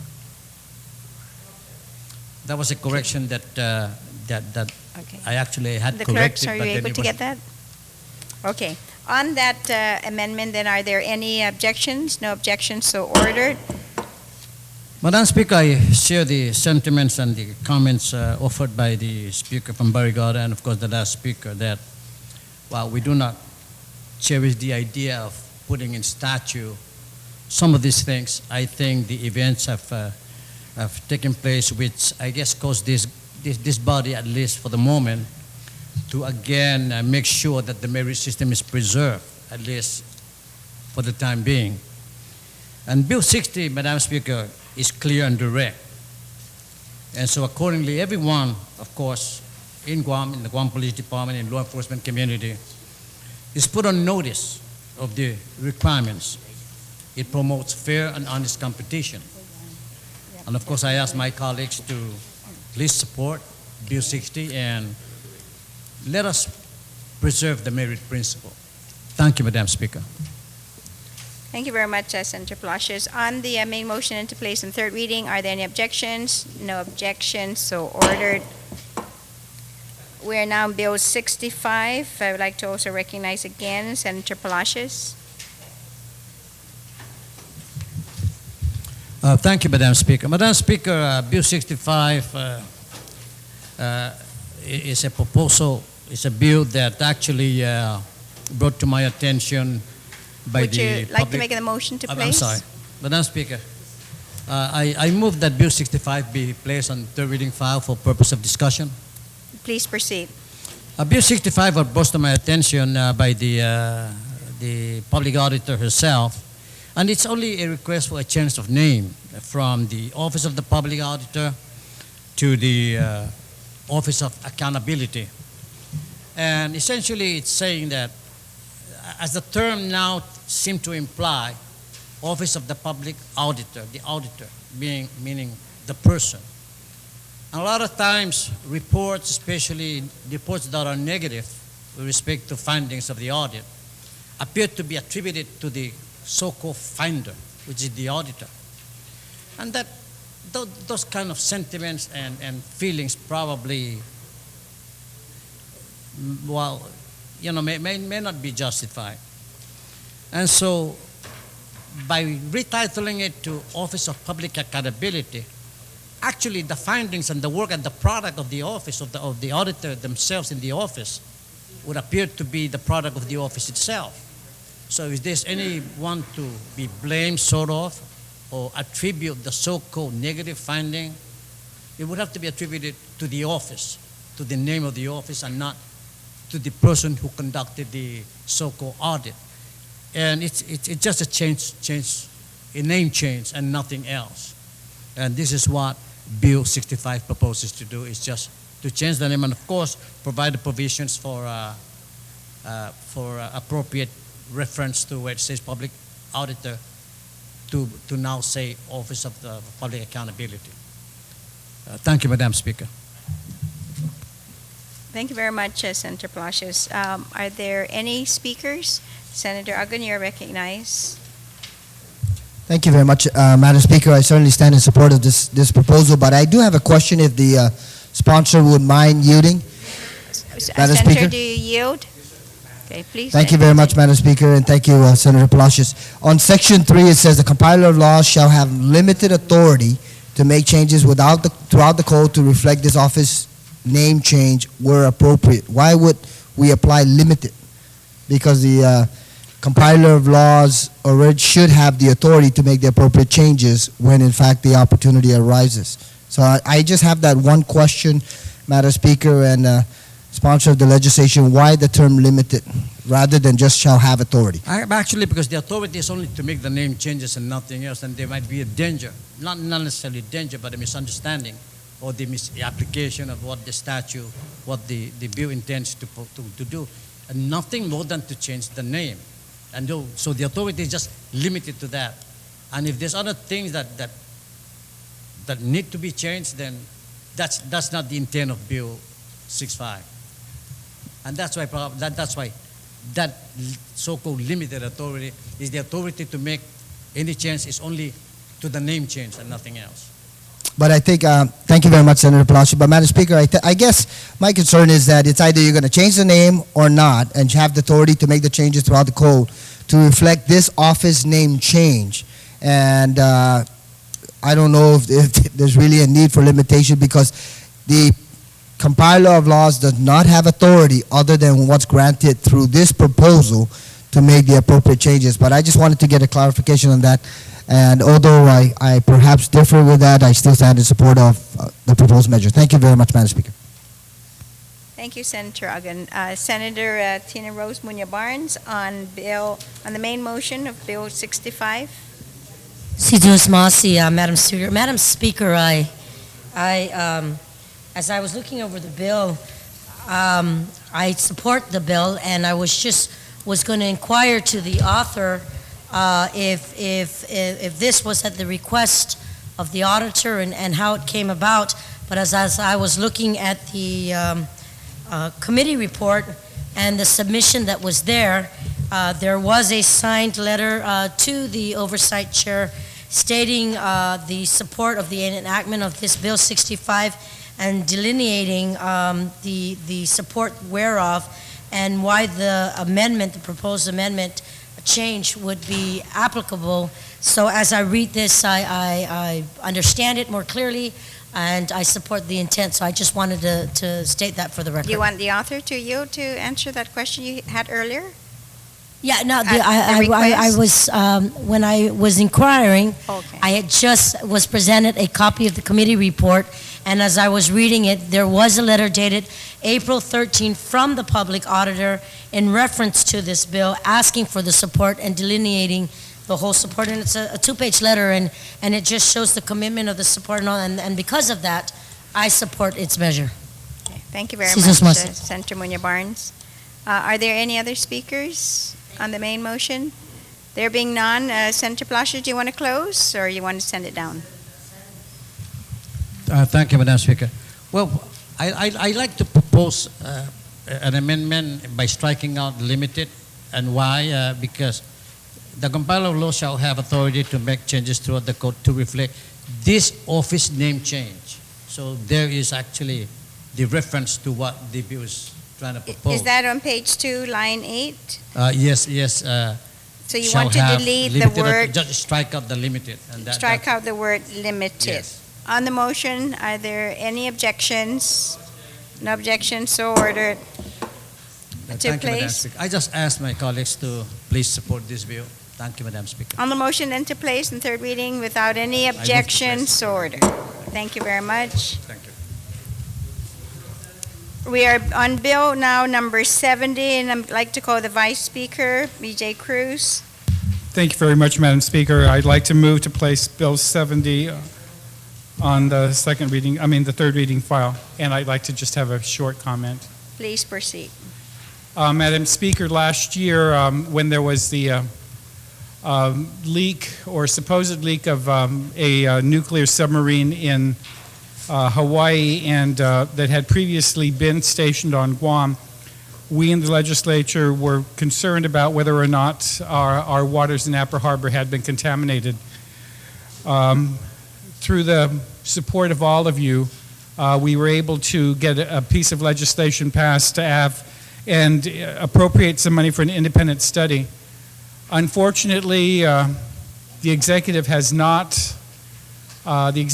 has not deemed it necessary or found the funds to conduct this study.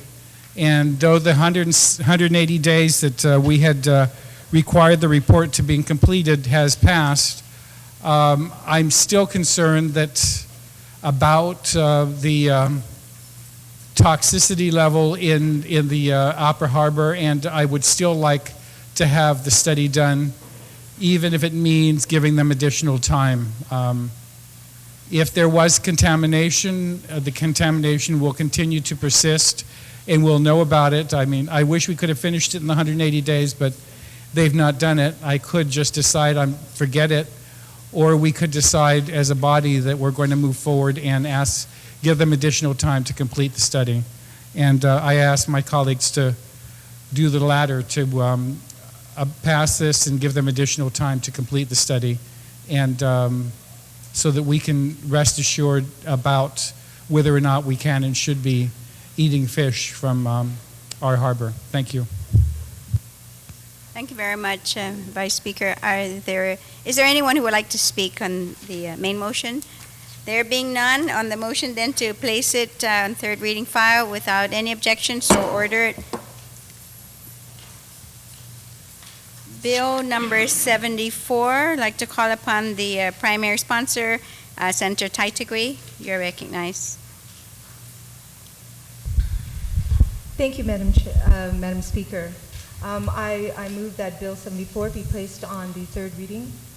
And would you like to discuss it? Yes, I would. Please proceed then. Thank you, Madam Speaker. The central theme of this body is that government be transparent. And Bill 74 concurs to this theme. The Guam Power Authority's single largest expense is fuel. It's larger than personnel. It's larger than debt service. It makes up more than half of GPA's total operating costs or expenses. Bill 74, therefore, is simple. It requires GPA to disclose 5 things about its fuel purchases on its website. The type of fuel, number 1, the type of fuel purchased, the quantity of fuel purchased, the total price of fuel purchased, the cost to ship the fuel purchased to Guam, and the last one, the expected date of delivery of the fuel purchased. Nothing more, nothing, no other requirements, nothing new, no mandates, no restrictions. I spoke with GPA, Mr. Ken Flores, and I commend them for currently putting such information on the website. But unfortunately, this is in a structure that even a professor couldn't even understand. I have here in front of me the documentation of what it takes to look for just those simple questions. And it took me 4 hours to try and figure this out with my staff to try to conclude to what the prices were. Granted that it's very complicated with the LEAC, with the hedging and the market prices and putting them together. And I commend GPA for the prices going down right now based on market value. But to simplify it for that every person can understand it in layman's terms, it's very important to give that transparency to its full extent. And that I ask my colleagues as well to support this bill and move this into voting for a yes. Thank you, Madam Chair. Or Speaker. Thank you very much, Senator Taitagui. Are there anyone who would like to speak on the motion? So on the motion then to place in third reading without any objections. I'm sorry, was there no objection? So ordered.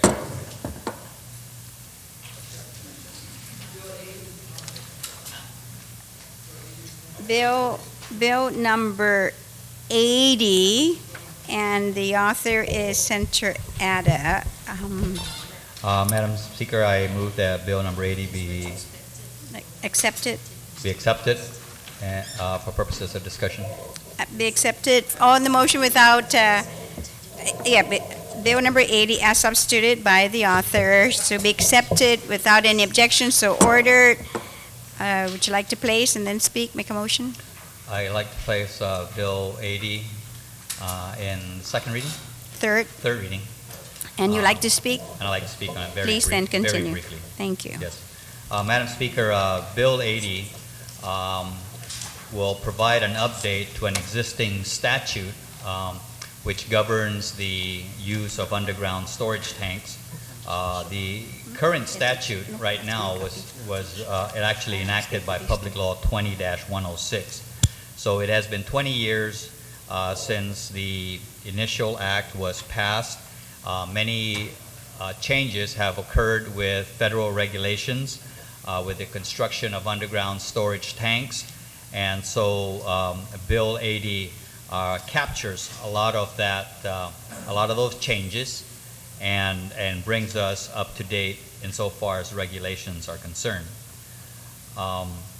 The underground storage tanks that we have, which really is a lot more than what you would find up at Anderson Air Force Base. A lot of them, when we talk about underground storage tanks, you would find at the gas stations. You would find at a lot of companies who actually would bury their storage tanks. And so it's important that those tanks be regulated because they store substances that are hazardous to the public health and safety and to the environment. So certainly if these tanks are not properly regulated and they develop a leak, the hazardous substance that's in it could of course leak into the ground, into our aquifer, and would certainly be detrimental to our natural resources. Bill 80 basically will govern the construction, the maintenance, the testing, and the use of underground storage tanks, and primarily for the purpose of protecting the public health and the environment. So a lot of the changes that were made, some were basically in how the language was structured. Other changes basically reflects the changes in federal regulations, and so it is certainly very much in conformance with the federal rules governing underground storage tanks. So, Madam Speaker, I would move that I would ask my colleagues to support Bill 80. Thank you. Thank you very much, Senator Ada. Are there any other speakers who wish to speak on Bill 80? A second. Anybody wish to speak on Bill 80? There being no speakers, Senator Ada, do you wish to make a motion, or should we just move it down? It's moved. Any objections to placing it in the third? No objections, so ordered. Bill number 81, Speaker Wonpat. Thank you, Mr. Speaker. I'd like to make a motion to place Bill 81 on the third reading file, but I'd like to just briefly discuss it as well. Please proceed. Thank you very much.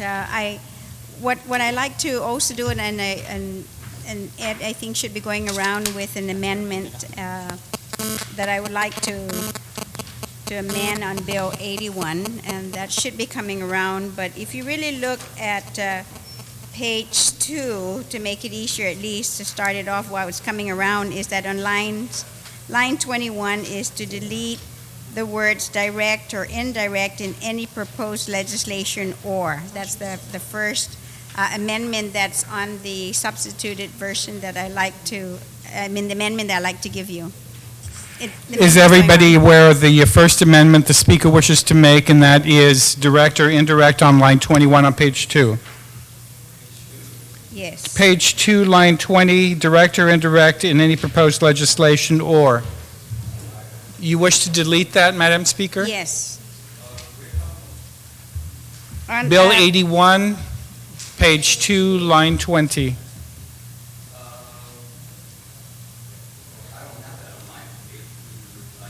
If you look at the Line 20. line 20. And actually, you see the actual version when on the other amendment that is just being circulated. So that's the very first amendment. Are there any objections to that amendment? No objection. No objections, ordered.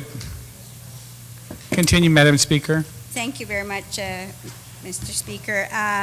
And then on page 3 would be to delete then from lines 11 to 17. And the reason for that is I need to delete it because I need to add another section after that and then move it down. Really, that's what and now add it back again. But it's to delete lines 11 to 17 on page 3. Any objections to the deletion of lines 11 to 17 on page 3? Anybody wish to speak? Any objections? No objections, so ordered. Thank you, Mr. Speaker. On the handout that you're given, which is, if you look in the second page of that amendment now, will be a new subsection H and a new subsection I. And what this is, because if you remember earlier when a motion was made to send Bill 3 back to committee, what I've actually done there then is just to take that language H from Bill 3 and add it on then to Bill 81. And this is specifically for the legislature, where a legislator who casts a vote with respect to any bill on the floor of the Guam Legislature in which the legislature has a financial interest shall prepare a written statement that identifies the bill, the legislature's vote, and the nature of the legislator's financial interest. The legislature shall file the statement with the clerk of Legislature in Guam within 5 working days, and the statement will be posted in Legislature in Guam's website. That's the first new section, H. Everybody's cringing. Is that within 5 days of the date of the casting? Yes. On the amendment, Senator okay. Pangilinan. I was just curious about the legislature's vote, the legislator's vote. What happens if the body excuses the legislature from voting? Does the Speaker wish to yield and answer that question? Yes, Mr. Speaker, I know that currently, if you look at our website, the votes are there, and it does, and the clerks keep a record of that, so that actually goes into the website.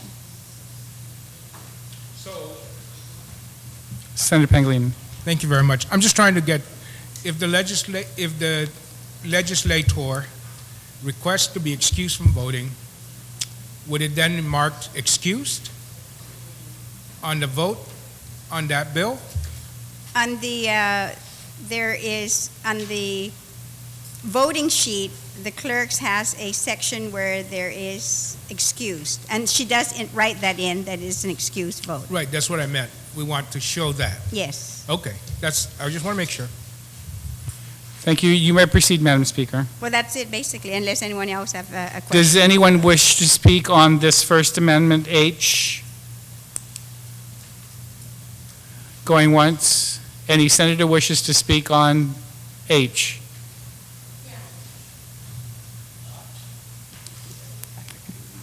Senator Barnes. Thank you, Mr. Speaker. Mr. Speaker, I have no problems with this amendment. I just want to ask for a clarification. I support the bill, and I thank the author for making me co-sponsor of that. I just wanted to make sure that when the vote is cast based on the bill that comes through, it's already noted in the reporting requirements whether to abstain and the reason. Is that adding to that on the report on the voting sheet? Madam Speaker. No, nor the way we're doing it right now, it is not. But what this bill would actually do is that it would require that you submit that to now the clerk, who will then in turn make sure that it is also placed on the website. Thank you. Senator Tydegui, you're recognized. Thank you, Mr. Chair. I definitely understand this amendment as far as its transparency with regards to our colleagues and myself as well. But what will it do if you put this in 5 days after your vote? It doesn't make any sense. If we were to have something coming up for voting, shouldn't we be submitting this 5 days before the voting on this issue with regards to showing an interest in this? It has no relevance afterwards. You've already voted on the fact. So my question to you, to the author, a question to that is, what relevance does it have with respect to submitting it after a vote has been cast? Well, usually during the discussion, the deliberation of any bill, other members will come up and basically ask then to be excused because they know that.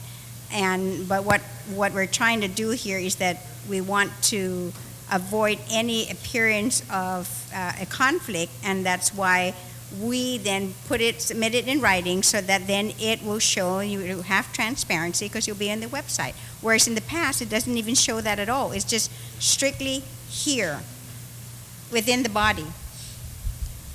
Okay, so if I may, unless you're saying you want to, this should be done. I would like to see that it be changed to before voting is passed. So then you can make an amendment. I would like to make an amendment that it should be delivered, to the clerk's office 5 days before voting for any interest in the bill itself with regards to financial gain. The beginning of the session could be as well. No, but well, I have no objections to that at all. So. You would only have logistical problems in trying to figure out what bills are going to be on the agenda and when the 5 days are going to start. So before the vote, then. So the legislature. All right. So do we have an amendment? Maybe it'd be fairly easy. Just strike out maybe within 5 days and just.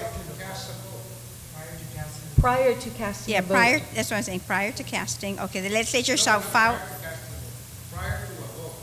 So it doesn't matter whether you vote or not, you can carry your copy. So the legislature shall file the statement with the clerk of the legislature in Guam prior to a vote. And this would be any, as if I'm not mistaken, any direct financial gain in regards to this. Is that are also addressed in this area as well? Madam Speaker. Well, you see, when you go earlier, when I had the amendment where I had stricken that out, was because there's no definition in terms. Because at first I thought direct or indirect, financial interest, and I was advised that we would not have, we don't have, not even in law, a definition for that. So once you know that there have that appearance of any type of a conflict, that it will be best to disclose that. prior to voting.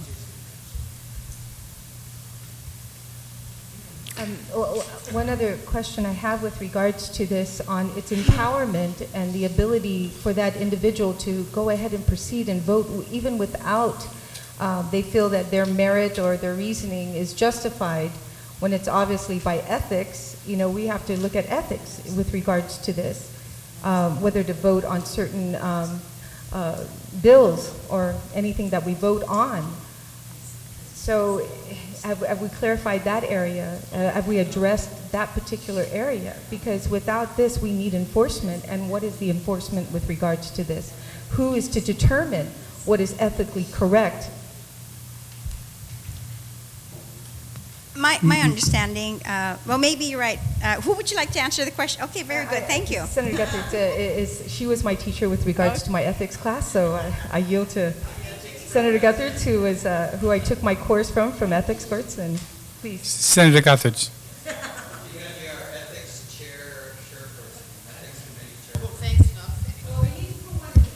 Unlike having a chief of police, we don't have a chief of ethics in the government of Guam. But I think in this particular case, when you're looking at being elected representatives of the people, as we are in this body, and the need for appropriate conduct, a lot of this is self-policing.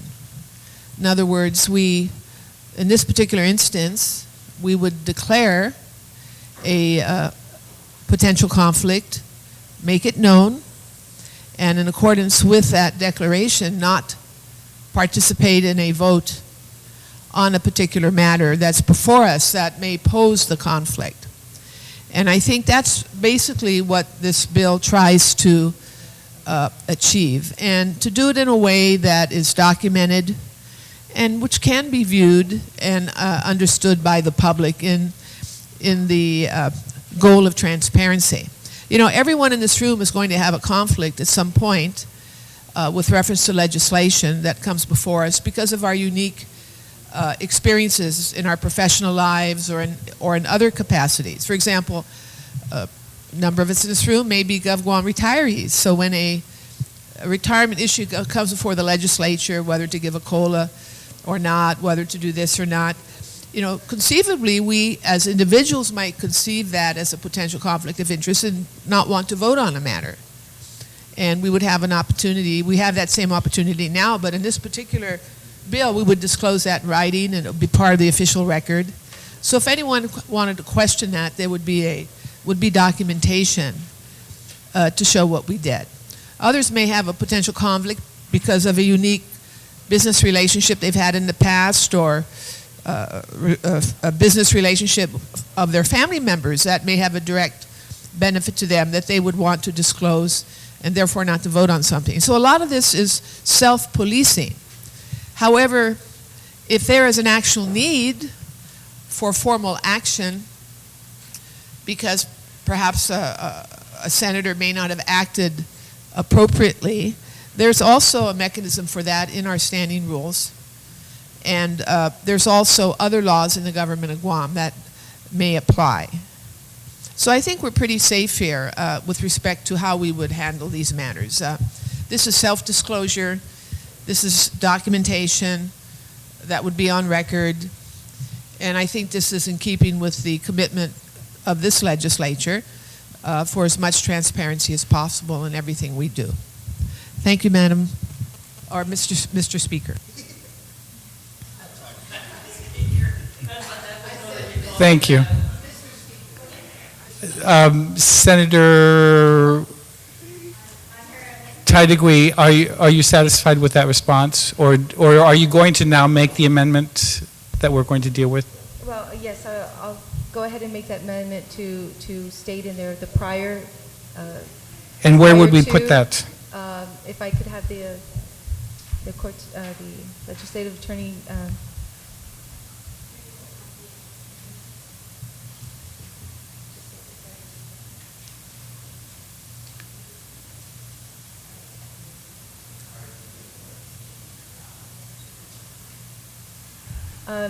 Thank you, Mr. Speaker. after the statement, Legislature en Guahan, I'm talking about section H on the second page, number 2, section H. Yes, line 5. We're line 5 to put the legislator has filed the statement with the clerk of Legislature en Guahan, then deleting within 5 working days to put prior to a vote, to include that period. Thank you. Does everybody understand the amendment proposed by Senator Taitigui? It's being passed out right now, Mr. Okay. Secretary. Are there any senators who wish to speak on the amendment? Senator Rector?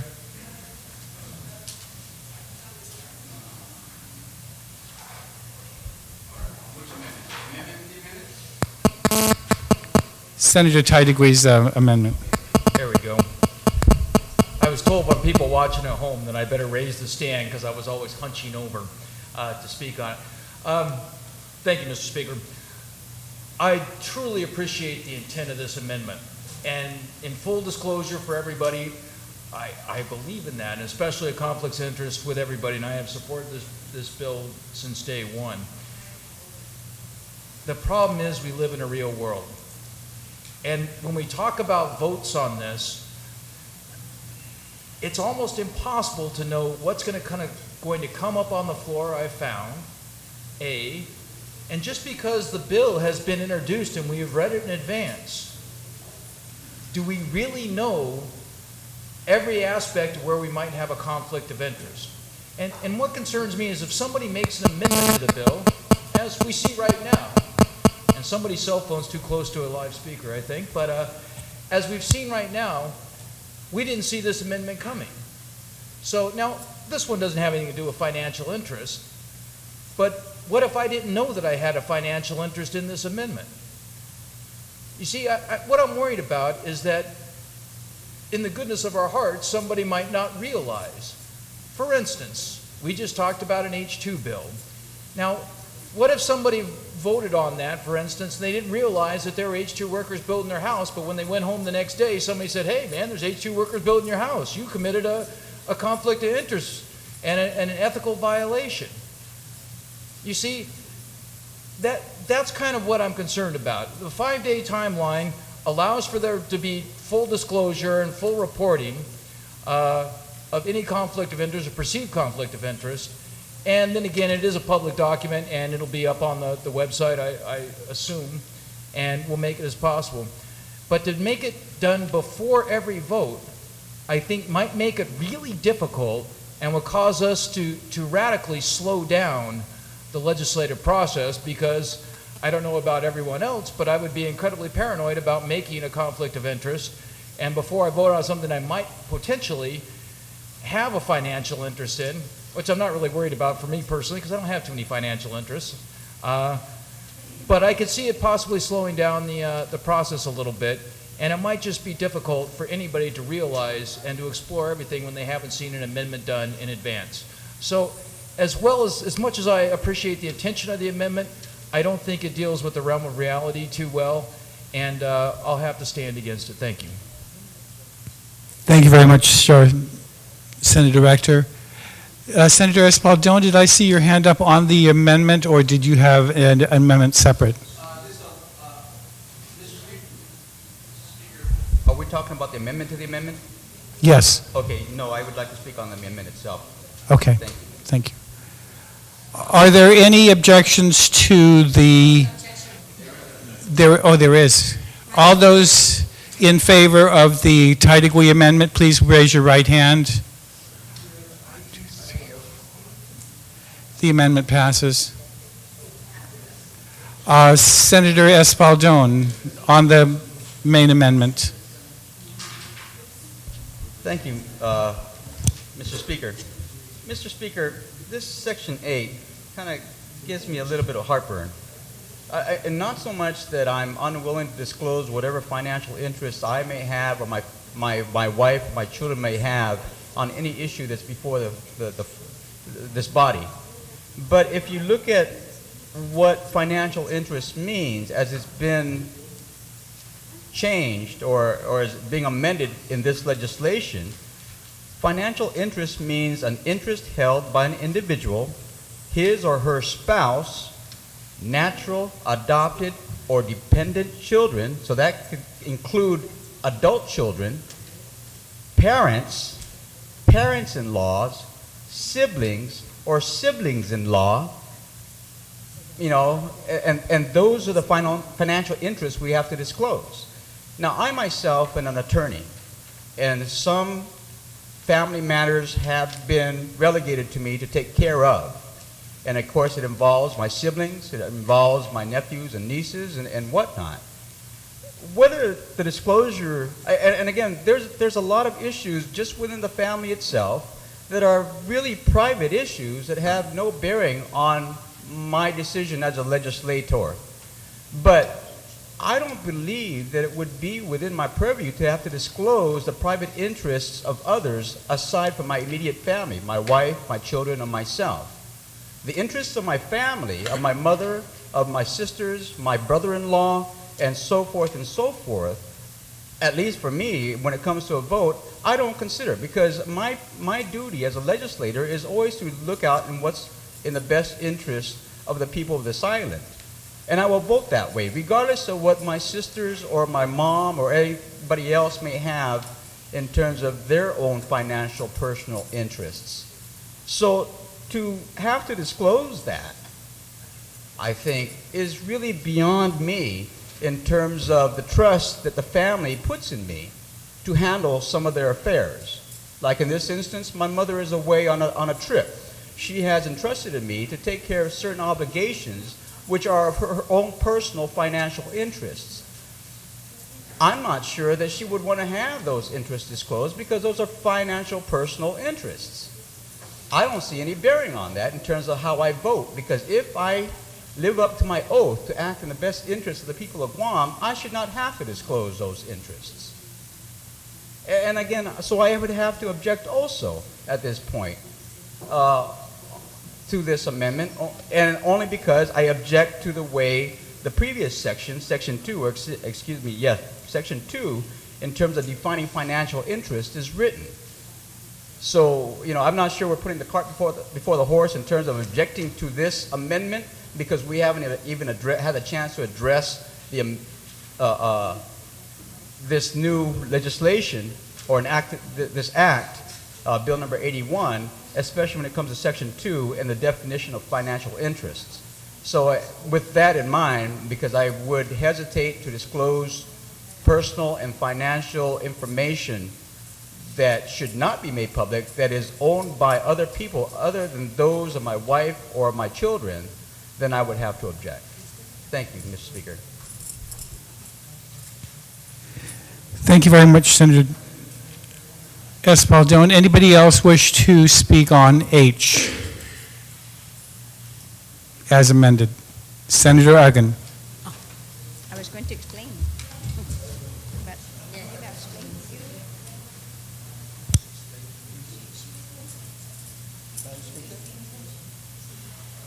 I understand she wants to explain something. We'll take a short recess.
Chairs is back in session. I think when we last called for a recess, we were with Senator Espaldon.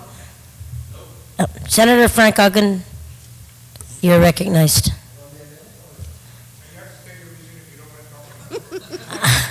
On the amend. Okay.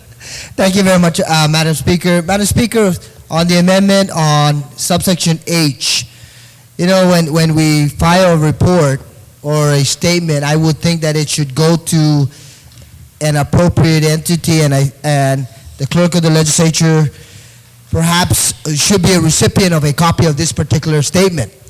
And what I'm leading up to is I'm looking at line number 4, where it reads, the legislator shall file the statement with the clerk of the legislature in Guam. I'm a believer that, in fact, it should be filed with the office of the speaker and a copy immediately provided to the clerk of the legislature. Because as a colleague to colleague, in this case, it's the speaker that is the titular head of the, representative of the legislature. Do you want to make an amendment to that, to this section? You know, Senator Madam Speaker, Ogden? I did have a document, I'm looking for it, but this is what I would propose, please, for consideration by our colleagues. It would read, line number 4, the legislature shall file the statement with the office of the speaker and a copy immediately provided to the, and then continue, clerk of the legislature in Guam. On that amendment? With the amendment. No objection? Thank you, Madam Speaker. Thank you, Senator. Motion carries. We're still back on the WANPAD amendment. Are there any other speakers? Senator, you know, I had Senator Frank Blas, then Vice Speaker Cruz. Senator Frank Blas, you're recognized. Thank you, Madam Chair. Madam Chair, I'm going to have to rise in opposition of this amendment too as well. I have to agree with the good senator from Tamuning with regards to his concerns and as far as the definition of what the financial interest is. Madam Chair, we are all, Madam Speaker, we are all obligated already to disclose what our financial interests are not only of ourselves, but of our immediate family. But then when you're going to have to, if you really think about it, how are we going to vote on the budget? How are we going to vote on the budget? I can tell you right now, Madam Speaker, that based on this ruling right now, and based on the financial interest that is going to be gained by not only myself, my wife, and several of my siblings, that may I may have to be excused from voting. I think it's perfectly understandable if recognizing that part of my salary comes from the budget, part of my wife's salary comes from the budget, but then we're going to compound it because then I've got several siblings and siblings-in-laws, and because my parents and my parents-in-laws are going to benefit from it. And I may be stretching it, but am I?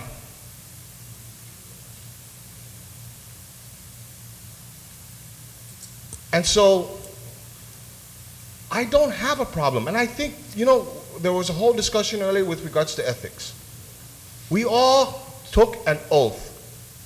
We all recognize it, and I've seen this august body, not only in this legislature, but in the previous legislature, where we've stood up when we saw that there's going to be a conflict because of our relationships, that we've stood up. But now for me, to go home, to have to go home and to have to call my brother-in-law, to have to call my sister-in-law and say, do me a favor. Here's a copy of the financial disclosure form that I have to fill out. Can you fill it out so I know who you are?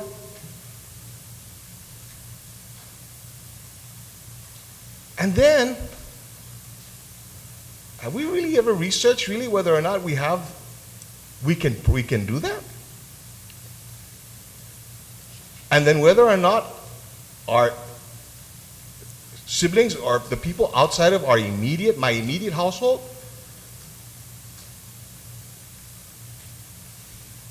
they can be held, or they have to be held to the same standard that I am?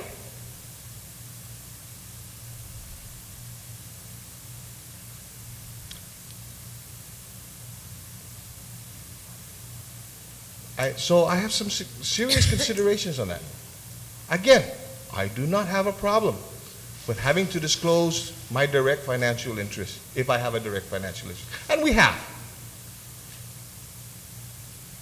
We have. And if this is because we want to make sure that there are other individuals that have to follow the same rules, if there's somehow we need to tighten it,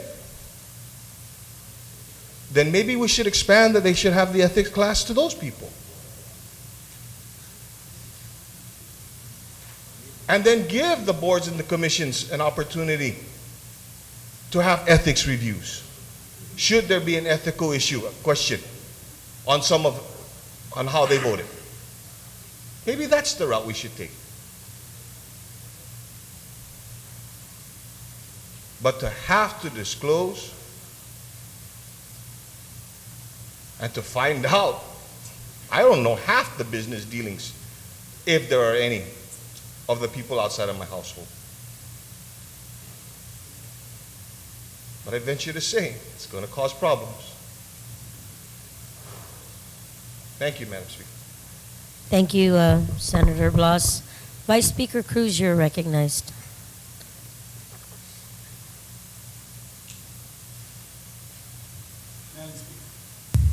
Madam Speaker, thank you very much for recognizing me to speak on this amendment. I support this amendment. I support the entire bill. I lived for 17 years with these kinds of strictures, of where all of us who were sitting on the bench had a responsibility to disclose or recuse ourselves from any matter involving members of our family or members within the second degree of consanguinity. And I understand some of the concerns that some of the members have about knowing whether or not you have any, whether or not your in-laws have certain financial interests. I can assure you that there were times on the bench that I didn't realize that in front of me were people who were my first cousins, because I did not know who all my father and my grandfather had children within this community. And it wasn't until after or in the middle of the proceedings that I discovered, and I had to bring the attorneys in and say, I didn't know this in the beginning when we started this case, but when it hit the news last night, one of my aunts called me and told me that that's your grandfather's daughter's son, or your grandfather's daughter initially, or your father's child. And so there are times that these things happen, but I think it's imperative that once we find out that we have to disclose that maybe we didn't know at the time that we voted that our father or our sister owned 2,000 shares in the construction company that we just gave or approved a deal for. And so, but it is imperative that at some point, if we know of any direct financial interest to people within the second degree of consanguinity of ourselves, that I think the community has a right to demand of we as legislators and other people who sit on boards and commissions the same kind of rules that they require of the judges. I mean, I don't need to remind you how much anguish or talk there is in the community about how the Lola Cola was handled. And my whole issue that I have with the handling of Ladzone Athentano issue. It is something that you just either you disclose it and you remove yourself. I'm not sure whether or not some of the apprehensions that some of my colleagues might be having to the understanding of the word nature, whether or not it would have to be as detailed as my brother has 4,000 shares in X construction company, and this I'm passing legislation for that they're going to get, and he's a minor, major shareholder in that company. I think it should be sufficient that a member is allowed to say, Madam Speaker, I ask to be recused or excused from voting on this legislation because under the definitions that you have a financial interest, I have a financial interest and I ask to be excused from voting. And I really don't think that this body should demand an explanation of detailed of who, how much, and how much they're going to gain. Because a gain of $5 is the same as a gain of $5 million. If you're ethical, you just say, I don't want them to gain. On the issue of whether or not we should be voting on budgets because we have siblings or spouses on the budget, it's one thing if they're part of the 12,000 government employees. But if in the budget we're specifically going to be providing for a $20,000 or $30,000 increase in salary to this one person because they are the spouse of a member, then there should be some disclosure of that. You know, I mean, I remember my first month here at the legislature. I was sitting in a budget hearing, and the question was asked, how come two secretaries at one agency had two different salaries? When the chairman was asking the questions, one was getting paid $30,000 and the other one was getting paid $55,000. And I just slipped a note to the chairman and I said, the one that's making $55,000 is the spouse of a senator. And then it dawned on him. And so it's those kinds of things that I think we have a responsibility to be open and transparent about, and I think we should be allowed to, without disclosing it's going to my sister or my father or my mother or whatever, just say, I have a financial interest and it would be a conflict for me to vote, and I ask to be excused. And I think with collegiality, we should recognize that. I know that some members are insistent that they want to know whether or not we're just bluffing because we don't want to vote on a major issue. But I really do think that it's imperative that we understand that for as much information as we know, we should be able to ask to be excused and not be forced to detail the reasons for it. Just submit a letter to the clerk that I cannot vote on Bill 94 that's coming up because it's going to provide that my father has bid on a contract that's going to gain $2 million or gain $200,000, whatever. And so I personally don't see a problem. Having taught ethics myself at the university for 2 years, I don't see where the problem is in this, and I support it, but I understand some of the concerns that the other members might have of how or best to deal with this. But I support the transparency. I support the ethical enforcement of us being held, and everyone who we confirm being held to the responsibility of being open about how they vote and whether or not their votes benefit close family members. And so, Madam Speaker, I rise in support of this amendment and the bill in its entirety. Thank you. Situas Masi, Senator Cruz. Senator Pangilinan, you're recognized. Thank you very much, Madam Speaker. Madam Speaker, I too certainly rise in support of this amendment and the bill itself. You know, we have gone along and gotten along, I think, in this body with the lack of specificity in some cases with regards to conflict of interest. As a matter of fact, if you look at our standing rules, you'll find that it's mentioned there, but it's not defined there. There are other statutes that define conflicts of interest in other portions of our Guam Code, but it really lies within us to self-police ourselves, number one, And number two, to be forthright and forthcoming with regards to these conflicts of interest.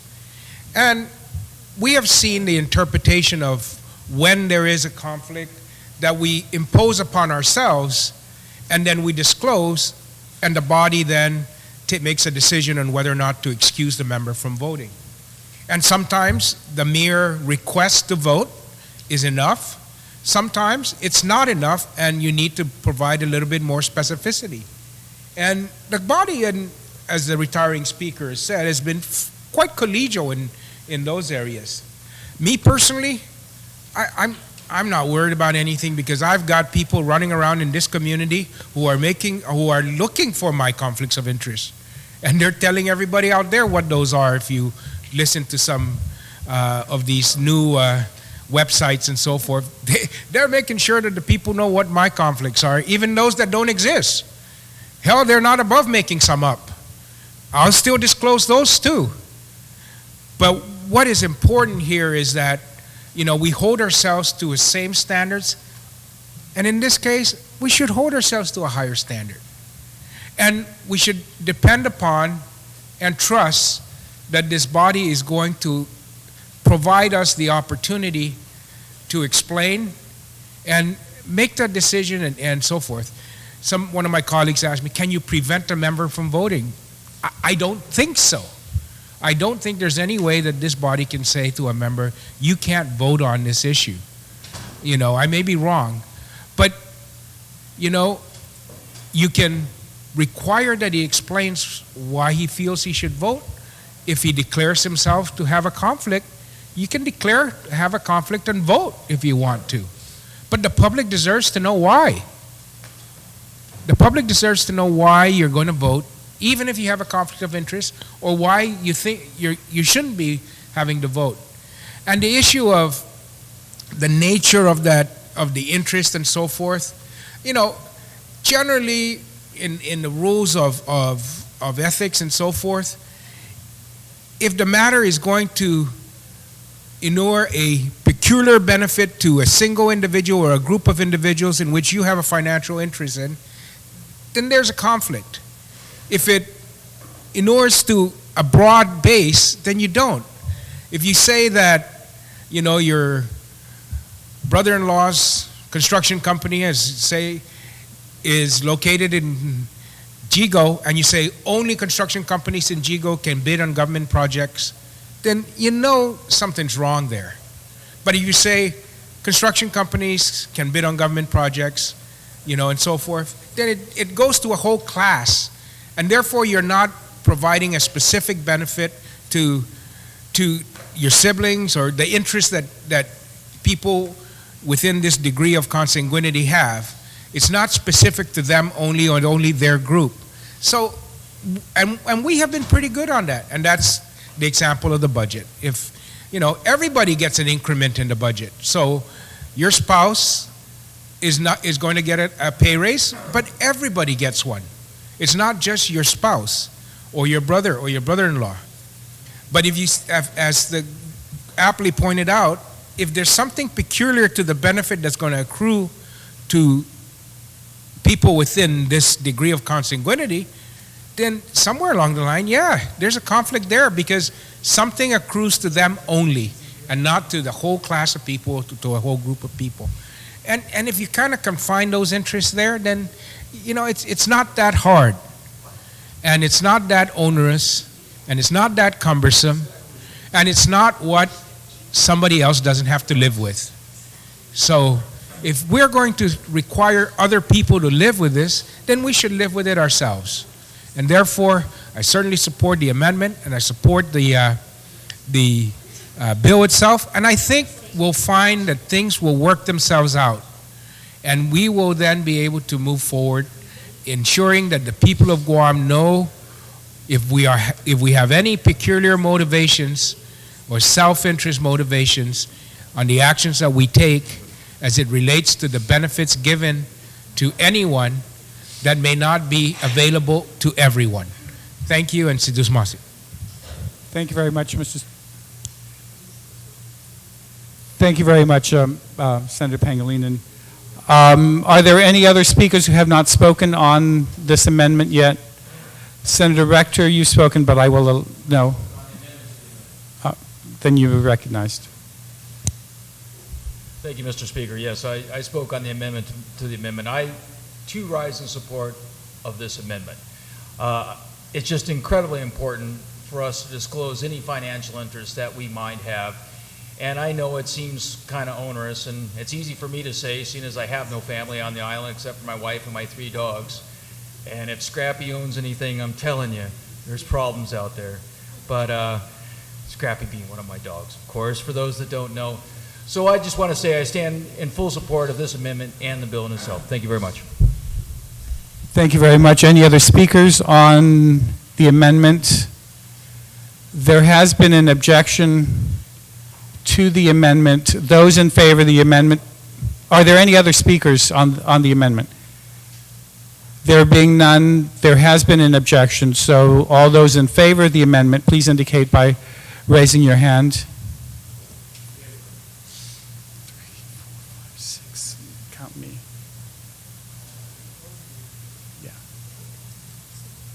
Yeah. That's insufficient. 3, 6. Did we get? Wait. 3, 6. Mr. Speaker, could I just ask for a couple-second recess? There's a member who's running back into the session hall.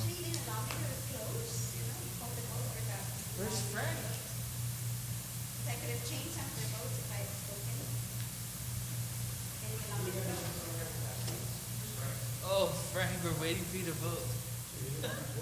All those in favor of the amendment, raise your right hand.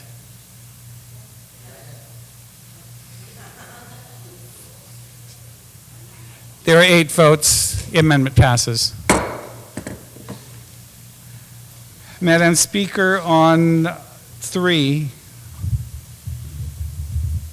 So there's a new subsection I, section 3. Yes, so that it will be a new I, in which the Guam Election Commission then shall be the repository. And that's not new, because actually in the current legislation anyway, there are certain requirements with the Guam Election Commission in which, like for example, we have to do a financial disclosure that we send over to the Guam Election Commission. So what this actually does is that it says that they shall be the main repository then for disclosure of conflicts of interest forms, and shall create such form to be distributed to all departments, agency, board, and commissions, and such forms shall include but not limited to the named employee, the entity represented in a statement of disclosure describing the matter or decision pending before the employee, and the nature and description of the conflict. Anyone, do you wish to speak on this amendment, Madam Speaker? No. Anybody wish to speak on the amendment? Are there any objections to the amendment? There being no objections, adopted. On the, I will guess we're back to the bill. Yeah. Do you have any further amendments, Madam Speaker? No, that is everything already. Are there any other amendments, or does any senator wish to speak on the main bill, on the main motion? Whoever wants to speak on the amendment. On the main motion? Okay. Senator Espaldon. Again, thank you, Mr. Speaker. And again, it just comes back to Section 2, under the definition of financial interest. And I have, like I said, it causes me a little bit of pain on this one. And I understand what all the speakers have said, and I'm not totally against this bill, because I believe in ethics. I believe in a higher standard of setting ourselves and living by a higher standard, whether we're elected officials or not. Because I think that that's just the humanness in us, that we would try to elevate ourselves to something better and to an ideal that's higher. But when you start codifying what the financial interest means, in a sense, I have a problem with that. Like I said, because of my profession, and because of my profession, some of my family members entrust their family obligations and responsibilities and trust in me, right, to take care of some of their own interests.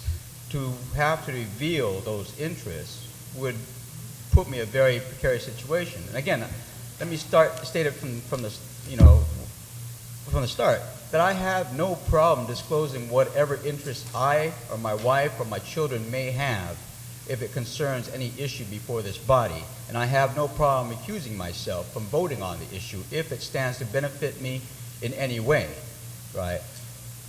If it stands to benefit my siblings or my mother or my in-laws or whatnot, I can only speculate, right, if that would indeed happen, right? But to have to disclose what their interests may be, their personal interests may be, it causes a little problem. Now, a previous speaker said, well, maybe we shouldn't have to disclose that. I mean, and maybe not. Maybe by the reading of this bill, we really don't have to go in depth and detail. But how do we know that, right? Maybe amongst us right now, we can all say yes. We can all take our word for it that I have a financial interest, so I'm going to accuse myself, and they'll say fine, right? Or somebody in my family has a financial interest, and then they might say, well, what is that interest? Now, again, should I have to disclose what their interests are, or can I just recuse myself and say I just refuse to vote because they have an interest? Who's going to make that determination? I mean, like I said, in speaking for myself and my family, I have no problem. But when you start talking about the extended family and in personal affairs of my parents and personal affairs of my siblings and my in-laws, right, it's like, where does it stop? I mean, how far do I have to disclose? Can't I just recuse myself? It doesn't say that in this legislation. It just says you have to reveal the nature of it. Well, what is the nature of it? Maybe right now amongst these colleagues, they might say, well, no, we won't hold you to having to specify what the nature is. What is it? But what about the next legislature or the next body? And again, I'm not speaking out against ethics at all. I am not. And like I said, I stated very unequivocally that I am for raising our standards and living up to a higher standard of ethics. I think that I'm proud to say that that's one thing that my father and my mother have always taught me, that there is one thing that you can always take with you, and that's your character, your name, right? They have established it, and it was upon me. It's almost like that was the torch they handed down to me. It wasn't about any material goods. It wasn't about this or that. It was about the name, about that standard, about the ethical living. But now, it's almost like this is requiring me, and I take this. And I understand there's a broader spectrum because there are other officials out there who perhaps this would be relevant to. But again, I guess short of any discussion in terms of this, I have like I said, a little bit of a heartburn. How do I proceed? How do I navigate this without disclosing some of the interests that my family may have, which are really personal matters and shouldn't be disclosed to anybody in public because they're personal matters. And so I'm not really sure if I can vote for this, or I'm not really sure if I'm against it, because I'm not against higher standards. I'm not against ethical behavior. I am just worried that by going down this road and broadening the definition of financial interest to include my parents' interests, my parents-in-law's interests, my brothers and sisters' interests, their husbands and their wives' interests, as well as my brother-in-laws and their wives' interests, how far will you hold me to that standard of disclosing what the nature of their interests are? And that might be basically stepping over the line of what is possibly confidential information. And if that's the case, I'm not sure that I can stay in public office if that's what we're going to be required to do. And with that, like I said, I'm not really sure how I'm going to vote on this whole thing. I am for the intent of this bill in terms of holding us all to a higher ethical standard, but to get down to the nitty-gritty and include that whole realm of family members whose information probably should not have to be disclosed in public, I have a problem with that. Thank you, Mr. Speaker. Thank you, Senator Espaldon. Senator Bloss and then Senator Bloss-Uggan. Thank you, Mr. Speaker. You know, Mr. Speaker, I'm just going to go ahead and reiterate, too. I have no problems in disclosing what my financial interests are and what the financial interests are of my wife or my children. And I appreciate the discussion that we had during the recess, and that we can probably deal with this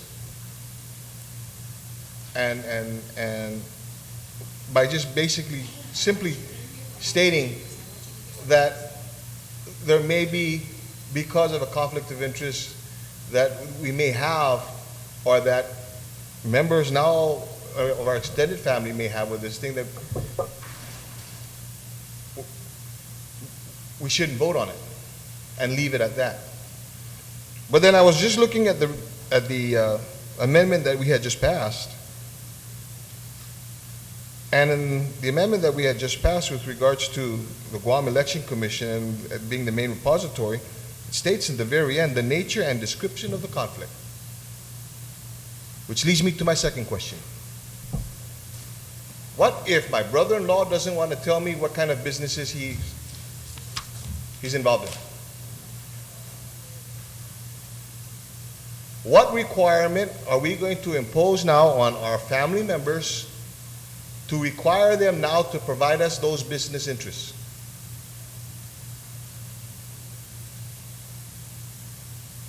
Because I can tell you, we can probably sit around here and talk and list down all members of our family that now, based on this, we're going to have to get their financial dealings from.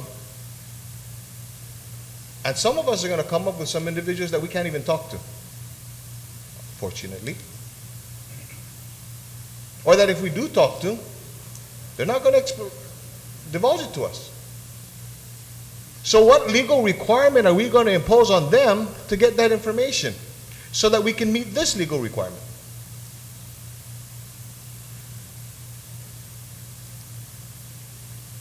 Again, how far are we going to go here? I think that all of us, we can recognize too that if a member of our family is going to receive a direct financial benefit by our actions, I know that it's going to affect my judgment, and then I would definitely request to recuse myself from that voting. But what if my in-laws are involved in the dealings of which I have no knowledge of which they are not required to provide to me, because there's no requirement here.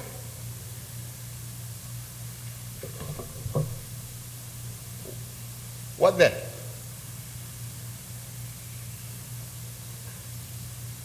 I leave posing that question to the body. Thank you, Mr. Speaker. Thank you, Senator Agon. Senator Frank Blas Agun Jr. Senator Blas. Thank you very much, Mr. Speaker. Mr. Speaker, I'd like to just share a conversation that I had with an individual, and I think it's along the lines of the previous two speakers who have made some comments on Bill number 81 as adopted. And one of the concerns of this individual, who is in an elected capacity, and I'll just say he's a mayor, he's been listening intently into the conversation that we've been having, basically shared with me that he has some concerns, very similar to what was just shared, that he's not aware of any of the financial interests or activities of his in-laws. Now he's going to be obligated to go out there and actually seek some statements or understand exactly what the in-laws are doing. And I feel compelled just to share that because it was an interesting conversation that we had in terms of raising the standards. He shared with me that it's certainly not an issue raising the standards and requiring that, in fact, it be noted that there may be a perceived conflict of interest or a direct conflict of interest. If that's the case, then he has absolutely no problems recusing himself. It's just the idea of not being in a position to know and then subsequently being cited for not complying with this particular provision. And I think it goes with Section 3, subsection G, where it reads, all employees as defined in this section who knows or with reasonable investigation should know that the employee has a financial interest, and it reads on, or with reasonable investigation should know. So who would be the individual of overseeing and making that decision, whether in fact with reasonable investigation? Because obviously with reasonable investigation, some information can be released or discovered that, hey, excuse me, but you should never have voted for that particular situation or that particular decision, considering the circumstances. And I wanted to share that with a number of our colleagues, Mr. Speaker, only because it was brought to my attention. And one of the suggestions was, as it deals directly with every single individual in his household, then he has absolutely no problems. Because that would be a direct interest in terms of benefiting himself, his spouse, or any individual that's residing in the household. But when it extends to include parents-in-law and siblings-in-law, that's where really the comment came in terms of sharing some concerns that perhaps in this case, if he's not aware of it, he has to take the initiative to go out and actually seek that information. And I think that certainly is a legitimate concern, and I wanted to share that with you because having known that in fact we do have people out there who are watching this deliberation and who take the liberty of sharing some of the concerns, I think it's a wonderful process that some of our people would reach out and seek some advice or provide some advice in terms of any legislation that's being entertained by this body. So I wanted to share that, Mr. Speaker, and certainly looking at the amendments that have been proffered in the legislation, conceptually, I think it's an excellent idea.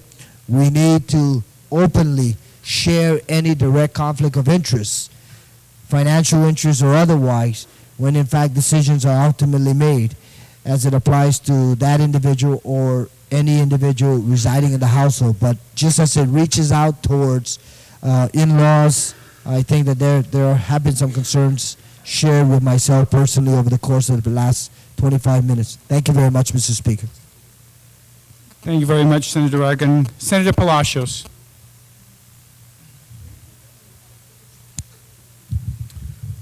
Thank you, Mr. Speaker. Mr. Speaker, while I support the idea, of course, of transparency, I believe that Bill 81 is nothing more really that in the end it is just a cosmetic. The reason I say that is that there are now laws and statutes that require the disclosure of financial interests to every elected official and appointed officials. And even the practice within this body of, as we progress in sessions, declaring whether you have a request to be recused from participating in the voting process because you have financial interest. And the very fact that this body in the last term adopted in its resolution, as a rule, to be televised live and to be heard as we debate, as we speak at this moment, is actually a continued commitment by this body to be transparent. And I say that no amount of rule or statute reference to similar to Bill 81 really can prevent a member of this body, which is established by the Organic Act and draws its authority from the Organic Act, can be barred from casting a vote, even though clearly such a member will directly benefit from such a vote. So in the end, really, we are guided by our own ethical standards. And there are members of this body that I know specifically who are very straight, very ethical, high integrity, and will fight to the end for the interest in defense of the public's interest. And so the best judge of whether a member of this body acted ethically or not really are the people of Guam, the public, whom every 2 years would have to cast a vote and evaluate and express their satisfaction or their dissatisfaction. And that's how we operate. And that's how this legislature is committed to transparency. That even though we passed Bill 81, it does not prevent a member of this body, even though clearly declaring a personal interest in casting a yes vote or a no vote or whatever, from voting, because the Organic Act established such authority. And so, in my opinion, Bill 81 really is nothing more than cosmetics in the end.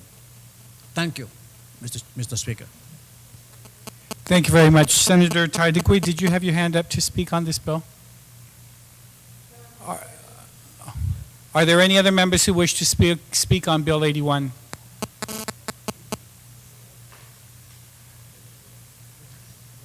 Are there any further amendments to Bill 81? There being no, are there any further amendments to Bill 81? Now's your chance. The chair not seeing any hands up for an amendment, I will call on the speaker to close on Bill 81. Thank you very much, Mr. Speaker, and I thank my colleagues for their concern and input about the bill and what they would hope that we do or not do. But what I like to do is to actually share with my colleagues several things that are actually in 4GCA, Public Officers and Employees, Chapter 15, Standard of Conduct. And as I do that, then I would also show what the amendment has been. And the very first part of that chapter, where it talks about definition, was employees. And it says, employee means any nominated, appointed, or elected officer or individual with a territorial agency or defined herein, including members of boards of commissions and persons under personal services contract. Then it goes on to talk about financial interest, and this is where the amendment was made to expand who's included in this financial interest, which is already reflected with us as elected officials. Financial interest means an interest held by an individual, his or her spouse, or dependent children, and that was the first amendment in which I had included and amended it to include natural adopted dependent children or dependent children, parents, parents-in-law, siblings, or siblings-in-law. Further down in the definition, it's expanded also to judicial officers in the justices of the Supreme Court and judges of the Superior Court, and even judges pro tem and referees. It also has a definition for legislator, means any duly elected members of the Guam Legislature. Territorial agency, which also includes instrumentalities, autonomous, semi-autonomous agencies, mayor's council, and mayor's offices. And that's just on the definition of the standard of conduct. And I'd like to read further so that for those of us that may not have read the entire chapter, but it actually talks about, it goes even further. And that's under gifts, where it says gifts from, and get this, gifts from a spouse, a fiancé, any relative within 3 degrees of consanguinity, or the spouse, fiancé of such a relative. That's in the standard, that's in the code. And I didn't even talk about fiancé here. Maybe that's an amendment that should have been done. Then further on, in the where it says confidential information, no employee shall disclose information which is considered a private document by existing law, and which the employee acquires in the course of official duties, or use the information for personal gain or for the benefit of someone else's. Then on conflicts of interest, no employee shall take any official action directly affecting, 1, the business or other undertaking in which the employee has a financial interest. 2, private undertaking in which the employee is engaged as legal counsel, advisor, consultant, representative, or other agency capacity. That's in the law. And further on, it talks about department heads and other employees, that no employee shall acquire financial interest in any business or other undertaking which the employee has reason to believe may be directly involved in official action to be taken by an employee. No employee, and then when I say no employee, that includes, remember I read to you the definition of who are the no employees. Nominated individuals, boards and commissions, elected officials. So no employees or no elected officials shall assist any person or business or act in a representative capacity before any territorial agency for any compensation in any transaction involving the territory. No employee or government elected official, legislature if you want, shall assist any person or business or act in a representative capacity for a fee or other compensation to secure passage of a bill or to obtain a contract, claim, or other transaction or proposal in which the employee has participated or will participate as an employee, or shall the employee assist any person or business or act in a representative capacity for a fee or other compensation on such bill, contract, claim, or other transaction or proposal before the legislature or territorial agency which the individual is an employee. It goes on further. Then, of course, here in the section on requirements of disclosure, the Guam Election Commission shall require additional information in its financial disclosure reports, as may be requested by the Ethics Commission. Unfortunately, we don't have one. In accordance with this section, and the Ethics Commission may request such information directly of the employee if it is not forthcoming from the Election Commission.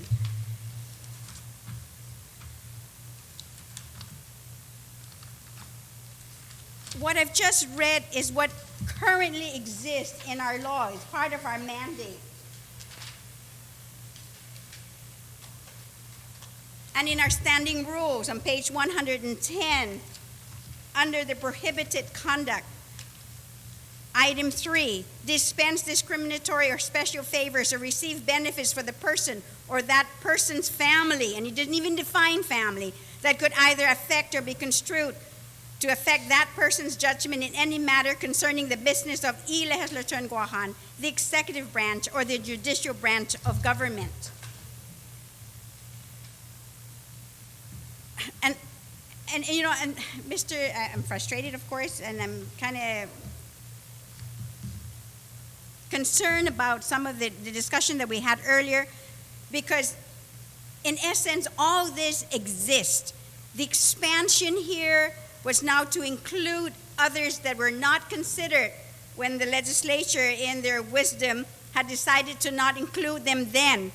But because there are cases currently in the government, not in the legislature, because we don't have our spouses here with us or our in-laws working with us and making decisions with us, but there are in boards and commissions who decide on programs or business ventures that will definitely influence them, where there's an actual incident, a case right now, where we have a board member with a brother or a sister and an in-law, and the board members made a decision that's definitely going to benefit a family member. So what do we do with that? We go ahead and do it for them, but we strike out maybe us as senators because we are above the law, because we create the laws? Absolutely not. If anything else, we should be held to a higher standard because we create the law. And if we're going to require this definitely of others, then it should be of ourselves. And I read to you the list of who else are involved here. This is not something I created. This has been in the books for years. But more importantly, it starts with us. And sometimes we may not know, and granted, that might be an innocent thing. And I can tell you of 3 instances, 3 cases where I felt totally conflicted, that I had to get legal counsel advice to find out, to ask whether I should recuse myself. And I asked to be recused when there was a decision to be made, a vote to be made here about banks, local banks in Guam. And I had a very, very, very small, minute share in that bank. And I was actually laughed out of this hall. I was laughed out by the president of the bank because my share didn't even make a dot or a difference in any decisions going to be made in this legislature. A second time again when I was conflicted. And I walked out of here in tears because I knew how hard it was to pass that legislation, and I had everybody out here in the hall angry with me because I voted against it because I felt I was also going to benefit, and that was the COLA. Then the third also was right here in this body when we were talking about the GRTs, and every one of us who had a business license stood up and disclosed that. I'm not asking for, this bill doesn't ask for personal, private type of information. That's all this bill is asking for. And it's asking that we start with ourselves before we go out and ask others to do it. And whatever way you decide to vote, let your conscience be your guide. That's all I can say. Thank you, Mr. Speaker. Thank you very much, Madam Speaker. On the motion to send it to third reading, is there an objection? There being no objection, it's in the voting file. Bill number 92? Bill number 87.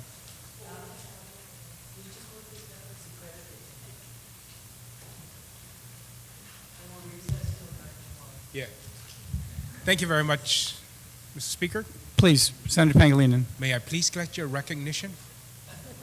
I did. I said yes, Senator Pangilinan. Thank you very much.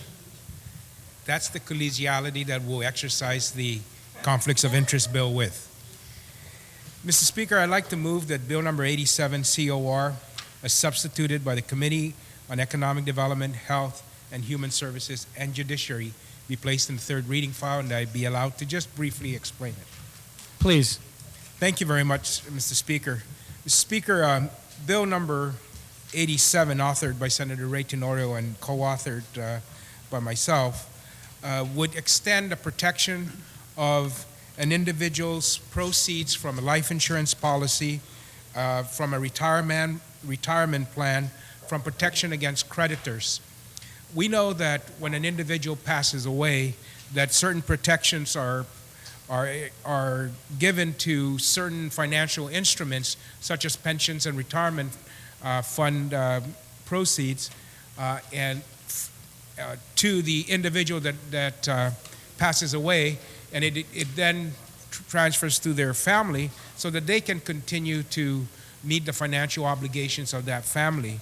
And sometimes and there have been extensions of what kind of financial instruments and investments would be protected from creditors. And this would expand to what has been the consistent practice across the United States and across jurisdictions, and that is to offer the same type of shielding these assets from creditors for qualified and non-qualified retirement plans, as well as life insurance proceeds. So it just provides them the resources after a spouse passes away to allow the family to continue to meet the financial obligations that they have, and continue being able to, with some kind of security, continue with their lives and recover from their lives from the loss of someone in the family that is provides sustenance and support for that family. So that is the very simple intent of this. It's just the extension of the financial instruments that will be protected, and those would be life insurance proceeds, as well as life insurance policies and annuities purchased by life insurance, and the qualified and non-qualified retirement plan proceeds. Thank you, and just much. Thank you very much, Senator Pangilinan. Does anybody wish to speak on Bill 87? Senator Uggan. Thank you very much, Mr. Speaker. Mr. Speaker, having had conducted the public hearing on this particular legislation, I certainly appreciate the comments that were provided by the individuals that attended the public hearing. And the previous speaker was absolutely right. I think that one of the things that whenever you have an immediate loss in family, certainly one of the fallbacks in terms of the financial support and reinforcement is in this particular case applicable to the life insurance policy. And it will provide at least that short-term financial remedy to the immediate family members in terms of trying to deal with some of their financial needs for lack of a better word, I keep using this term, for the immediate future, immediate after an incident or the loss of a family member. So I certainly stand in support of Bill number 87, Mr. Speaker, and I certainly encourage our colleagues to do likewise. Thank you very much. Thank you very much, Senator Uggan. Anybody else wish to speak on Bill 87? There being no other speakers, Senator Pangilinan, did you wish to close, or there any objection to moving 87 to the voting file? No objection, so ordered. Senator Respicio. Thank you, Mr. Speaker. I move that we recess until 9 a.m. tomorrow, and just advise the body that we have 5 more bills on the second reading file, including the Bill 52, should the body decide what to do with that bill. So I move to recess until 9 a.m. tomorrow morning.